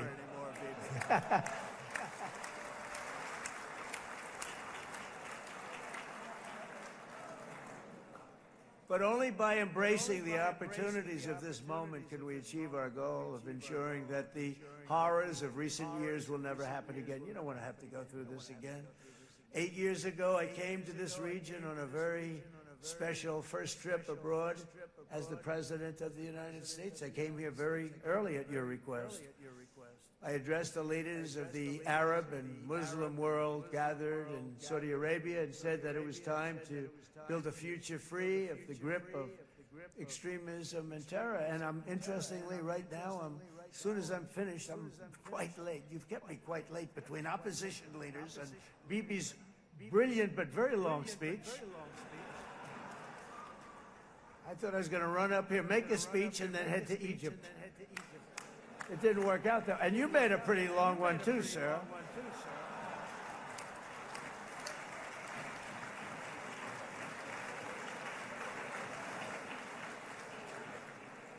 But I liked what you all said. It could be worse. Supposing on top of it, I didn't like what you said. That would be no good, Ron, would it? Ron, you did a great job, by the way, Ron.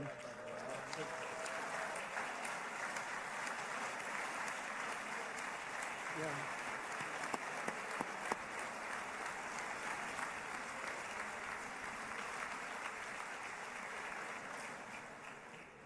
So I'm going to be meeting, actually, in a little while, I'm going to be meeting with the most powerful, the richest nations, really, in the world. Although now, with the tariffs, the United States is by far the richest nation in the world, as you probably have been reading. But the richest nations, most powerful nations, you know, tremendous, headed by some tremendous people in many cases. Some cases I wouldn't say necessarily I would endorse. But I will tell you, some incredible people that really helped us make this all possible. So I'll be going there. I'll be quite late. They might not be there by the time I get there. But we're going to give it a shot. But the journey we started back then led to the crushing defeat of the ISIS caliphate, to the monumental Abraham Accords, and ultimately to the historic ceasefire this week, in which many of those same nations really played a very pivotal role, I have to tell you. Steve will tell you that. Jared will tell you that. Together we've shown that peace is not just a hope that we can dream about. It's a reality we can build upon day by day, person by person, and nation by nation. And because of that, the Middle East is finally ready to embrace its extraordinary potential. You have extraordinary potential in this region. It should now be clear to everyone throughout the region that decades of fomenting terrorism and extremism, jihadism and anti-Semitism have not worked. They haven't worked. They've been a disaster. They've just killed. They've killed. They've backfired completely and totally. They've just totally backfired. Everything that you thought, take it worst case, it's turned out to be worse than that. They have not worked. From Gaza to Iran, those bitter hatreds have delivered nothing but misery, suffering, failure, and death. They've served not to weaken Israel, but to annihilate the very forces that did the most to foment this hatred. And it's really, I mean, everybody that's tried it has become irrelevant. Meanwhile, we've seen those nations that set aside their differences, reached across ancient divides, and pursued engagement are now among the most successful in the region. They're getting along with Israel, and they're doing great. And I can tell you the 4 nations that joined the Abraham Accords early on, and you'd all be doing me a favor, and I'm going to be saying this in a little while to some other friends, would love you all to, is this right, Jared? Join up in the Abraham Accords. We have to join up and get together. You can have that whole thing filled out. We had a very weak administration, worst president in the history of our country by far. And Barack Obama was not far behind, by the way.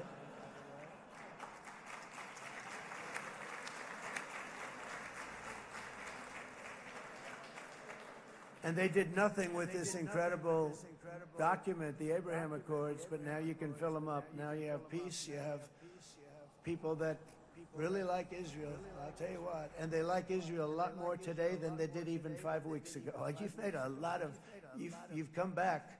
You've come back strong, because it was getting to be a little nasty out there in the world, and ultimately the world wins. You can't beat the world. Or I would say to Bibi, it's now time. And he understood it better than anybody, because ultimately, you know, the world's a very big place. And I've said a lot. I said, this piece of land is very small. It's unbelievable what you've done with that tiny, you look at a map even of just, not the world, the Middle East, and you have this little dot. And think of what you've done. It's incredible. It's incredible.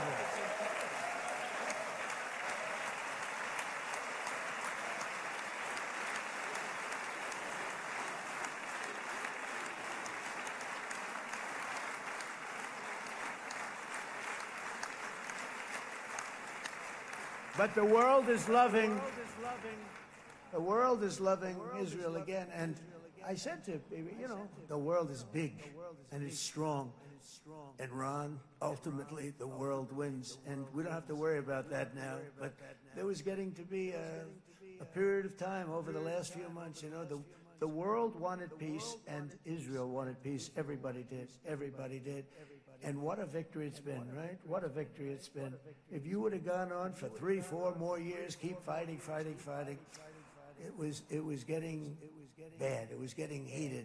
The timing of this is brilliant. And I said, Bibi, you're going to be remembered for this far more than if you kept this thing going, kill.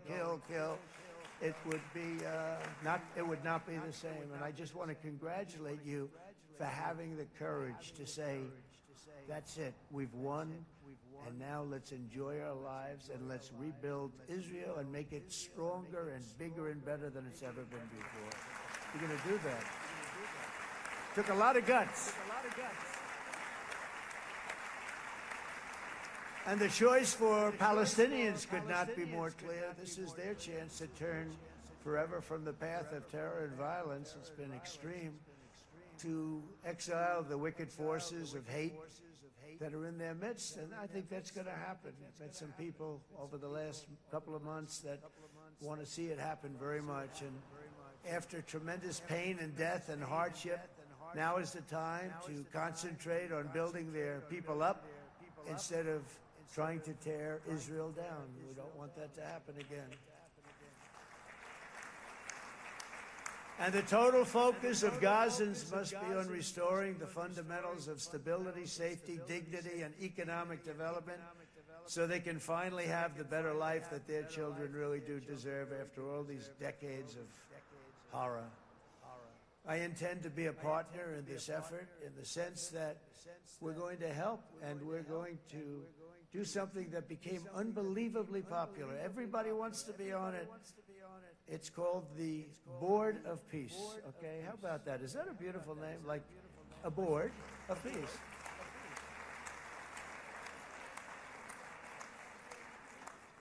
The only bad thing from my standpoint, every single nation involved has asked me to be the chair. And I'll tell you, I'm very busy. I didn't count on that. But you know what? If we do it, we'll do it right. And we have unbelievable power and wealth. Because you're going to need wealth. You're going to need wealth to rebuild things. And they have wealth like few people have wealth. I want to thank the Arab and Muslim nations for their commitment that they've made to support a safe rebuilding of Gaza and beyond. I have many Arab countries, very wealthy countries, that came up and said, we'll put up tremendous amounts of money to get rebuild Gaza.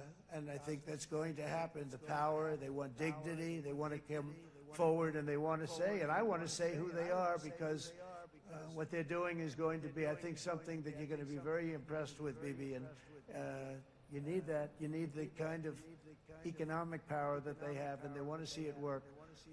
And they want to see it be safe, and they want to see it be good for Israel, too. And as much money as it will be, and it's a lot, as you can see, it's a lot. For these countries, it's relatively little relative to their worth. It's really a lot of money like most people could never even conceive, but for these countries, it's not that much, especially because it ensures success and stability in the Middle East, which is what they want to see.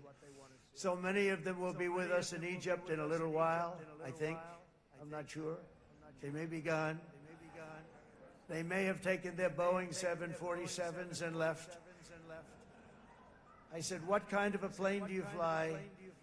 747. I said, that's a large plane. No, they may have. Steve, do you think they've left on their Boeing 7, their brand new Boeing 747s? Or, I don't know. We're going to find out soon. It's going to be a big story. There'll be 2 people left. And they'll be the 2 poorest ones.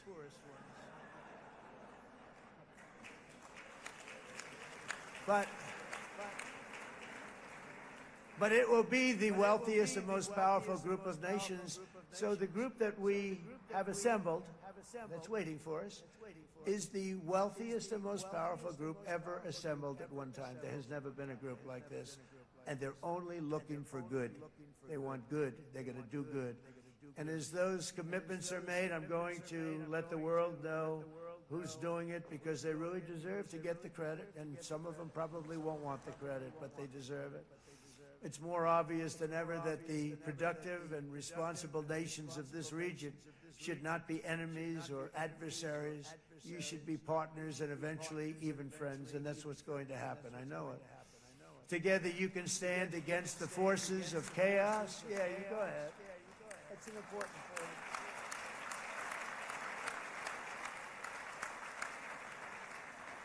Because you can stand against the forces of chaos that threaten all of your interests, and it's always a big threat, and unleash incredible prosperity and opportunity for all the people of these lands, and that's what's going to happen. You're going to unleash numbers and success, the likes of which Israel has never been able to think of, because you're so firm, and you should be, and you've done the right thing in defending yourself. You're not going to have to worry so much about it. You've won, and now you can build, and you can do things that you never even thought possible. When you put that genius into doing something else, it's going to be something it's going to be a miracle. The miracle in the desert. It's going to be amazing. And it already is in a true sense. But it'll be wonderful when you can spend time thinking about other than war and defense and offense also. To that end, it's my firm hope and dream, frankly, that together the Abraham Accords will turn out to be everything that we thought they would. Those 4 countries were very, very brave in doing it. They did it at a very early point, and every single one of them benefits unbelievably financially. And if you noticed, even in this bad period that we just went through, they all remained a member of the Abraham Accords. They've done unbelievably well. And you know who you are, and I want to thank you. And they've stayed because of loyalty, but they've also stayed because it was really good business. They've made a lot of money being members, and you're going to all, I hope that every one of the countries that we're seeking, Jared, I hope they join quickly. No games, no nothing. Just join, get it. It's going to be a great peacemaker. It's really going to bring it together beyond anybody's wildest dream. So instead of building fortresses to keep enemies at bay, the nations of this region should be building infrastructure to weave your commerce closer together, because you've got to compete with the big world out there in commerce now. It's a different kind of competition. Instead of making weapons and missiles, the wealth of this region should flow to schools and medicine, industry, and frankly, the new hot thing, artificial intelligence. It's a lot of intelligence you're going to have to be thrown off to pay back these sums of money that they're doing. But that's really the hot one. And I might say that the United States, a year ago, was a dead country. I say it to people. I heard it first from the King of Saudi Arabia. I then heard it from UAE. I heard it from Qatar. I heard it from many other countries. A year ago, the United States of America was a dead country. Now it's the hottest country anywhere in the world. It is the hottest. There's no question about it.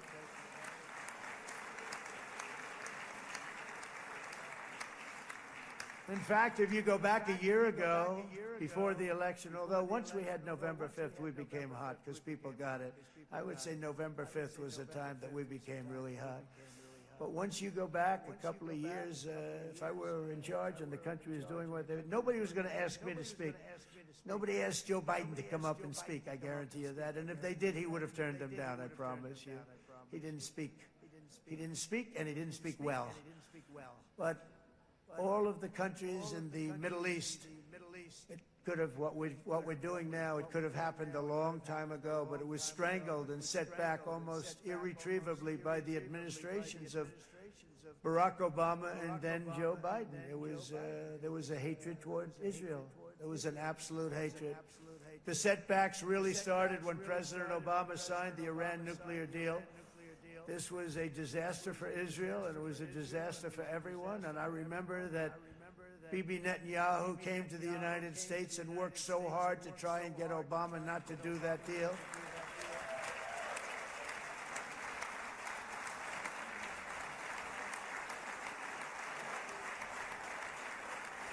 He worked so hard. But it was like talking to a wall. I remember him telling me it was like talking to a wall. They wanted to go with Iran. They chose Iran, frankly, over a lot of other good nations, but specifically Israel. And that was the beginning of a very bad period of time.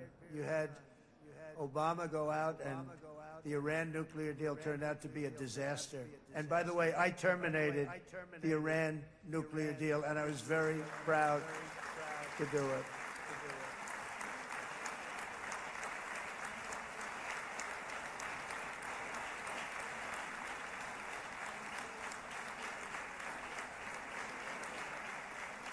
Yet even to Iran, whose regime has inflicted so much death on the Middle East, the hand of friendship and cooperation is open. I'm telling you, they want to make a deal.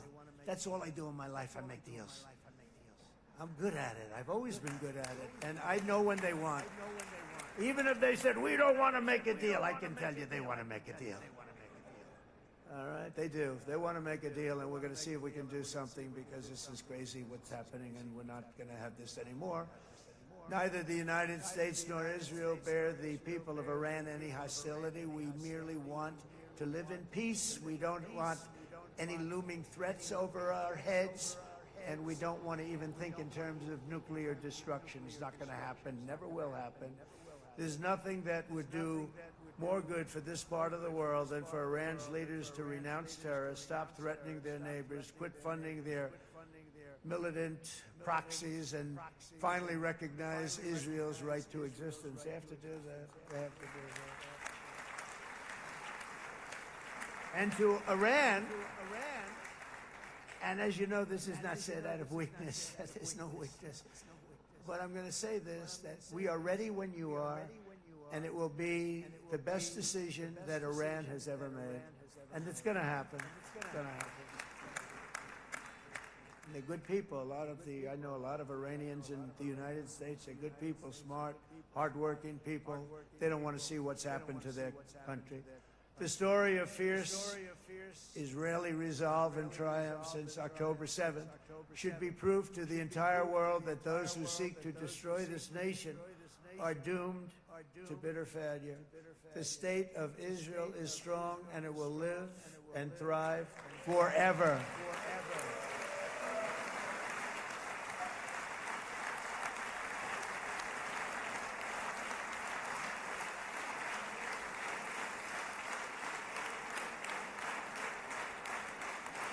And that is why Israel will always remain a vital ally of the United States of America. Israelis share our values, field one of the world's most powerful militaries. You really do. You have an amazing, what a job you've done. And have one of the most innovative economies on earth. Those are just a few of the reasons why I'm proud to be the best friend that Israel has ever had. And they all say it in the White House. They all say it. I guess it's true because everybody says it, baby. You said it today. Thank you. But as president, I terminated the disastrous Iran nuclear deal, and ultimately I terminated Iran's nuclear program with things called B-2 bombers. It was swift, and it was accurate, and it was a military beauty. I authorized the spending of billions of dollars, which went to Israel's defense, as you know. And after years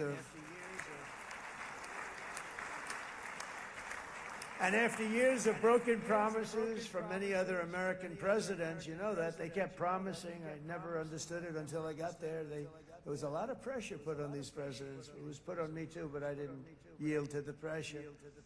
But every president for decades said, we're going to do it. The difference is I kept my promise and officially recognized the capital of Israel and moved the American embassy to Jerusalem.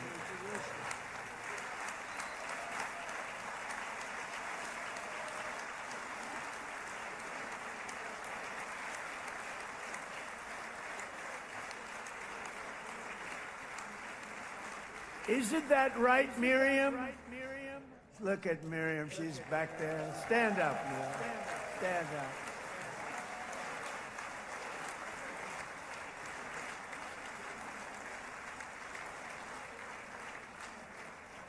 Miriam and Sheldon would come into the office. They'd call me. I think they had more trips to the White House than anybody else I could think of. Look at her sitting there so innocently. She's got $60 billion in the bank. $60 billion. And she loves, I think she's saying no more. And she loves Israel, but she loves it, and they would come in, and her husband was a very aggressive man, but I loved him. He was a very aggressive, very supportive of me. And he'd call up, can I come over and see you? I say, Sheldon, I'm the president of the United States. It doesn't work that way. He'd come in, but they were very responsible for so much, including getting me thinking about Golan Heights, which is probably one of the greatest things to ever happen to Israel.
I have an idea.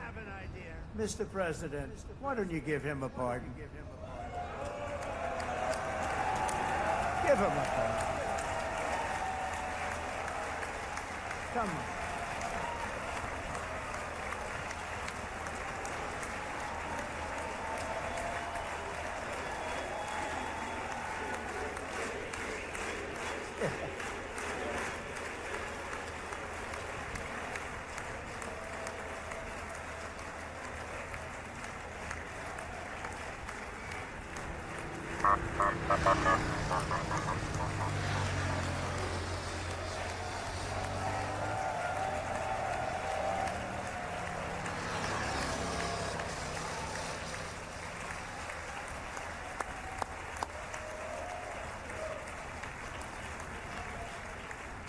By the way, that was not in the speech, as you probably know.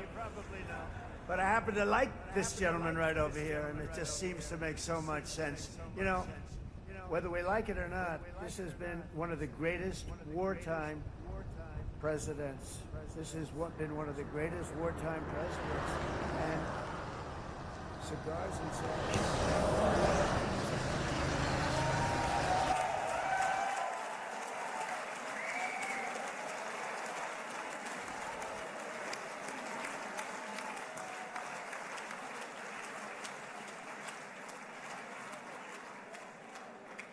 All right, enough controversy for the day, right? It's actually, I don't think it's very controversial. So, you know, I mean, I see so popular. You are a very popular man. You know why? Because you know how to win.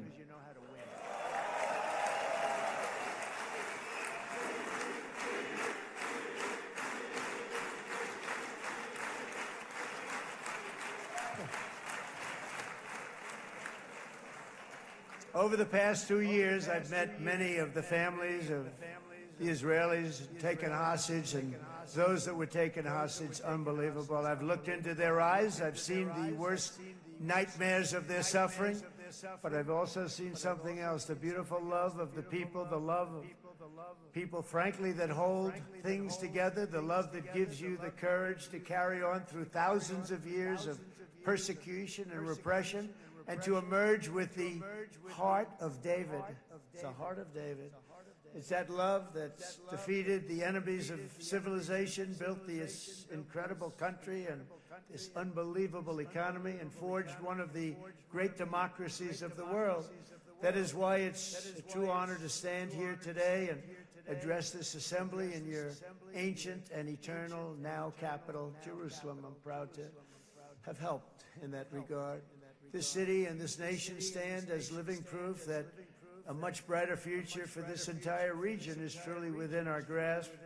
For thousands of years, Jerusalem has been a home to Christians, Jews, Muslims, and people of all ethnicities and creeds. This is the holy center of the world's three great Abrahamic faiths.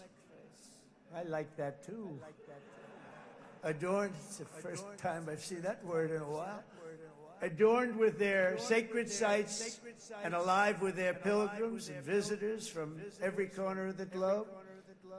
But here between the Western Wall, the Temple Mount, and the hill called Calvary, people of every faith and background live, work, pray, serve, and raise their families side by side, and they do it with love.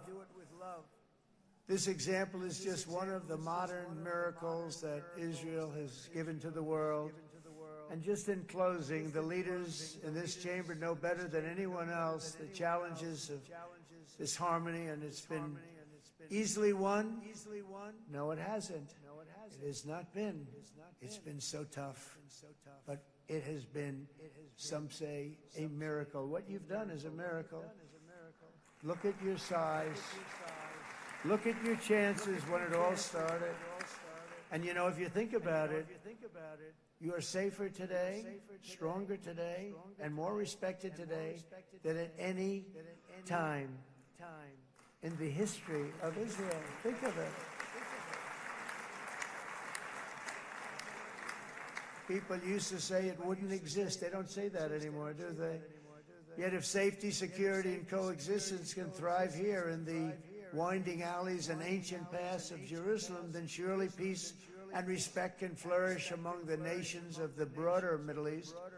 The God who once dwelled among his people in this city still calls us, in the words of Scripture, the turn from evil and do good, to seek peace and pursue it.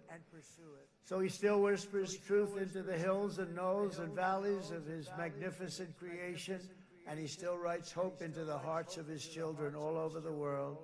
And that is why even after 3,000 years of pain and conflict, the people of Israel have never given up from the threats of Zionism, from all sorts of threats.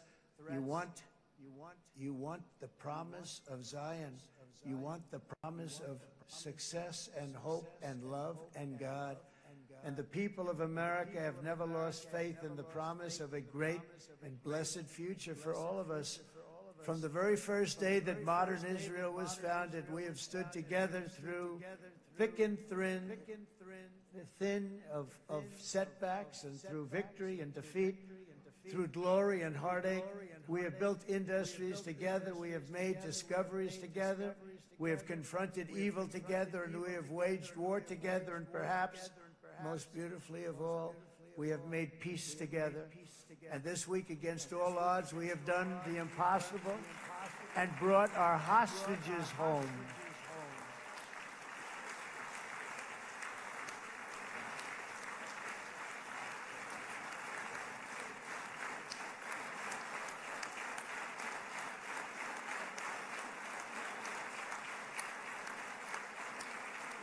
So now we're going to forge a future that is worthy of our heritage. We're going to build a legacy that all the people of this region can be proud of. New bonds of friendship, cooperation, and commerce will join Tel Aviv to Dubai, Haifa to Beirut, Jerusalem to Damascus, and from Israel to Egypt, from Saudi Arabia to Qatar, from India to Pakistan, from Indonesia to Iraq, from Syria to Bahrain, Turkey to Jordan, the United Arab Emirates to Oman, and Armenia to Azerbaijan, another war that I just settled. We are going to have hope, harmony, opportunity, and happiness here in the spiritual and geographic center of the entire world. That's what you are. Israel, America, and all of the nations of the Middle East will soon be safer, stronger, greater, and more prosperous than ever before.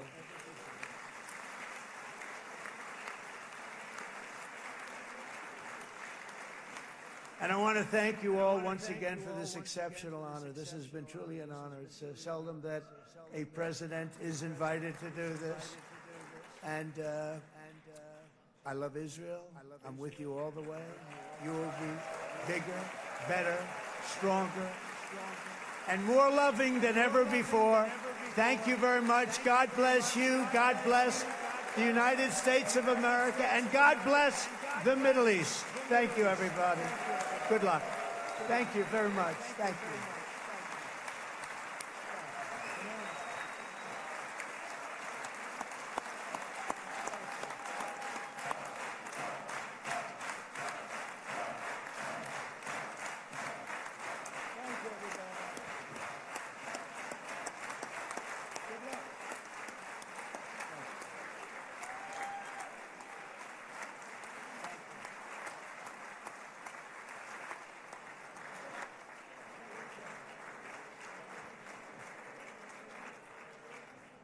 אני מודה לנשיא ארצות הברית של אמריקה. I'm thanking the President of the United States.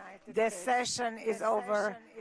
The next session will be on the 20th of October at 4 o'clock in the afternoon. Happy holiday and good. This session is finished.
lovely meeting you. You did an amazing job. I'm sorry couldn't help you.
Don't speak Euro, sorry. Oh, what's up?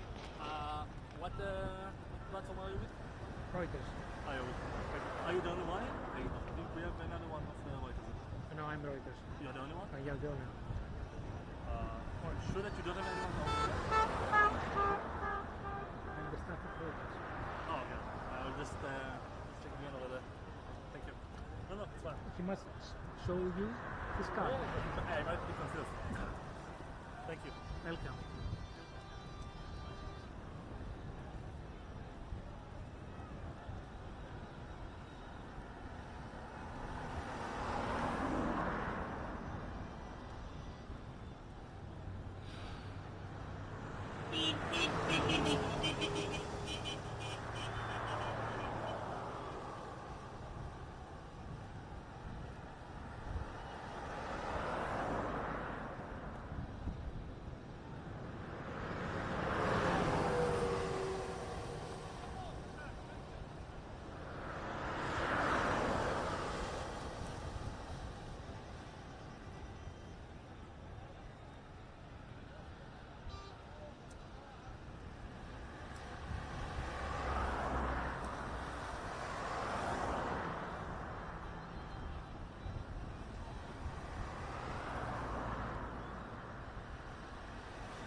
כן, והשני כן. הראשון זה נראה כמו הלום. הראשון...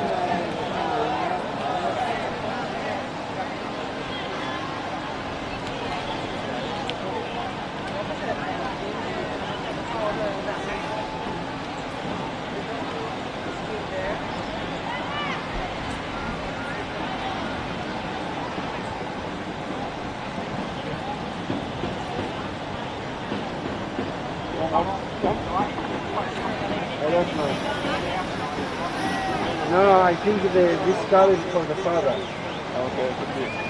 So only two. I need to find the name. You should do this right.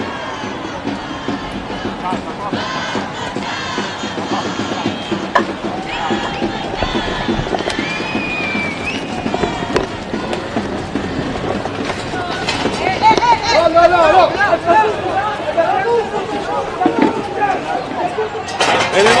אין מעבר. תשאר שמה. No, cazzo però.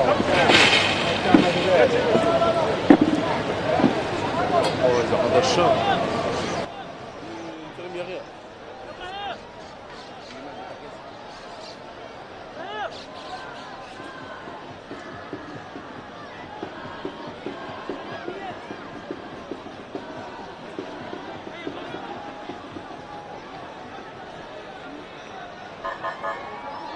אין מעבר מפה, אין מעבר. אתה לא עובר.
רזון.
תנו להם, יש פה חבר'ה שהולכים לצאת.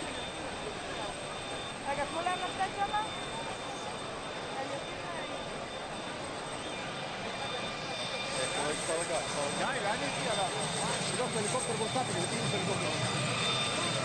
This morning, after more than 2 years of suffering through brutal conditions, the Israeli hostages have finally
هاي ليش باخذ فلوس؟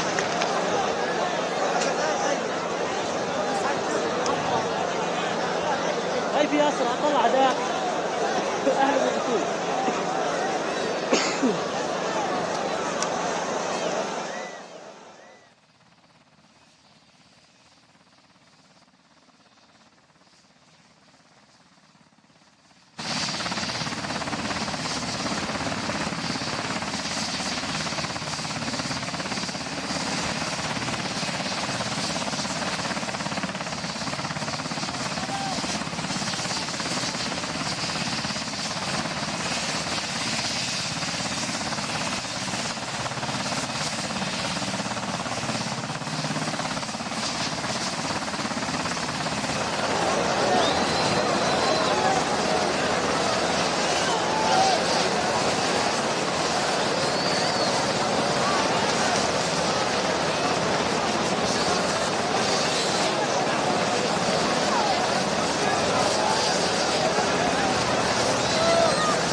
wenigsten.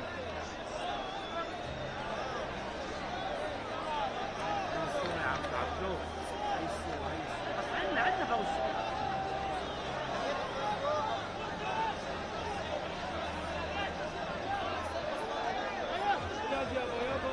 يا ابو الشباب ابعد ابعد.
طمن راسك طمن راسك ولو عمي هذا يمنع.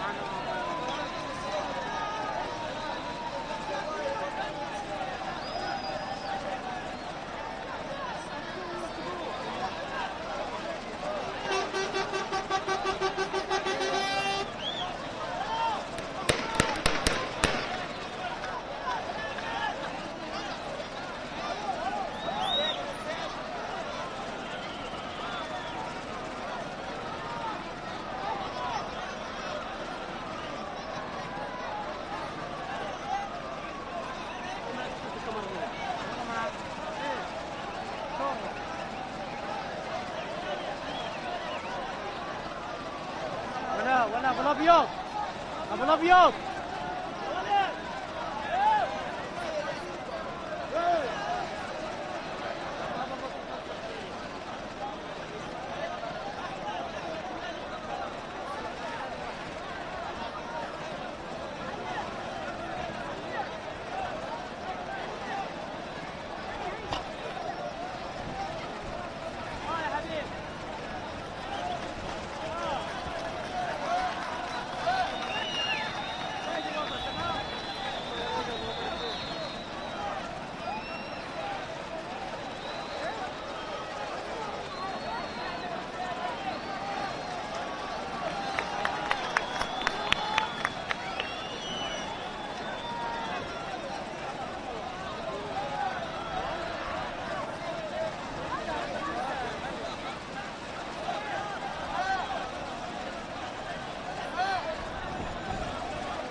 الو حبيب حبيب الو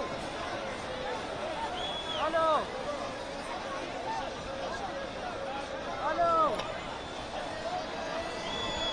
الو الو عمران صفقة عجوة الو عاد عفان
سميري روح يا محمد روح انزل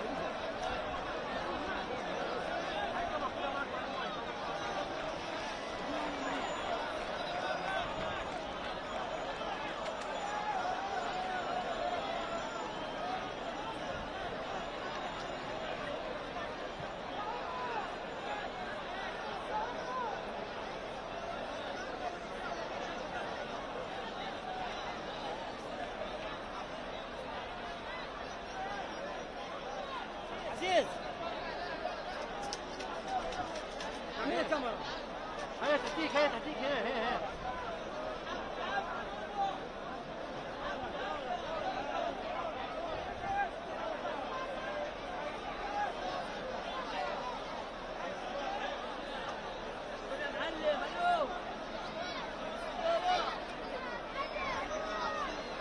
خلص هيدي طلع المادة السميري ايوه السميري تطلع المادة ايوه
يا الله يا الله بس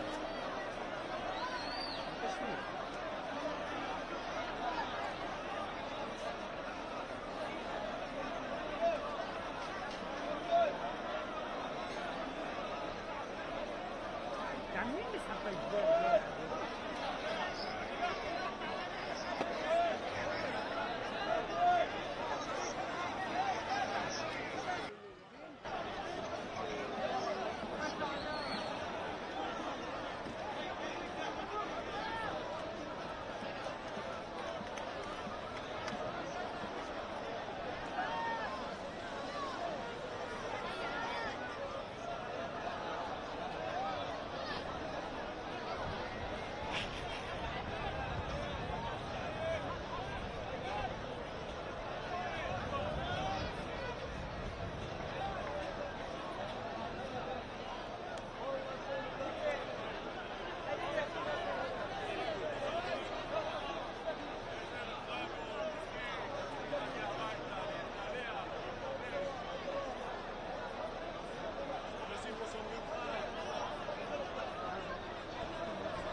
يابا ايه ارجع ورا معاك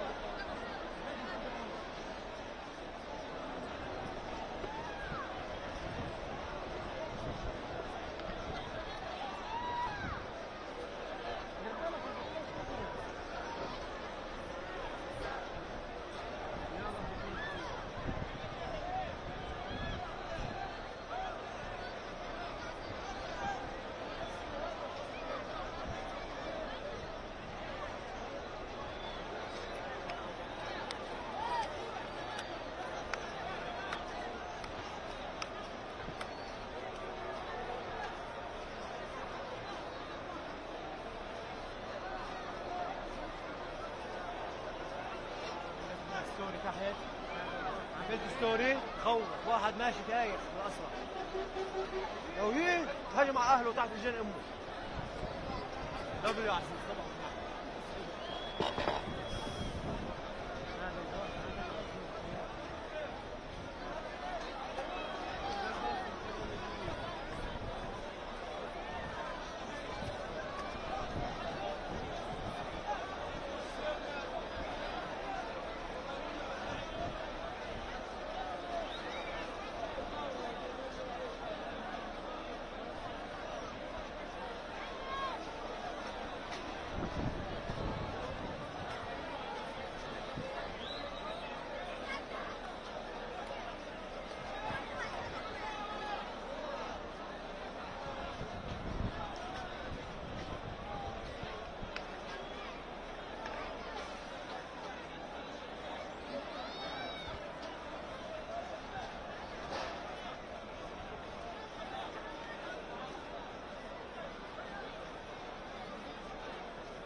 شفت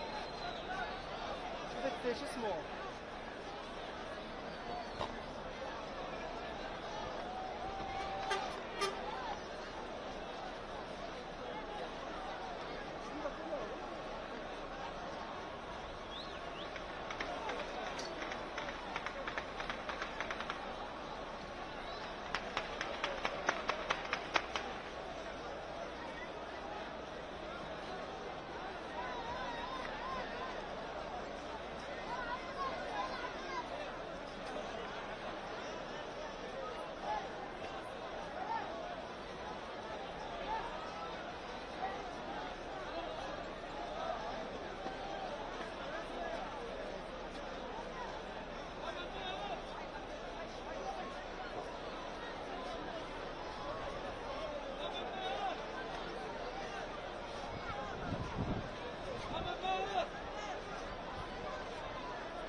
يابا سمير طلع فوق مع الكاميرا واللوجو تبعنا خليه ما انتش خلص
عامر وينها؟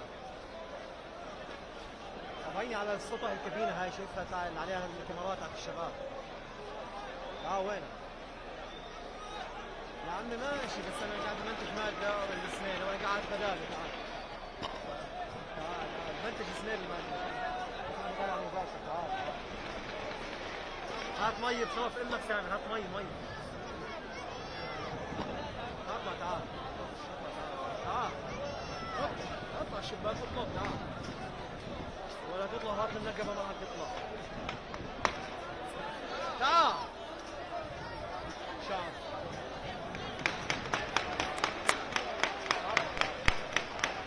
اطلع. ولا هي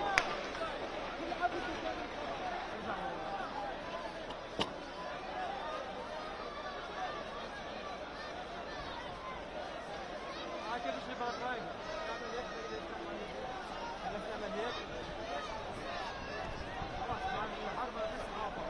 يعني جو فيكس. يا اسمع مين شافني؟ والله شمالة؟ عندي مين؟ هاي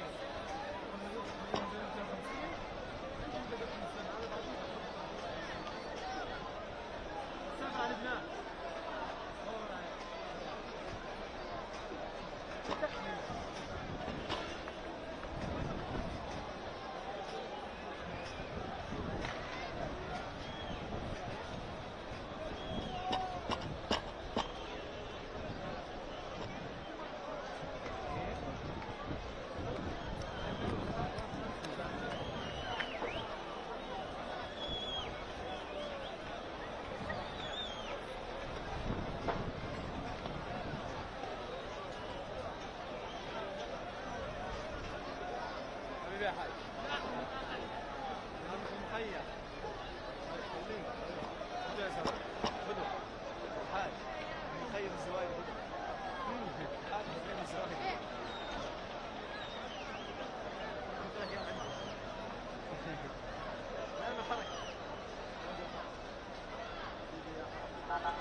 حافلات وصار شنو؟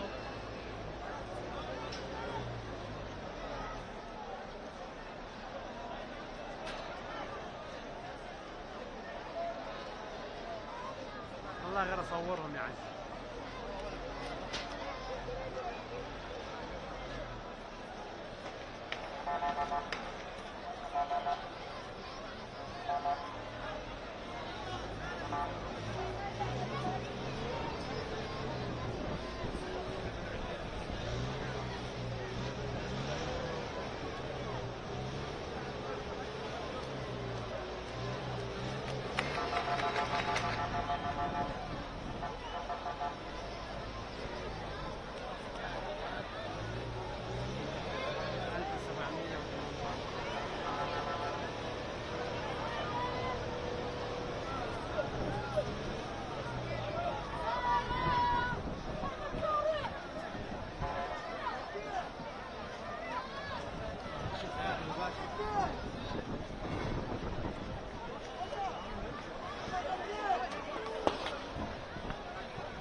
اسمع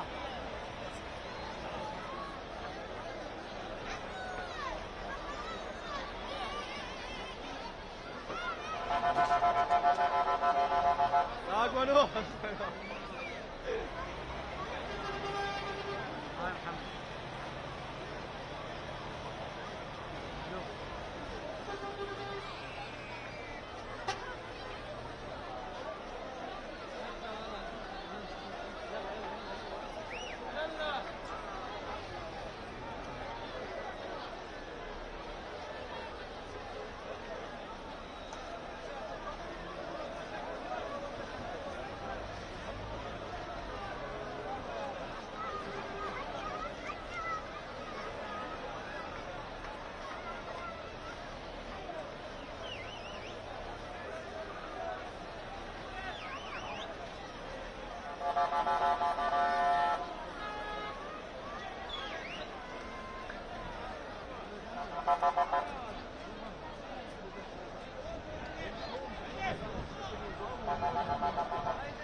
يا ولد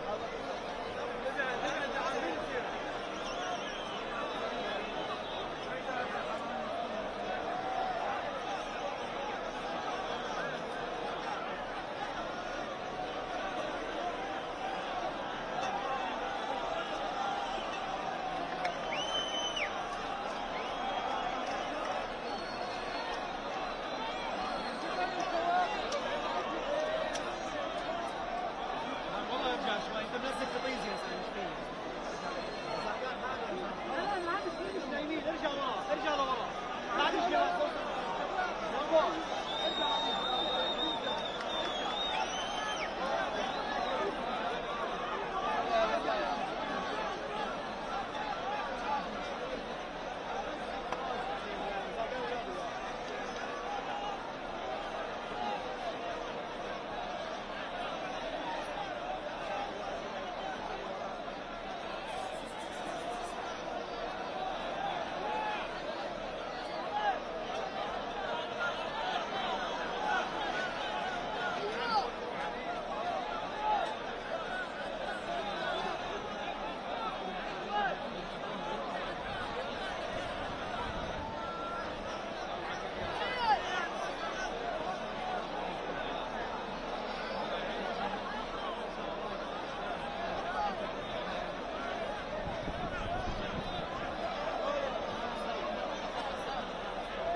قوم يا حسين بقى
احلى واحد شفته شادو بسيف شفته هناك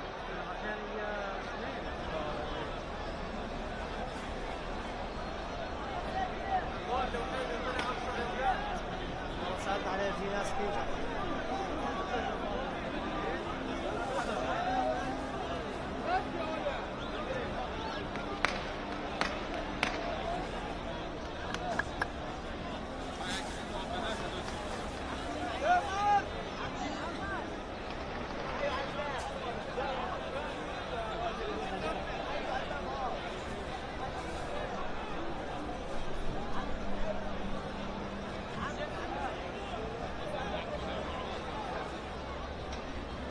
وين يا عم رايح؟ روح انزل عضة اسد ولا راس الحسن؟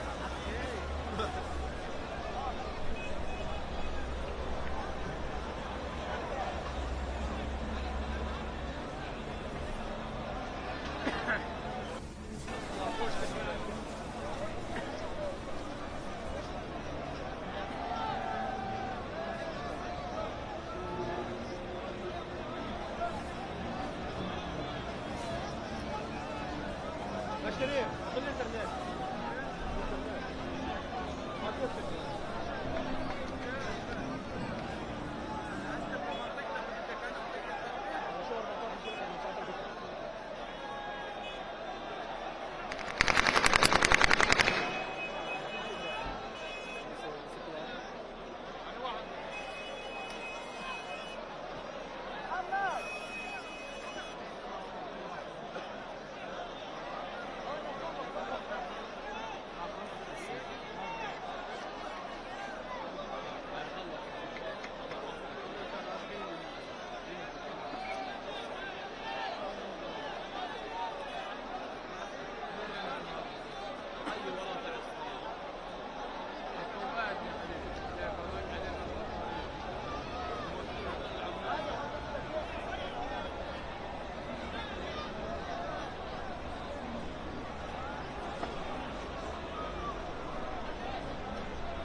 قاعد قال عزوري وين؟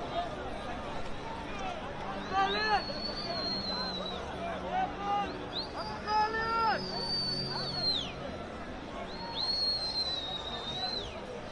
حتى الأصفر صار أبيض.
برج خلاص شغاله. يعني قديش بياخدوك؟ قديش بياخدوك بعد قديش؟ بتطلع فوق اخذ المد وانزل. هذا يجيب سميري. سميري تجيبه. بسيبه الله يخليك. هو حتى اسبوع قاعد.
possible Iran peace deal. You said we are ready when you are.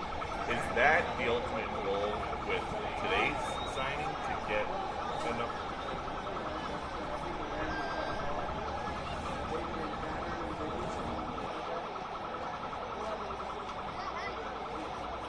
They need some help. They're big sanctions, as you know, tremendous sanctions. I'd love to take the sanctions off when they're ready to talk. But they can't really survive with those sanctions. Those sanctions are very tough. But at some point they're going to say, we want the sanctions off. We're going to end up with peace. I think Iran is going to be fine. I know so many Iranian people. They're great people. They're smart, great people. Engineers, lawyers, I mean, they're academics. But they took a big hit.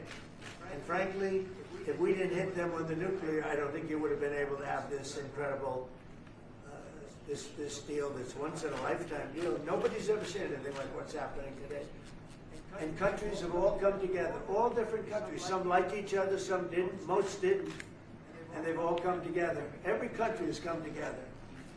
And by the way, Iran did put out a statement, you know, that they support this deal very wholeheartedly. So that was in itself something. But no, I think they want to, that's all I do in my life. I make deals.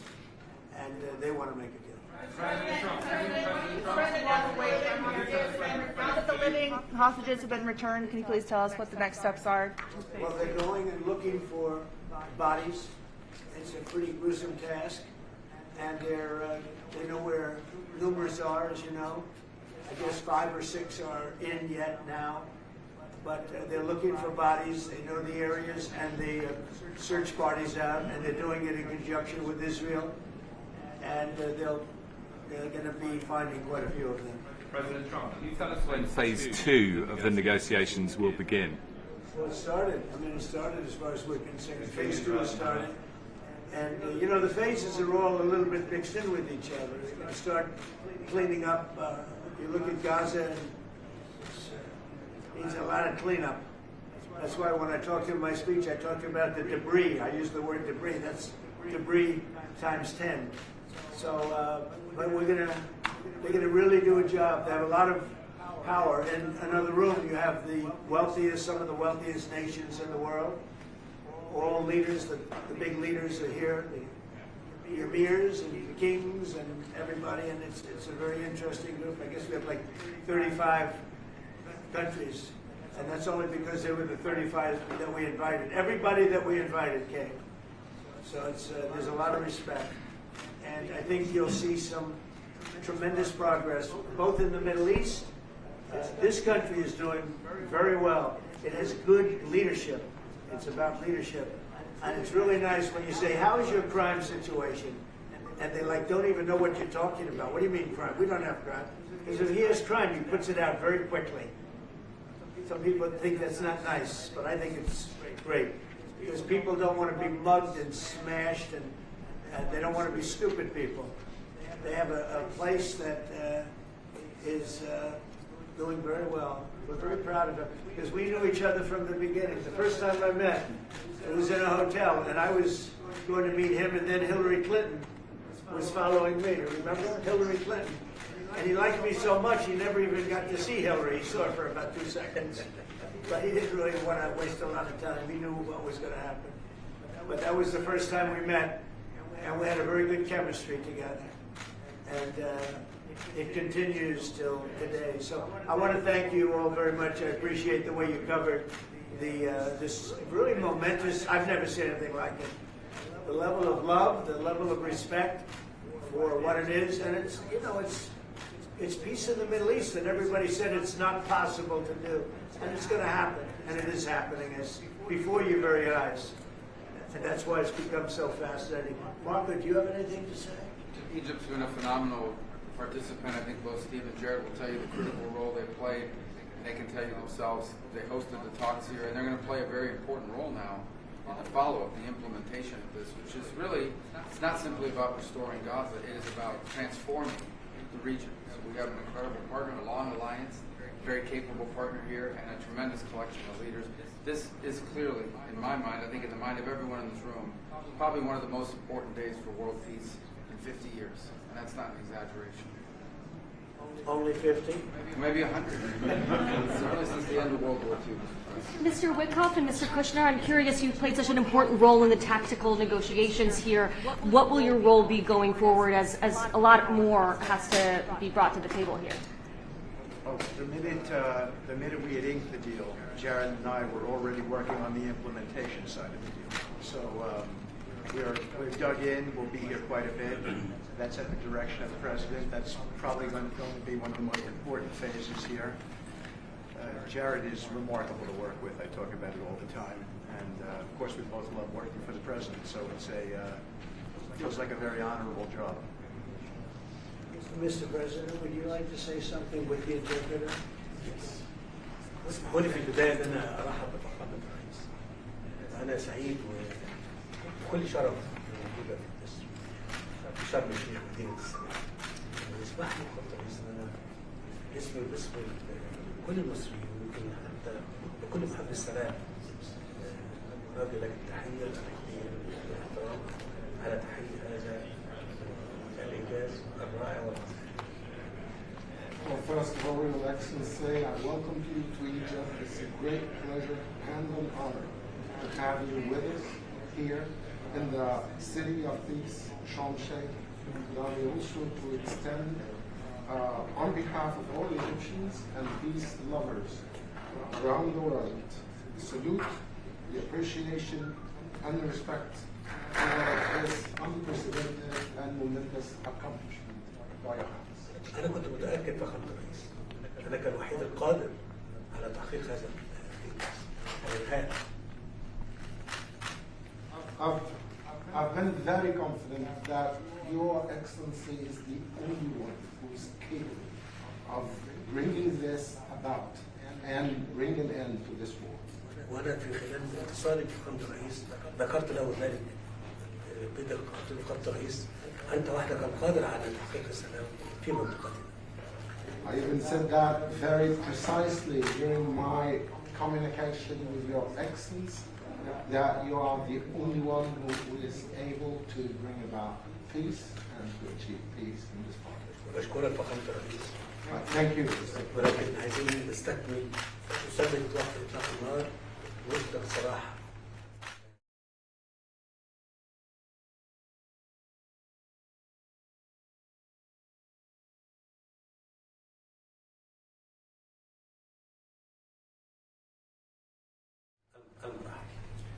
And what we need to do now is to fixate the ceasefire and make sure that it maintains and sustains, that we can deliver all of the remaining the bodies of the deceased to their families. So this is very important. To bring in more humanitarian assistance into the strip and working very closely on following up the rest of the steps that should be taken to make this successful. Mr. President, you did very great. Thank you. That's very much. Thank you. He's a good man. He's a good man. We're with him all the way. Will he be on the Board of Peace, sir? I'd like to have him on the board. I'd like to. We may need an interpreter, but that's okay. As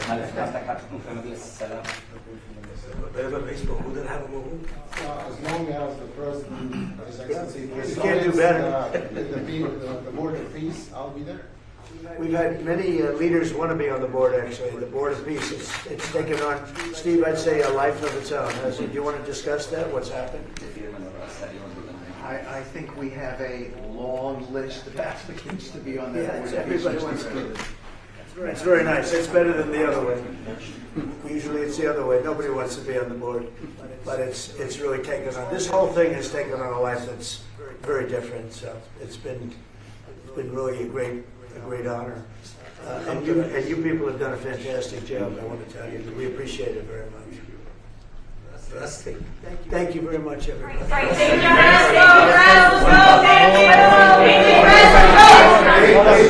Hold it 1 second. أنا عايز دعم فخامة الرئيس ورعايته معانا في مؤتمر إعادة العمل. I just want and look forward to Your Excellency's support and your sponsorship with us in the conference for the reconstruction. 100%. Thank you. Thank you, everybody. All right, thank you, Fred. You guys, let's go. Thanks, guys. Let's head out.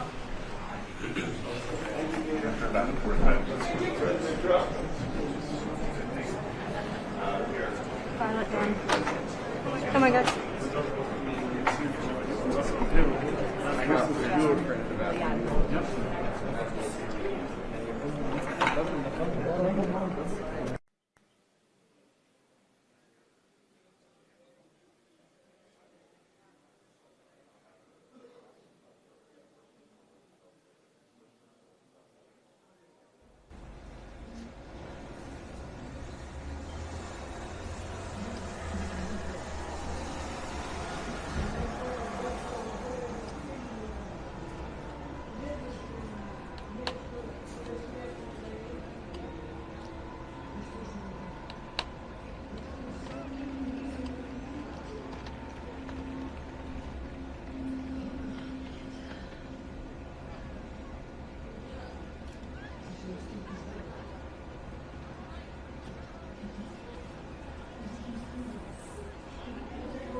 C_M donated 60 Israeli new shekels through Super Chat.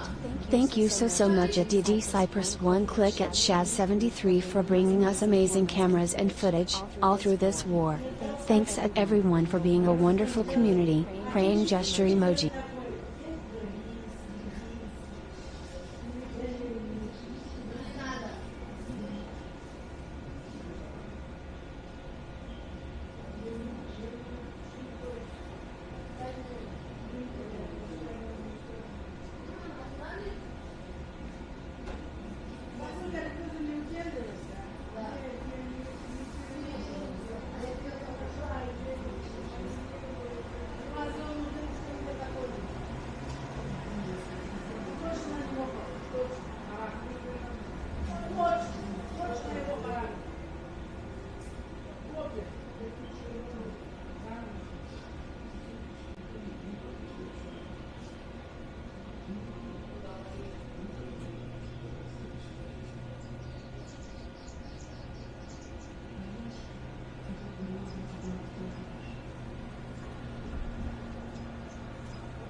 Monica.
والاثنين زد 9 المين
الفلاش ده ايه؟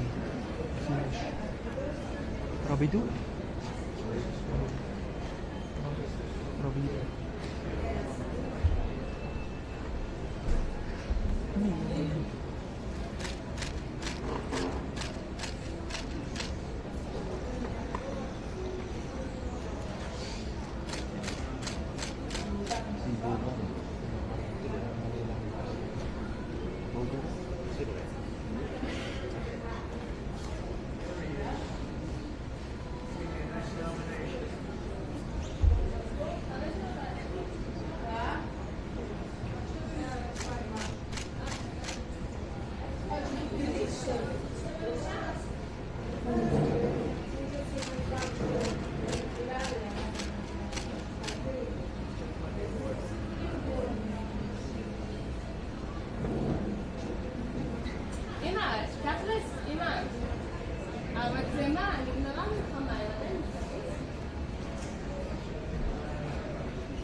arkası bize de arkası.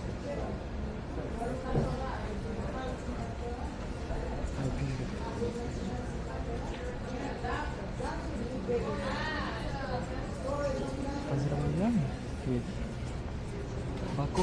Evet.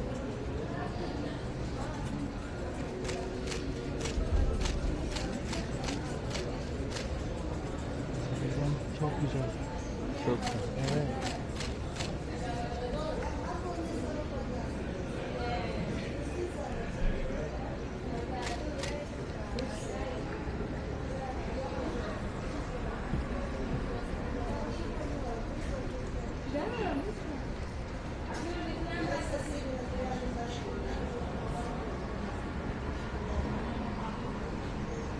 Resimler gönderiyor musunuz ona mı?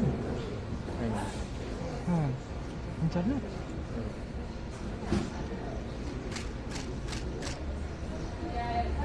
Telefon interneti mi?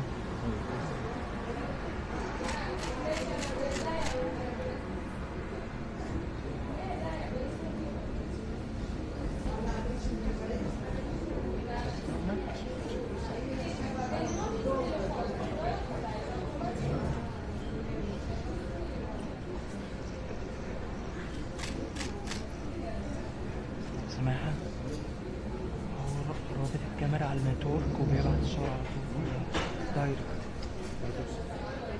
لا نتورك. الحتة اللي احنا فتحناها في الكاميرا هو نركز على لين.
Gösterişi ama sen önümüzdeki dönem görürsen mesela yukarıda da atmış abi.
Cevap yazdı, ha yok.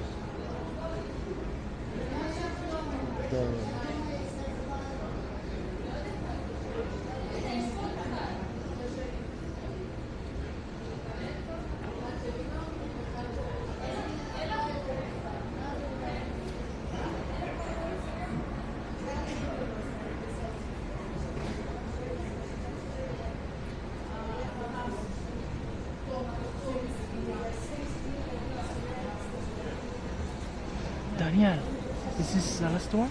Or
in Japan to eat food.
نبدأ من أول تاني؟ لا هيوقفوا بقى يبدأوا يوقفوا بس.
Florio, we can't see the people in the back row. We can't see the people in the back row. If they take a step down in the front, we can get them all. هتنزل كل دول؟ ده بيطلب المستحيل.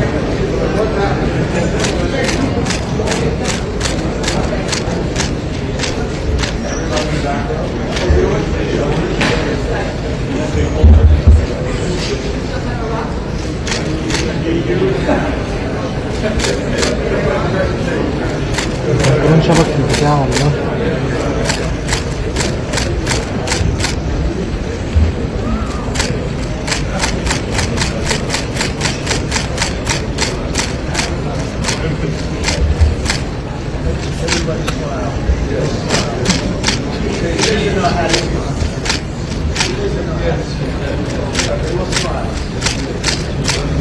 We just made a big deal today, so we'll smile.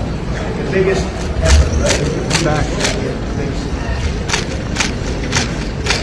عجب جنبي هبديني بداهية ما تزقنيش. The press has treated us very well. Everybody likes us. The press is excellent. Thank you very much, everybody. Thank you.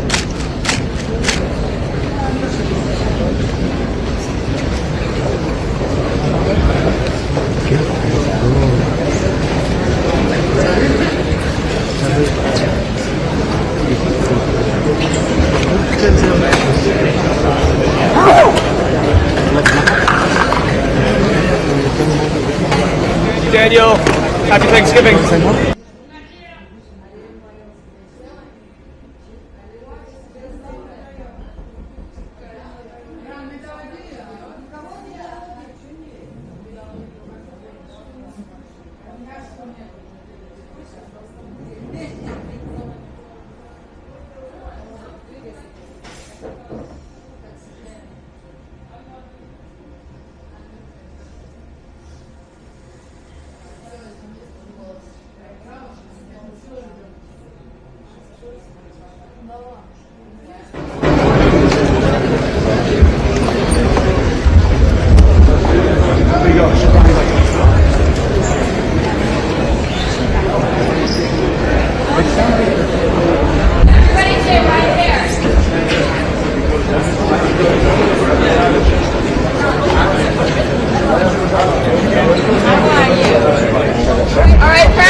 I need everybody to move back to the pin. Move back to the pin.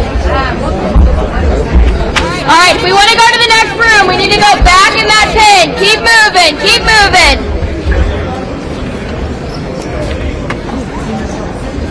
الشنطة بتاعتي الشنطة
Sí, ¿tienes para más?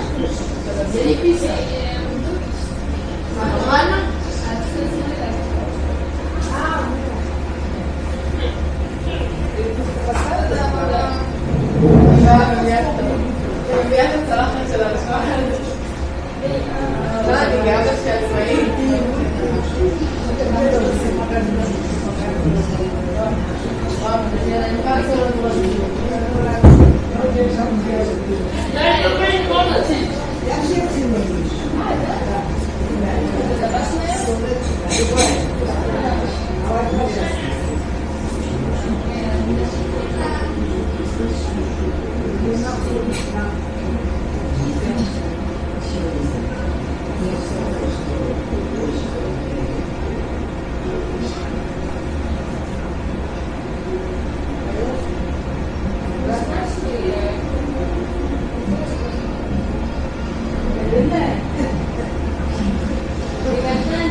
Vai ser a maior oportunidade da minha vida e vem com perigo. Eu aposto que ninguém viu isso chegando.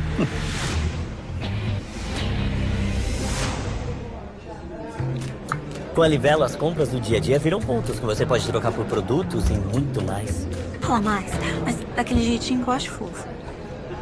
Dá pra juntar pontinhos comprando de tudo, de eletrônicos até o mercadinho.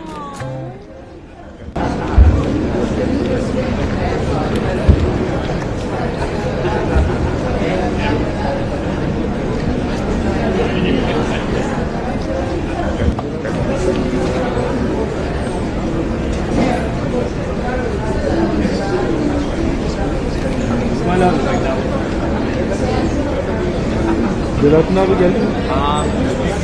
Ne yapıyor? Ya dolaşıyorsa.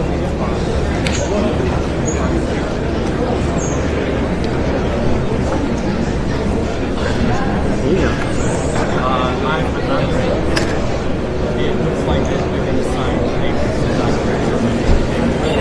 Hello.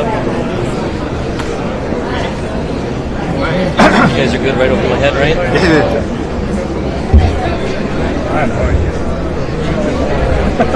My schedule has gone out the window.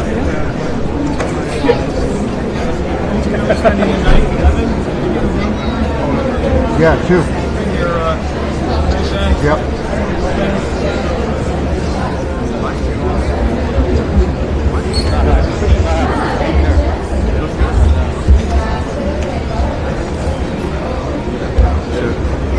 Everything is No, line is no, okay. no.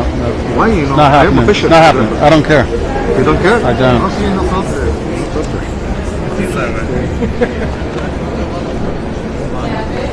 Okay, I mean, I could our picture.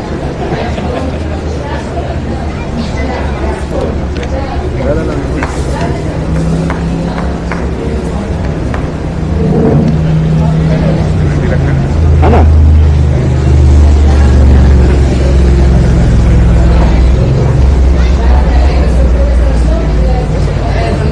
There we go. Trump's an ambassador.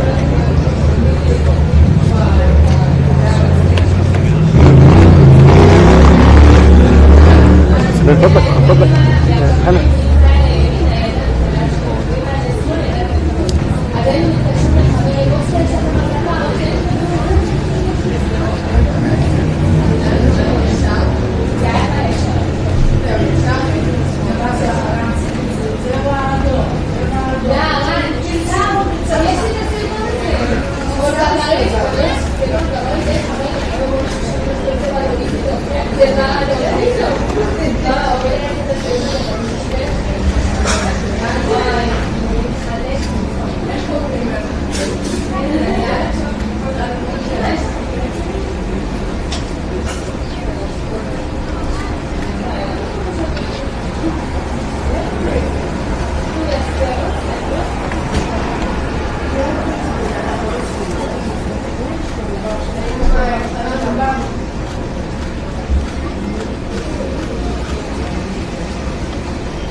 for the world. It's a tremendous day for the Middle East.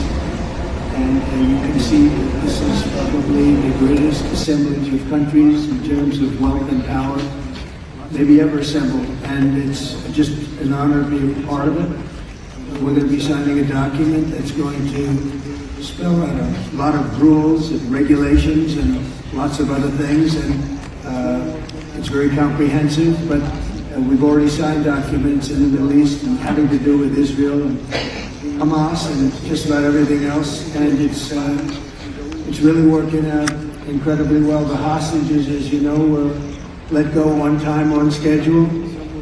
The very sad situation of bodies, which was always a sad situation, and they're being sought out, and they're working with many different people, finding some were brought in and some were not. And they're working out to find out where those bodies are. It's hard to believe that you even have to say something like that. It's so sad. It's so sad. But what's not sad is that we have finally, after, I guess they say 3,000 years, I've heard from 3,000 years to 500 years, but whatever it is, it's a lot. But this was the one, this was the granddaddy of them all. And frankly, I thought this was probably going to be the toughest, and maybe in many ways it was, but we had a lot of good talent. Steve Witkoff, Jared, Marco, and Pete, and General Kane was so great. John Ratcliffe was incredible. We had an amazing array of talent, and we were helped by, in particular, the countries represented at this table. I will say, to me, you were fantastic, and your country is unbelievable, and I don't think they give you a fair shake. They talk about you as though you're not a nice person and you happen to be a nice person. You have a little tough finger, just remember, to everybody. And without you, this wouldn't have happened. And I just want to thank you very much. That's Qatar. Você não está sozinha nas mudanças que está vivendo. Por isso, a Renova Bi oferece o cuidado completo para o seu corpo e sua rotina. Realce sua beleza e transforme sua saúde com a Renova Bi. Novidade.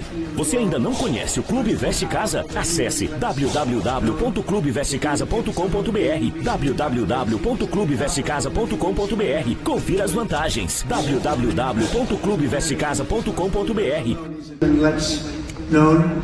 If you look at some of the recent conflicts, he was at the top of them and he was winning them, and he did win them. And he doesn't want any credits, he doesn't want anything, he just wants to be left alone. He's a tough cookie, but he's been my friend. And every time I've ever needed him, he's been there for me. So I just want to thank President Erdogan, Turkey. NATO has a problem with him because he is difficult. They call me, they said, would you do me a favor, could you speak to Erdogan? And I do, and he never fails us, right, General? He never fails. He's amazing. So I just want to thank you for the friendship. It's great. Thank you very much. And then, of course, we have the host tonight, and I just want to thank you very much. There was a reason we chose Egypt, because you were very helpful, and very, very helpful. Everybody wanted to have this, but we really thought it was appropriate, and you are a great leader. You have very little crime. You have problems that other countries don't have, and of course, nothing's perfect, but the job you do is amazing, and I want to thank you. Another one, you've been my friend right from the beginning. During the campaign against crooked Hillary Clinton, have you heard of her? We were both downstairs waiting to go up to meet this gentleman who has a place called Egypt, the oldest civilization. They say 6,000 years. China is 5,000 years, but you're actually number one. 6,000 years, can you believe it? But the oldest, they say, civilization. But so I went up to meet him first, and we like each other so much that she waited for about an hour and a half. And I think your meeting lasted about 2 minutes with her. So I always remembered that. But that was our first meeting. We had great chemistry together. And he's a fantastic man, and a fantastic general, by the way. But he's a great president. And I want to thank Egypt and all of your representatives for treating us all so well. Thank you very much. So we're really representative of a whole group of nations, and they're sitting behind us, and you know most of them. I can tell you this guy's got so much money. They all have so much money. There's more money and power sitting behind us. I love that they're behind us. would never have been sitting behind anybody before. This is a very unique position for them, but they are seriously, they're among the most powerful countries in the world, the richest countries in the world, and there's never been really an assemblage like what we have today. I don't think I've never seen it anyway. And I want to thank everybody for being with us.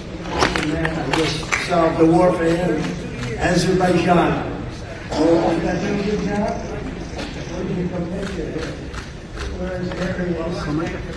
You guys are still getting along, right? We fought for 32 years. In about 1 hour we settled it, right? And they like each other now, too. That's great. Well, I want to thank everybody for being here. Italy, she's a very strong ruler. She's doing a great job. So we're actually going to be making a speech after this, so this is just a very important signing, but we're doing the signings and we're doing the speech, and then I may stay behind with the leaders just to talk about that some things. I was on the plane for quite a while listening to the various. I want to thank the media for you've been so respectful on this deal. You know the importance of the deal, and I really. It was so pleasant to watch. I was on the plane for quite a while listening to the various newscasts, and they were all fair. They were talking about how incredible this is. This is an incredible day for the world, let alone the Middle East. So I just wanted to thank the media. They really treated it with respect. I wish you could be like that on other things, but that's perhaps too much to ask for. But on this, tremendous, everybody feels the same. Just tremendous respect, and we appreciate it very much. Can we get the documents, please? Okay. We'll sign right here. Okay.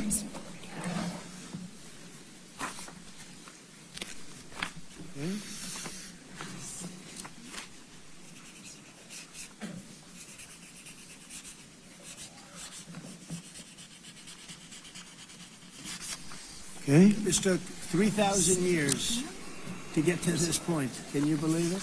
And it's going to hold up, too. It's going to hold up. This took 3,000 years to get to this point. Can you believe it? And it's going to hold up, too. It's going to hold up.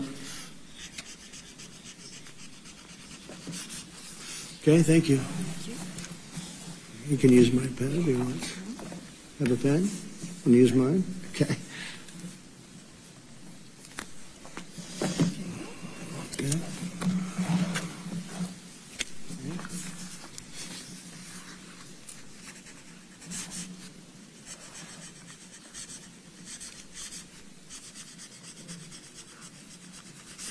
Okay. Apenas 3 minutos e limpa 100 vezes melhor do que escovar com pasta de dente. Experimente Corega Tabs.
Okay.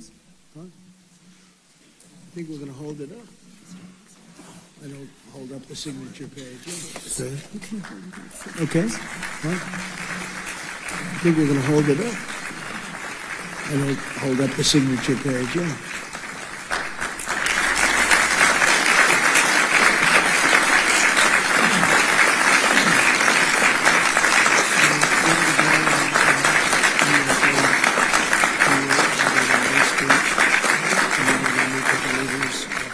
So we're going to go and I'm going to say a few words. We'll give you a little speech, and then we're going to meet with the leaders after that and spend a little time together without the media. The media is invited to the speech. I just want to tell you the people behind me and some of the people in the room that are so helpful.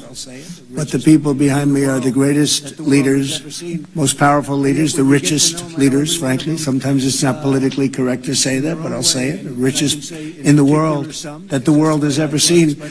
And yet when you get to know them, I know every one of them in their own way, and I can say in particular some, because that's the way life works, but some of the greatest people you'll ever meet, and people that really care for their countries. And why this happened is they all came together and they wanted to get Gaza straightened out. They wanted to get the whole thing straightened out. It got to a point where it was just crazy.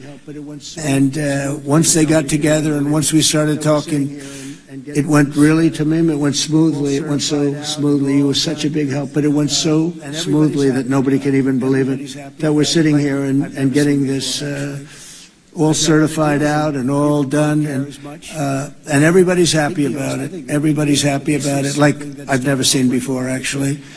I've done other deals, and people don't care as much. Big deals, I think they're big deals, but this is something that's taken off like a rocket ship. And it did from the beginning, and I've heard for years, this is the biggest deal, it'll never happen. For years, long before I ran for office, that this is the Middle East. It's the biggest, most complicated deal. And also it's the place that could lead to tremendous problems like World War III.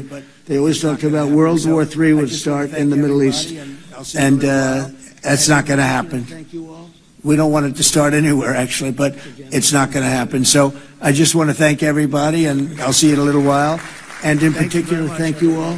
Thank you to me. Mr. General, thank you very much. Thank you very much. Great job. Great job. Thank you very much, everybody. Thank you. Okay.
Proteção e cuidado de Nivea Man Derma Control Sensitive, o único que combina hialurônico puro e vitamina E para peles sensíveis, com 72 horas de proteção. Nivea Man Derma Control Sensitive. Faça seu projeto grátis com a Madeira. Móveis modulados ideais para todos os espaços. Traga as medidas da sua casa e projete o ambiente dos seus sonhos. Visite a loja física mais próxima.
Нет, нет. Нет, никакой 9 канал, Вайки, салон. Нет, она сидит и плачет. Прям уже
который через год сдохнет.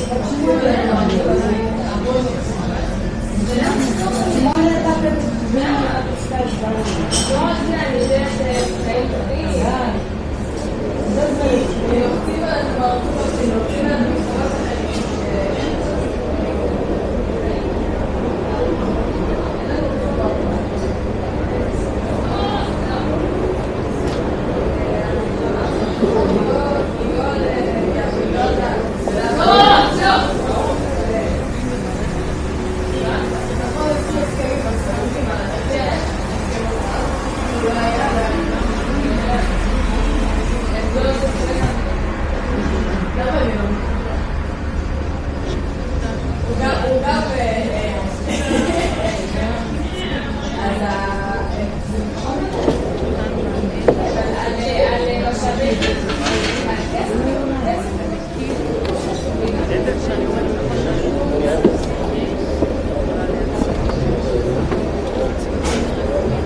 Impossível dormir com esse travesseiro ruim, né? Tem que trocar a cada 2 anos. Vem pra Semana dos Travesseiros na Havan e troque o seu. Travesseiro Altenburg Extra Firme de R$ 69,90 por R$ 39,99. 100% algodão. Ideal pra quem dorme de lado. Travesseiro Sleep suporte médio só R$ 24,99. Confortável e alinha a coluna. Você merece o melhor descanso. Aproveite. Havan, não tem crise pra quem vende barato.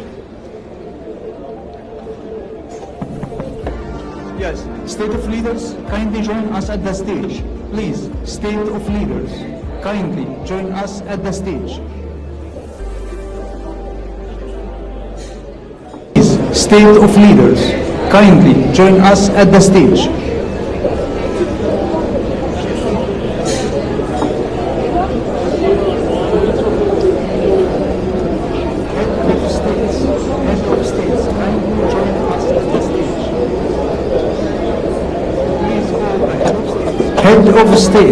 Head of States, kindly join us at the stage.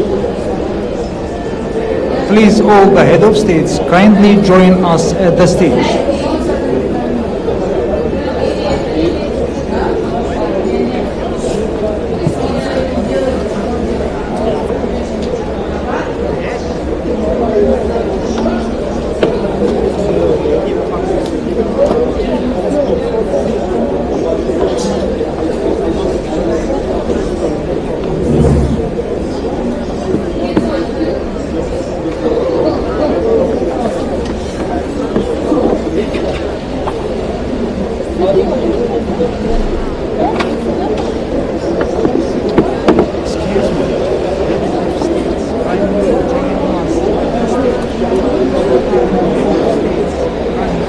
Excuse me, Head of States, kindly join us at the stage.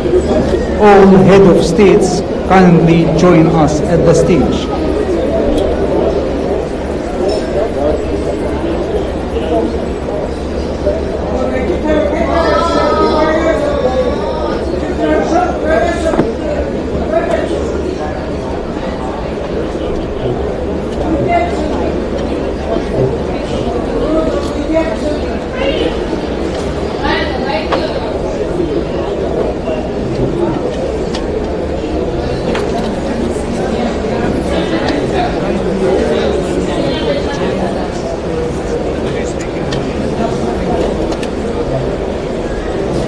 Kindly all the leaders join us at the stage.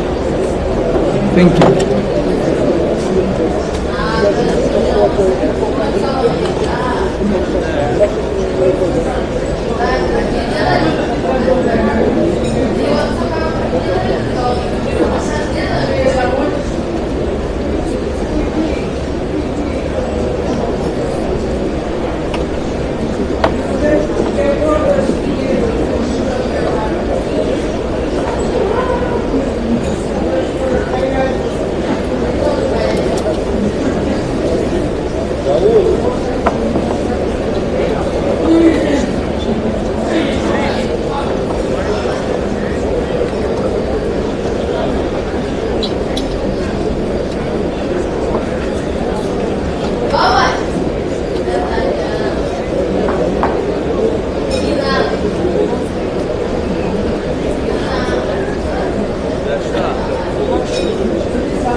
Tenda porque tudo que eu preciso está no Tenda. Ele já faz parte da minha vida há 16 anos, parte da minha família, do meu dia a dia. Qualidade, preço baixo, atendimento perfeito. Dificilmente eu sairei dali com alguma mercadoria faltando no meu carrinho. E ele mora aqui, ó. Tenda atacarejo de verdade. Novo Tixan X-Fast. O único com tecnologia X-Fast para o ciclo curto da sua máquina. Limpeza rápida e eficiente para um cuidado impecável. Quando a rotina pede ciclos curtos, sua roupa pede Tixan X-Fast. Comprehensive advanced medical, psychological and family support at the state of Israel. The medical teams at Shira and Berenson are carrying out and will continue to carry the mission with a profound sense of responsibility, understanding the magnitude of this. Welcome, Ellen de Vivo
His Excellency, President Abdel Fattah Sisi, the President of the Arab Republic of Egypt.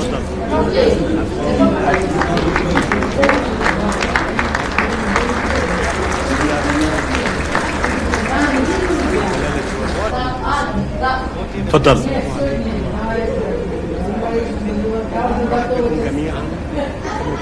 بسم الله الرحمن الرحيم. أصحاب الجلالة والفخامة والسمو، السلام عليكم ورحمة الله.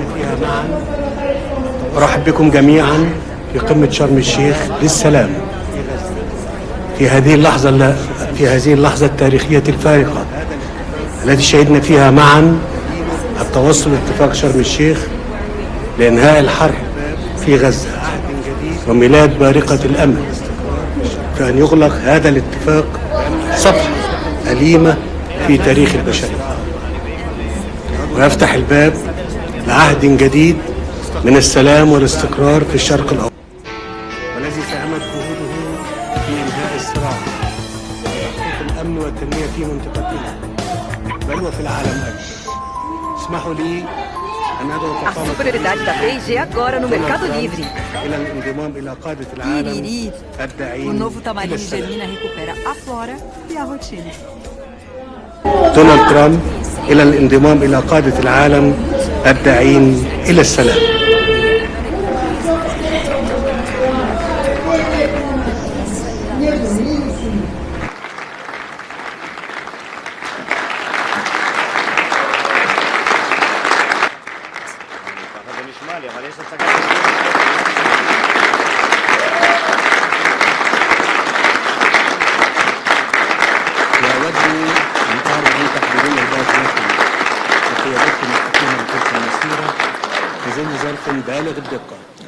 وأود أن أعرب عن تقديرنا البالغ لكم وقيادتكم الحكيمة لتلك المسيرة في ظل ظرف بالغ الدقة بما انعكس في طرح خطتكم لإنهاء هذه الحرب المأساوية والتي خسرت معها الإنسانية الكثير. وأود أن أشكر شركائنا في الولايات المتحدة وتركيا وقطر على جهودهم المخلصة، وأعيد التأكيد على دعمنا وتطلعنا لتنفيذ هذه الخطة بما يخلق الأفق السياسي اللازم لتنفيذ حل دولتين باعتباره السبيل الوحيد نحو تحقيق الطموح المشروع للشعبين الفلسطيني والإسرائيلي في طي صفحة الصراع والعيش بأمان. لقد أثبتتم فخامة الرئيس أن القيادة الحقيقية ليست في شن الحروب وإنما في القدرة على إنهائها، ونحن على ثقة في قيادتكم لتنفيذ الاتفاق الحالي وتنفيذ خطتكم بكافة مراحلها. فخامة الرئيس، فلتكن حرب غزة آخر الحروب في الشرق الأوسط. أصحاب الجلالة والفخامة والسمو، لقد دشنت مصر مسار السلام في الشرق الأوسط قبل ما يقارب نصف قرن، وتحديدا في نوفمبر عام 1977 عندما أقدم الرئيس أنور السادات رحمه الله بخطى ثابتة غير مسبوقة في تاريخ المنطقة، وبادر بزيارة تاريخية إلى القدس. ومنذ تلك اللحظة أطلقت مصر عهدا جديدا أهدى الأجيال اللاحقة فرصة للحياة، وأثبت أن أمن الشعوب لا يتحقق بالقوة العسكرية فقط. واليوم تعيد مصر التأكيد ومع شقيقاتها العربية والإسلامية على أن السلام يظل خيارنا الاستراتيجي، وأن التجربة أثبتت على مدار العقود الماضية أن هذا الخيار لا يمكن أن يتأسس إلا على العدالة والمساواة في الحقوق. من هذا المنطلق، وإذا كانت شعوب المنطقة وما زالت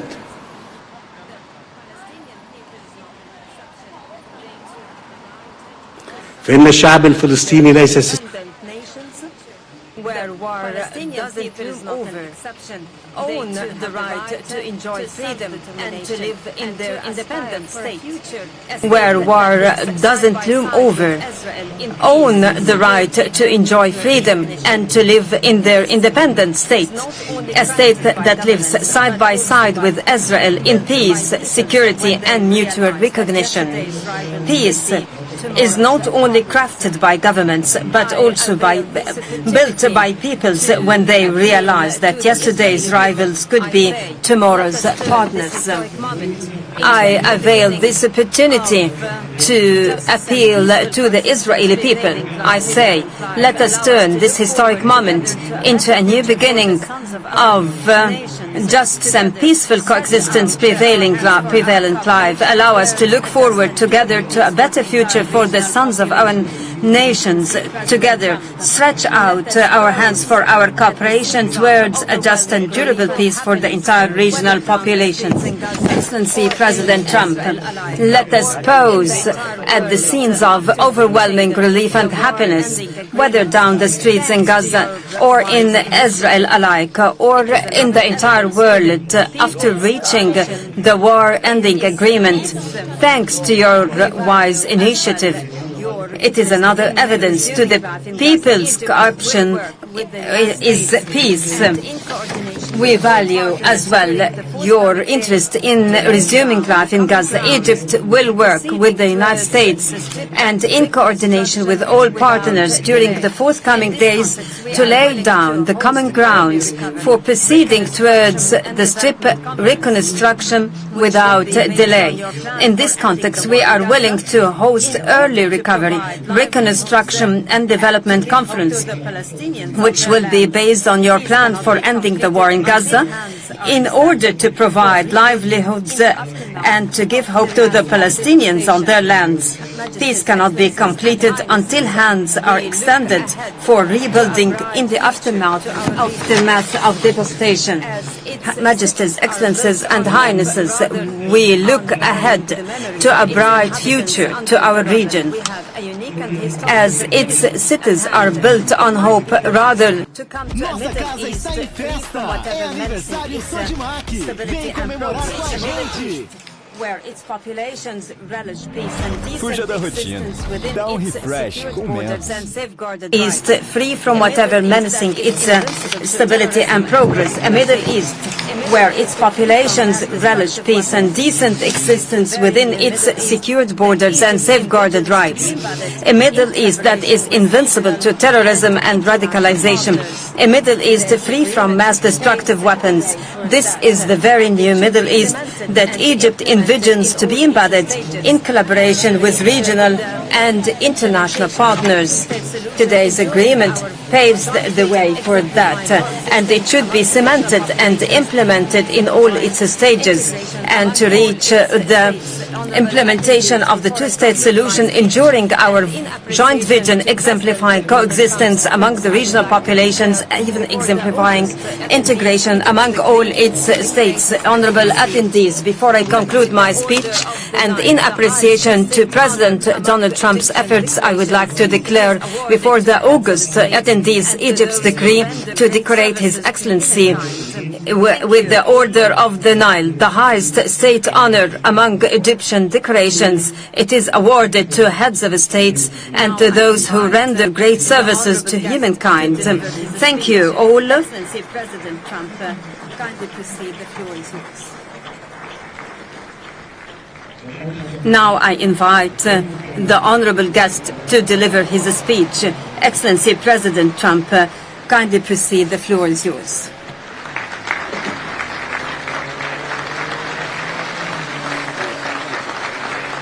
Thank you very much, and it was a great honor. I appreciate it. Mr.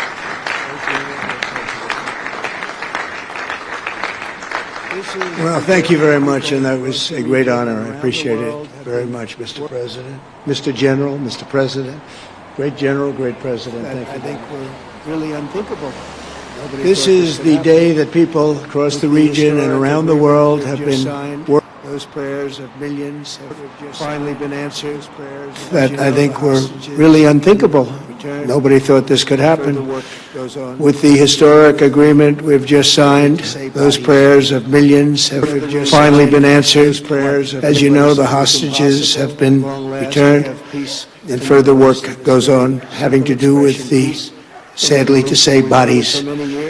Together we've achieved what everybody said was impossible. At long last, we have peace in the Middle East, and it's a very simple expression, peace in the Middle East, and we've heard it for many years, but nobody thought it could ever get there, and now we're there.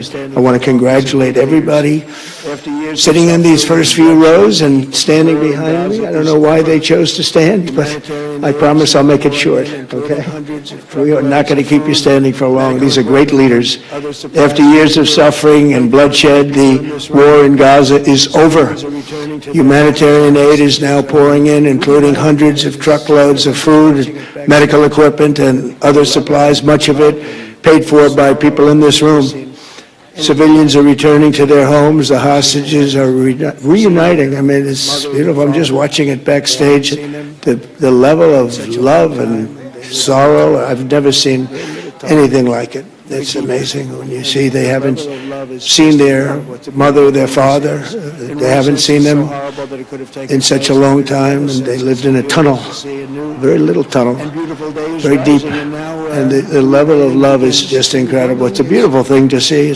In one sense, it's so horrible that it could have taken place, but in another sense, it's so beautiful to see a new and beautiful day is rising, and now the rebuilding begins. The rebuilding is maybe going to be the easiest part. I think we've done a lot of the hardest part because the rest comes together. We all know how to rebuild, and we know how to build better than anybody in the world. I want to express my tremendous gratitude to the Arab and Muslim nations who helped make this incredible breakthrough possible. And you really did. To President El-Sisi of Egypt, who is so generously hosting us today, and I want to thank you for the outstanding job your country is doing in so many different ways and for helping us so much with this peace agreement. I also want to thank the President for the escort of 6 fighter jets. Oh, we looked out the window, we said, I hope they're friendly, and they turned out to be very friendly. But we had 3 on each side, and they are beauties right out of the great really American manufacturing hub. We make the greatest military equipment in the world. We have the strongest military in the world by far. And I knew exactly what those planes were, and I knew exactly how much you paid for those planes too. You paid a lot, but you got a pretty good deal. And they are great planes, and we just appreciate it. That was quite an escort in. That was very impressive. But Air Force One was really, it was covered with Egyptian desert just a few months ago. If you think about it, just a few months ago it was Egyptian desert, and now it was just a few feet off our window. And it was a spectacular sight, and I appreciate it very much, really. It was pretty good. You got our people by surprise. I don't know if they were thrilled right at the beginning, but they were thrilled as we sailed along very calmly and safely. And I'm deeply honored to receive from you, Egypt's highest state honor, the Order of the Nile. The Nile is... I also want to give a very special thanks to the Emir of Qatar, a man who's outstanding. He's been a friend of mine for a long time, long before politics. Long before politics. He's a fantastically respected man. Emir of Qatar, a man who's outstanding. He's been a friend of mine for a long time, long before politics. Long before politics, and he's a fantastically respected man. His Highness Sheikh Tamim is respected by everybody. He's respected by everybody, and in the most positive way, not only because of power, because of his heart. He's got a tremendous heart, and he's a great leader, and his country loves him. Thank you very much for being here. It's an honor. Let me also express our condolences to the Qataris on the tragic car crash that claimed the lives of your cherished diplomats, some of whom were known by our people, and they were supposed to be incredible people. So please extend our sorrow and best wishes. That was tough. That was really tough. On this extraordinary occasion, I also want to give our sincere thanks to President Erdogan of Turkey. He's always there when I need him. He's such a tough guy. He is tough as you can be, but we love him. And when they have a problem with you, they always call me to handle it. And usually I come through. We just have a good relationship, and we have from the beginning. And so I want to thank you very much and say hello to your wife, your beautiful wife. And it's great to be with you. Always there. When I need him, he's always there. Thank you very much, Mr. President.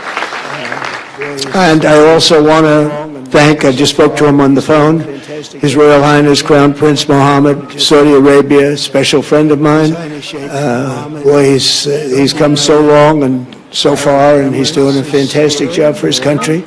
And I want to just thank him. And, His Highness Sheikh Mohammed of the United Arab Emirates is here. Where? He's here someplace. Absolutely incredible, and Well, we appreciate it very much. He's not here, His Majesty, but he's here in spirit, I can tell you that. And he's been another one. He's been absolutely incredible, and we appreciate it very much. And His Majesty King Abdullah of Jordan. Thank you very much. And thank you very much, King Abdul of Jordan. He's here. Thank you. Thank you. Pakistan, and also Thank you very much. And you really have been a great helper. We appreciate it. Appreciate it. Prime Minister Sharif of Pakistan, and also I have to say my favorite field marshal from Pakistan, who's not here, but the Prime Minister is here, and you're going to give his regards. Where are you? There you go. Thank you very much. Thank you very much. Do you want to say what you said to me the other day? And President Trump. I think it was so nice. My dear brother, President. Thank you very much. My dear President Trump. Majesties, Highnesses. My dear brother, President. Excellencies. Fadil Sisi of Egypt. Assalamu alaikum. Majesties, Highnesses. Well, I would say. Excellencies. Ladies and gentlemen. Assalamu alaikum. And a very good evening. Well, I would say today is one of the greatest days in contemporary history because peace has been achieved after untiring efforts. Efforts led by President Trump, who is genuinely a man of peace, who has relentlessly and untiringly worked throughout these months, day in and day out, to make this world a place to live with peace and prosperity. I would say that Pakistan had nominated President Donald Trump for Nobel Peace Prize for his outstanding, extraordinary contributions to first stop war between India and Pakistan and then achieve ceasefire along with his very wonderful team. And today again I would like to nominate this great president for Nobel Peace Prize because I genuinely feel that he is the most genuine and most wonderful candidate for Peace Prize because he has brought not only peace in South Asia, saved millions of people, their lives. And today, here in Sharm el-Sheikh, achieving peace in Gaza is saving millions of lives in the Middle East. Mr. President, I would like to salute you for your exemplary leadership, visionary leadership, and I think that you are the man this world needed most at this point in time. World would always remember you as a man who did everything, went out of the way to stop 7 and today 8 wars. I would like to thank my very dear brother, Sheikh Tamim. He's Akhal Shaqiq, who has really worked very hard along with others to achieve peace in this region.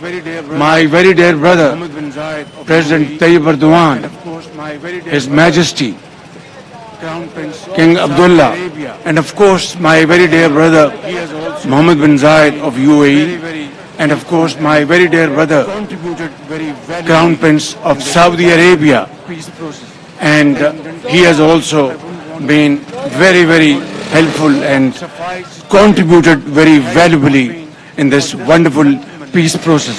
Ladies and gentlemen, I wouldn't want to take more of your time. Suffice it to say, had it not been for this gentleman, not only, who knows, India and Pakistan are both nuclear powers.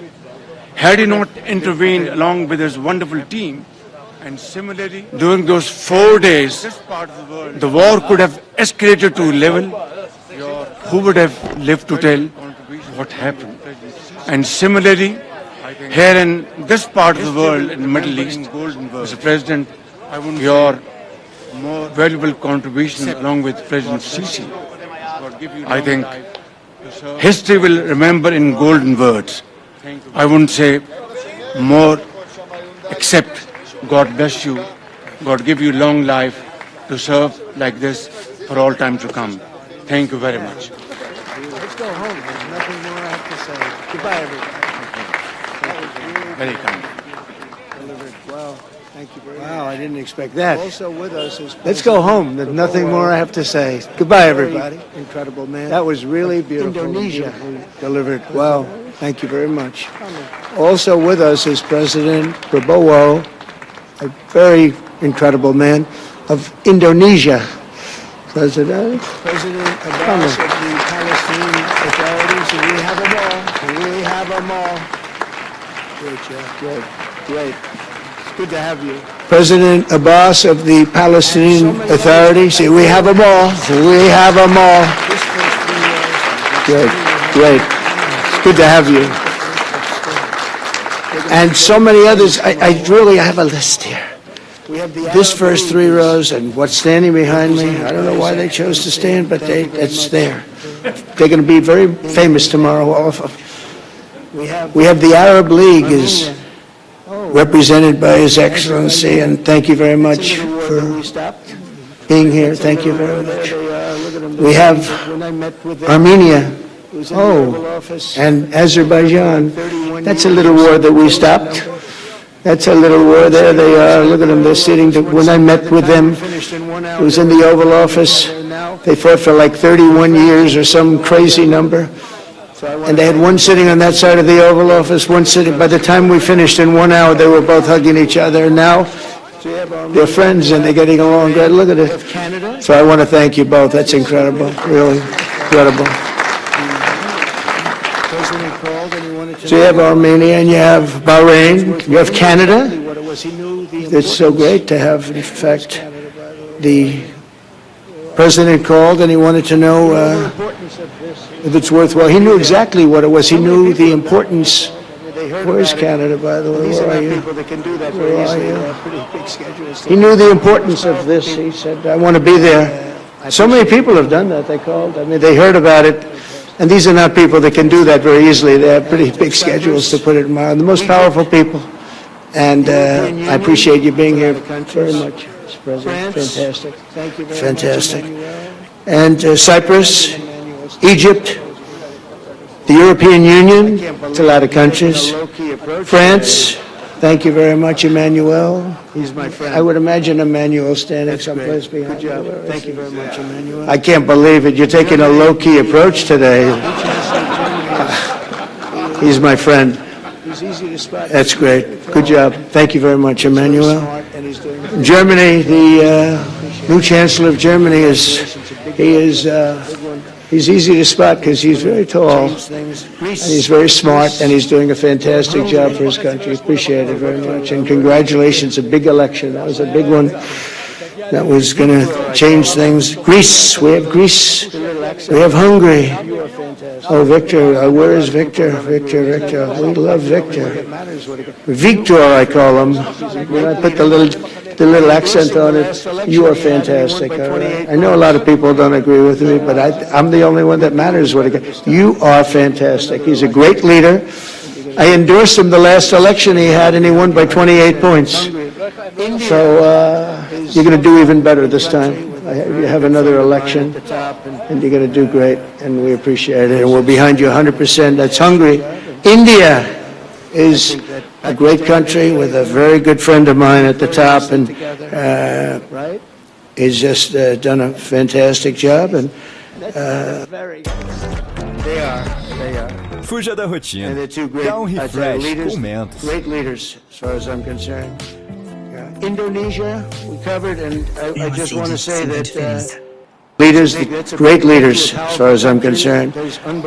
Indonesia, we covered, and I just want to say that that's a big country, a powerful country. It does unbelievably well, and it's great to have you.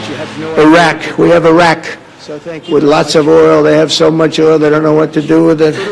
That's a big problem when you have so much, you have no idea what to do with it. So thank you very much. Thank you very much. Italy, we have a woman, a young woman who's, I'm not allowed to say it because usually it's the end of your political career if you say it. She's a beautiful young woman. Now, if you use the word beautiful in the United States about a woman, that's the end of your political career, but I'll take my chances. She wanted to be here, and she's incredible, and they really respect her in Italy. She's a very successful. We appreciate it. Very successful politician. She wanted to be here, and she's incredible, and they really respect her in Italy. She's a very successful politician. We have Norway. Oh, Norway. Norway. What happened, Norway? What happened?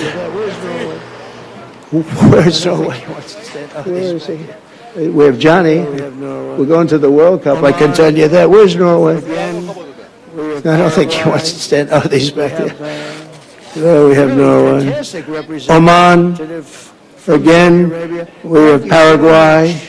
We have really fantastic representative from Saudi Arabia. Thank you very much. I'll tell you what. And this time we'll get you the best seat. He always gets the best seat. He deserves the best seat. But what a great place it is. Spain. Who's Spain? We'll get close, but fantastic job you're doing. Are you guys working on him with respect to the GDP? We'll get close. We'll get close, but fantastic job you're doing. And UAE, which is great. United Kingdom. Where's United Kingdom? Where's our friend?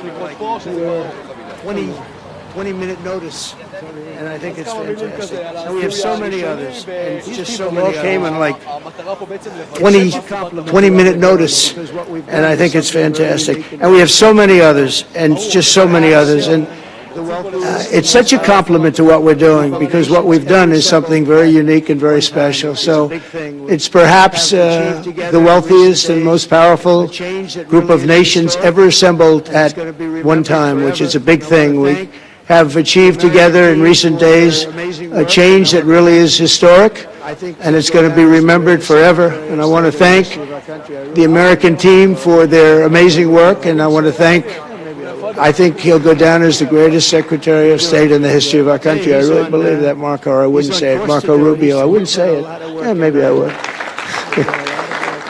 You're doing a great job. I'll tell you, he's on course to do it. We've done a lot of work in 9 months. We've done a lot of work. I say that, 1 year ago, a little more, but 1 year ago, King told me, and I use that, America, the United States of America was a dead country. The King told me, and I use that, he said, sir, 1 year ago it was a dead country. Today you have the hottest country anywhere in the world, and it is. It's the hottest country. So many investors are here. We have over $17 trillion being invested in the United States, which is a record that nobody has ever beaten. I don't think anybody will. And we still have 4 months to go before it's a year. So in 8 months, we have over 17 trillion. We're actually very close to $18 trillion. There's never been, as an example, the previous administration had less than $1 trillion over 4 years. We have, we're close to 18. We're close to breaking $18 trillion in 8 months. That's pretty amazing. No country's ever done that. I want to also thank Special Envoy Steve Witkoff and my son-in-law and a great guy, Jared Kushner. And I even have my daughter here, Ivanka. Ivanka, please stand up. Ivanka's here. Wow.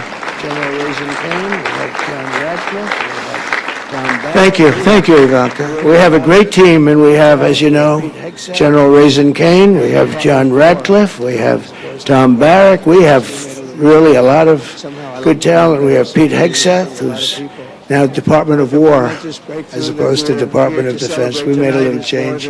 Somehow I like the name better, so do you, so do a lot of people. But the momentous breakthrough that we're here to celebrate tonight is more than the end of the war in Gaza. It's with God's help. It'll be the new beginning for an entire beautiful Middle East. From this moment forward, we can build a region that's strong and stable and prosperous and united in rejecting the path of terror once and for all. We want to get rid of the terror and get on to other things. There are many other things in life that are so good. The final sprint to this deal began less than 3 weeks ago on the sidelines of the United Nations in New York. I met with many of the people in this room, and it all just started coming together. I've known so many of you for so long. You're friends of mine. You're great people. I have a couple I don't like in particular, but I won't tell you who. I have actually a few of them I don't like at all. But you'll never find out who they are. Maybe you will, come to think of it. But I have forward until the job was done, and the first steps to peace are always the hardest. And today we've taken them and we've put them all together, and we've come up with this beautiful mix like nobody thought was possible. And as you know, I've just come from Israel. It was an amazing day to watch the hostages come in and to watch all of the other things and do all of the other things that we did.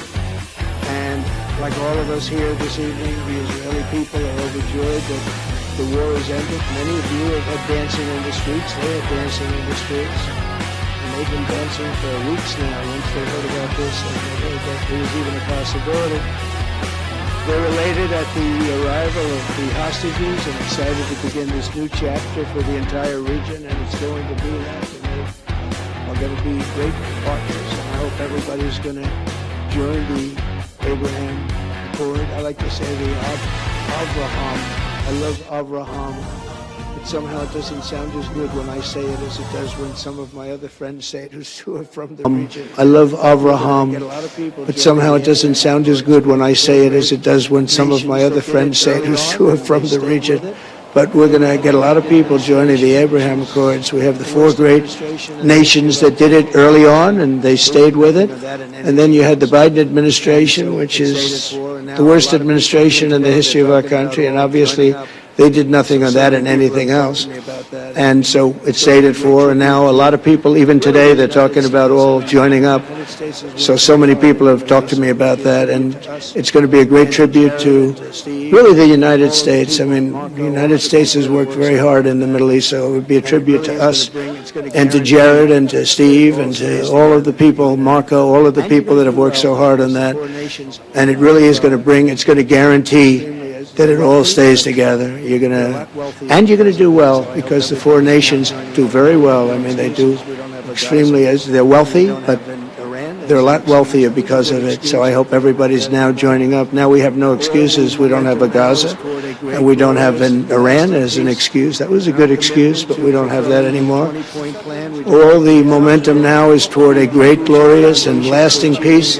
And our commitment to fulfilling the 20-point plan we developed together will be the crucial foundation for achieving that bright future, and it's being worked on right now as we speak, and we're actually in stage 3 and 4. It's not going to be, just divided down so simply. We can be long advanced on some of the things that we say we're going to do. We can take them out of order in a positive way, and we've shown how it can be done with responsible nations like the people in this room, these incredible people in this room, setting aside their differences, seeking common ground, and pursuing a better world for all of us. In that spirit, it's my dream that we all get together and enjoy our life, and we're going to put some of you on the Board of Peace. Everybody wants to be on the Board of Peace. They said, would you be the chairman? I say, I'm pretty busy too. But whatever we can do to have peace in the Middle East, it's worth it. But everybody wants to go on the Board of Peace, so we're probably going to enlarge it. We're going to get, and the leaders, the top people, the top leaders, they want to be on the Board of Peace. A beautiful term. At first I wasn't sure, and then I realized how beautiful it is. And for the people of Gaza, the focus now must be on restoring the basics of a good life, We're going to have a lot of money coming into Gaza and a lot of rebuilding and building. It's not so much rebuilding, it's really building, cleaning up and building. I'm pleased to announce that numerous countries of great wealth and power and dignity have come forward to me just today and over the last week to say they want to help in the reconstruction of Gaza, putting up whatever money is necessary. And the money is, of course, it's a lot of money, but it's not much compared to the value or the wealth of these tremendous countries. And they are ensuring stability and success in the Middle East. So when you think about it, it's a very, very small amount of money is necessary, relatively speaking. And as those commitments are made, I'm going to let the world know who is doing it, because they really deserve great credit for doing it, and they're going to do something that's really monumental. This is a monumental day. This is a monumental moment in the history of the world beyond the Middle East. We've all agreed that supporting Gaza must be done to lift up the people themselves, but we don't want to fund anything having to do with bloodshed, hatred, or terror, as has happened in the past. And for the same reason, we're also agreed that Gaza's reconstruction requires that it be demilitarized and that a new, honest civilian police force must be allowed to create a safe condition for the people in Gaza. As I said earlier, I intend to be a partner in securing a better future. We're going to be working, you're going to be working with the United States, and we're going to make sure that the Middle East is going to be a safe and secure place. It's a very important place in the world. It means so much. There are so many people who said the Middle East, and this has been going for many, many decades. I've read it many times, that World War III will begin in the Middle East. It's not going to happen. That's not going to happen. There was a time that you would have thought it could have, but it's not going to happen. There won't be World War III, hopefully at all, but it's not going to start in the Middle East. We're not going to have a World War III if we're smart. There'll never be a World War III.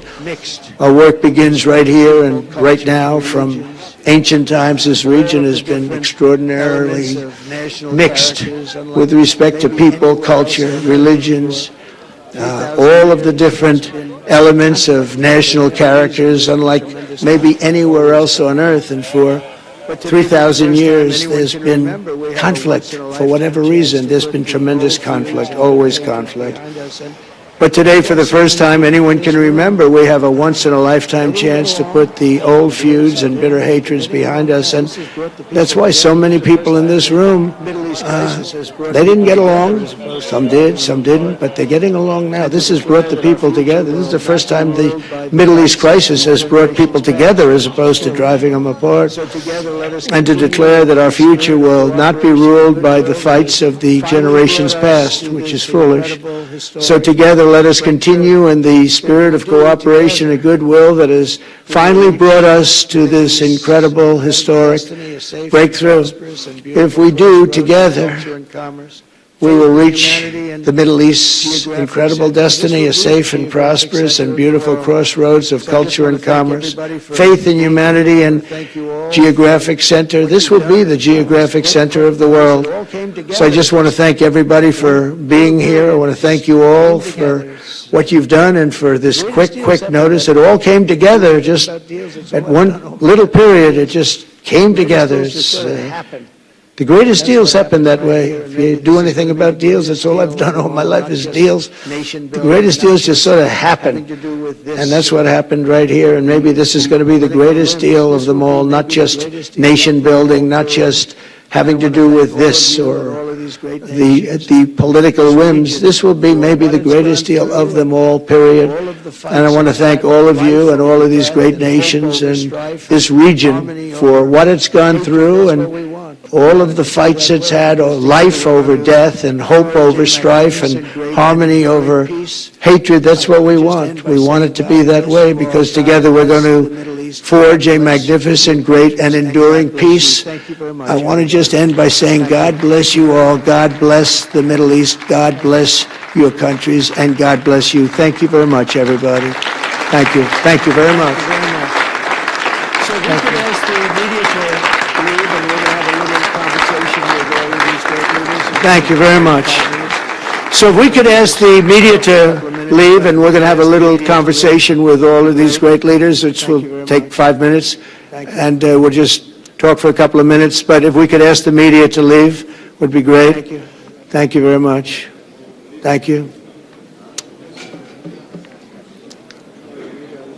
Thank you.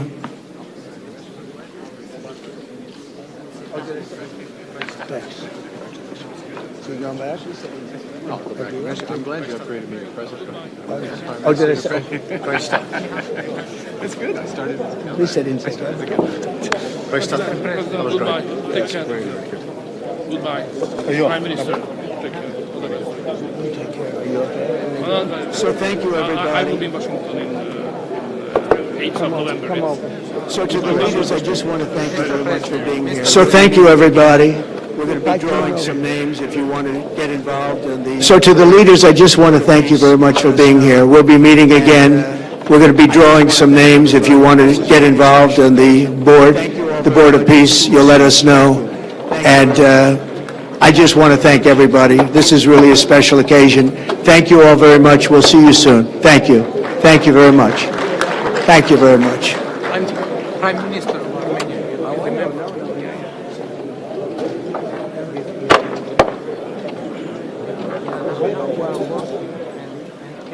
Thanks to you. God bless you. And now, you know, Mr. President, I'd like to support working class members of the speech.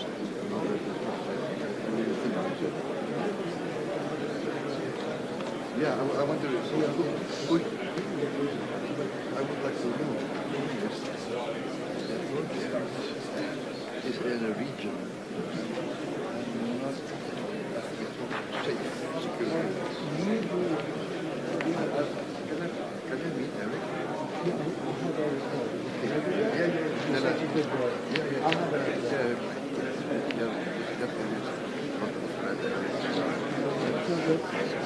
Thank you. That's what it is. I told Harry also. I told Harry we'll look for better places. Yeah, all of them. Okay.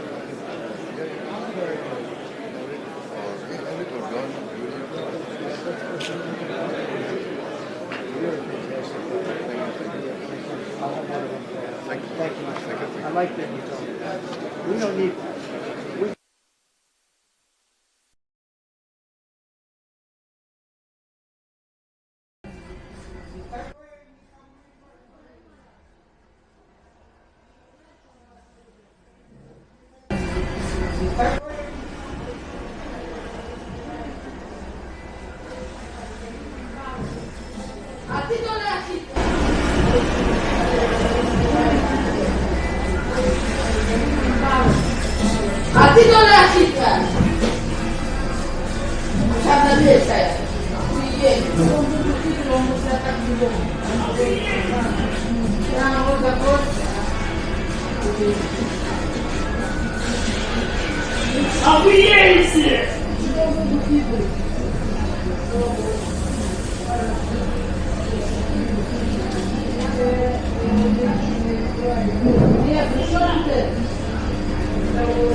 Бамба, не ходит на?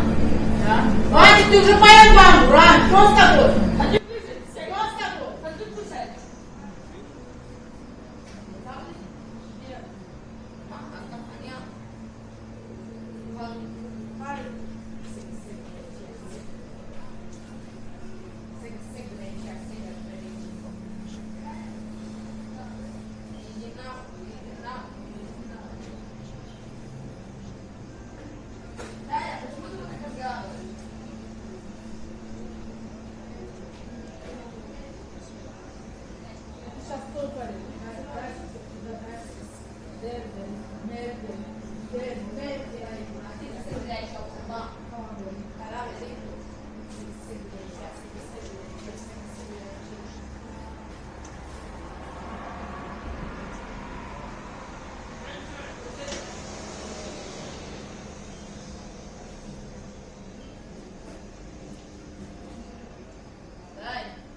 что с тобой?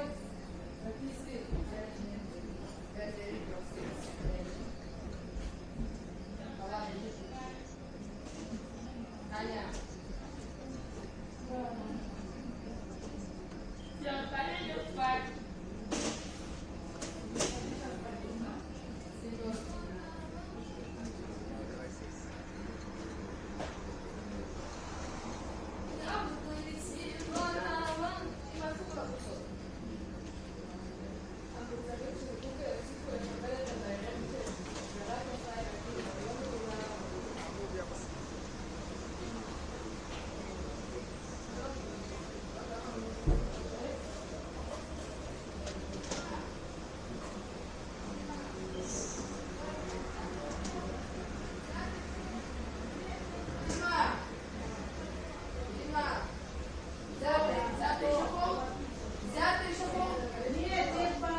de la force internationale. La communauté internationale sera au rendez-vous.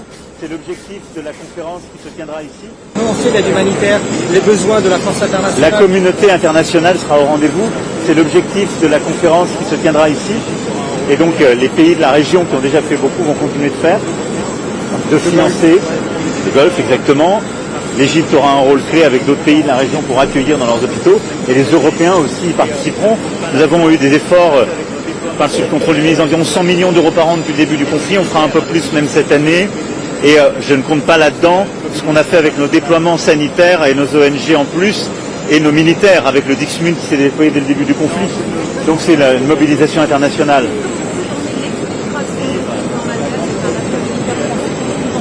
Non, je confirmerai aujourd'hui, je veux ici dire la grande préoccupation qui est la nôtre, dire l'amitié de la France à l'égard du peuple malgache. Et au fond, j'ai deux messages. Je pense qu'il est très important que l'ordre constitutionnel, la continuité institutionnelle soit préservée à Madagascar, parce qu'il en va de la stabilité du pays et des intérêts de la population aussi, pour que la communauté internationale puisse continuer d'aider. Parce que si l'ordre international et constitutionnel était rompu, on sait ce qui s'est passé, Madagascar l'a déjà vécu, ce serait évidemment les premières victimes seraient la population. Et à côté de ça, je veux dire ici, comme partout, qu'on regarde la jeunesse de ces pays avec beaucoup d'admiration, d'affection. On a une jeunesse qui s'est exprimée, qui est politisée, qui veut vivre mieux. Et ça, c'est une très bonne chose. Il ne faut simplement pas qu'elle soit récupérée par des factions militaires ou des ingérences étrangères. Et donc là, je veux ici redire au nom de la France notre affection à l'égard de Madagascar, notre attention et notre affection à l'égard de cette jeunesse et notre grande vigilance aux côtés de l'Union africaine, de la SADC, pour que la continuité institutionnelle et l'ordre constitutionnel soient respectés. Pardon ? Je souhaite, la France a toujours cru que l'impunité ne pouvait pas exister si on voulait que la justice se fasse. Et donc il le faudra. C'est aussi pour ça que j'ai toujours dit qu'il fallait que la justice internationale, ses enquêteurs, que le travail des journalistes puisse reprendre comme celui des humanitaires. Et dans les enjeux des prochains jours et des prochaines semaines, il y a évidemment la priorité humanitaire que j'évoquais. Mais il y a aussi le fait que les journalistes du monde entier puissent revenir faire leur travail à Gaza dans le bon ordre, en étant protégés, sans risquer leur vie, et puissent simplement partager la vérité de la situation. Et donc oui, étape par étape, mais c'est ce que la France souhaite. Et nous avons d'ailleurs toujours lutté contre toute forme d'impunité partout. Monsieur le Président, on a l'impression que le Hamas refait surface un petit peu à Gaza, occupe un peu le vide. Est-ce que vous êtes inquiet Je suis toujours inquiet parce qu'on sait comment ça se passe avec les groupes terroristes. Il faut avoir là-dessus beaucoup d'humilité et beaucoup d'exigence. C'est aussi pour ça que je pense qu'il est très important d'avoir un suivi international extrêmement rigoureux. Et il y aura, nous le savons, dans les semaines, les mois qui viennent, des attaques terroristes, des déstabilisations, des moments qui seront très durs, parce que on ne démantèle pas un groupe terroriste avec des milliers de combattants, des tunnels, des armements de cette nature du jour au lendemain. Et donc là-dessus, il faut qu'il y ait cette force de stabilisation internationale, qu'on se mobilise pour former et équiper l'autorité ad hoc avec les forces de sécurité palestiniennes, mais il faut aussi qu'il y ait un grand accompagnement. Nous avons nous-mêmes déployé des planificateurs pour aider, et on mettra tous notre expertise. Les Britanniques, par exemple, dans notre réunion de cet après-midi, expliquaient qu'ils ont une grande expertise sur le début de le décommanding, pardon de le faire en mauvais anglais, parce qu'ils l'ont fait après le Good Friday Agreement sur l'ARE. Et tout ça est extrêmement complexe, ça va prendre du temps, mais il faut qu'on soit tous mobilisés, on le saura. Les forces internationales, d'après vous, devraient être déployées quand à Gaza? Je ne peux pas vous le dire ici sans parler en l'air. Je pense qu'il faut d'abord qu'on travaille ensemble sur quelles sont ces règles d'engagement, qui est prêt à s'y engager, comment on l'articule avec les forces de sécurité et la police, et qu'on ait un accord sur un texte. C'est ce qu'on travaille avec les Britanniques depuis plusieurs jours et semaines. On l'a partagé jeudi avec les autres Européens et les Golfiques et la Turquie. Et nous allons maintenant réengager avec les Américains. J'ai eu la discussion tout à l'heure avec le président Trump et le secrétaire d'État Rubio. Voilà. Merci beaucoup. Je vais devoir prendre l'avion. Merci. Oui, parce que c'est ce que nos compatriotes attendent pour eux-mêmes. C'est ce dont la France a besoin, c'est ce dont nos armées ont besoin. C'est ce dont le quotidien de nos Français ont besoin. Et donc j'ai confiance dans l'esprit de responsabilité de chacun pour y arriver. Merci à toutes et tous. Bon courage. Au revoir. C'est bon, on a l'explication. Il a eu de ne pas venir à un moment. Il a eu de couper. Oh, merci.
It's okay? Or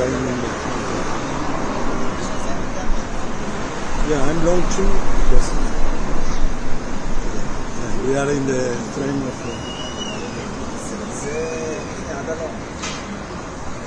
yeah, 23, no?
не спала,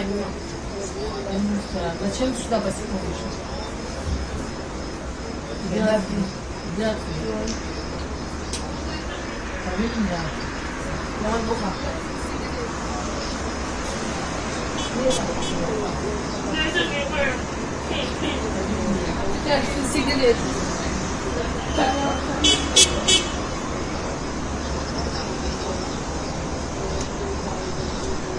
Vocês podendo aqui?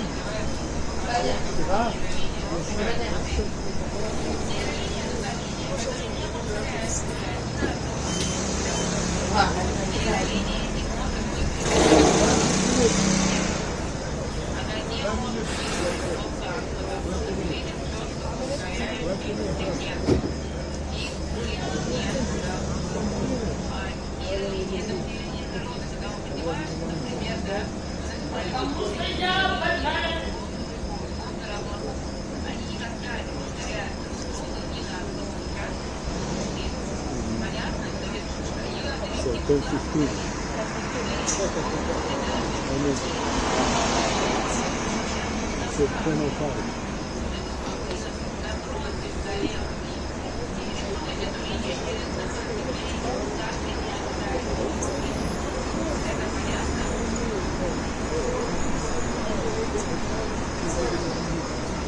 estresse.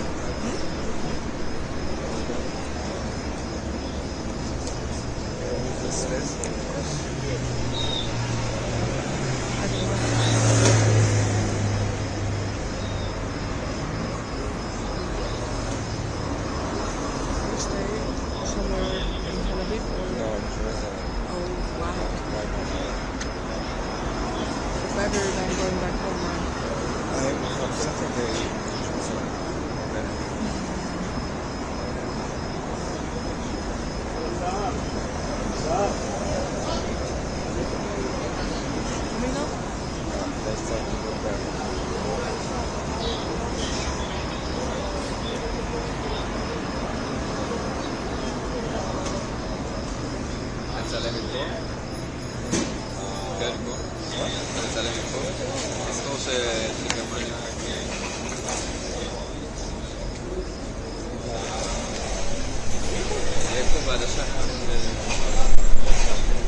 From the back, the motorcycle.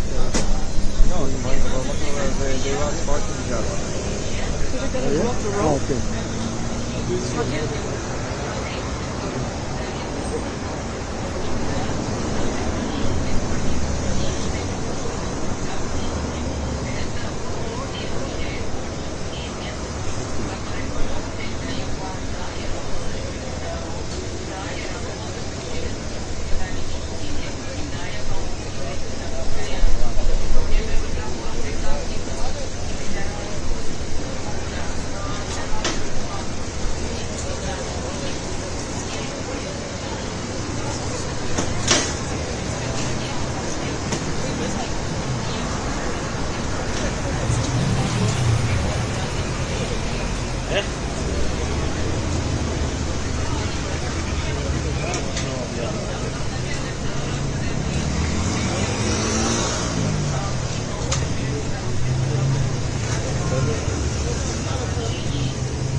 Mas eu achei essa nova forma.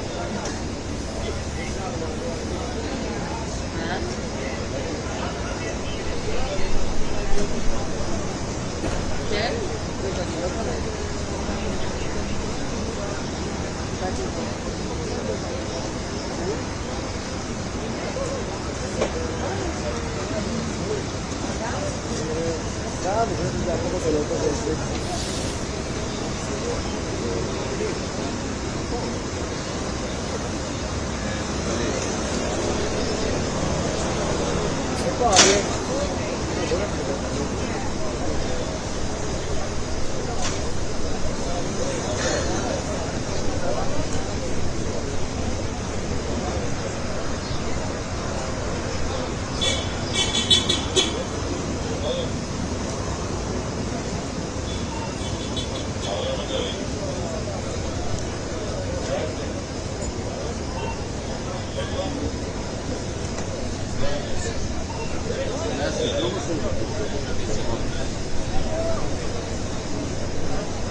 But if you from this way. Fair enough.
One shot is enough, I agree. Just one.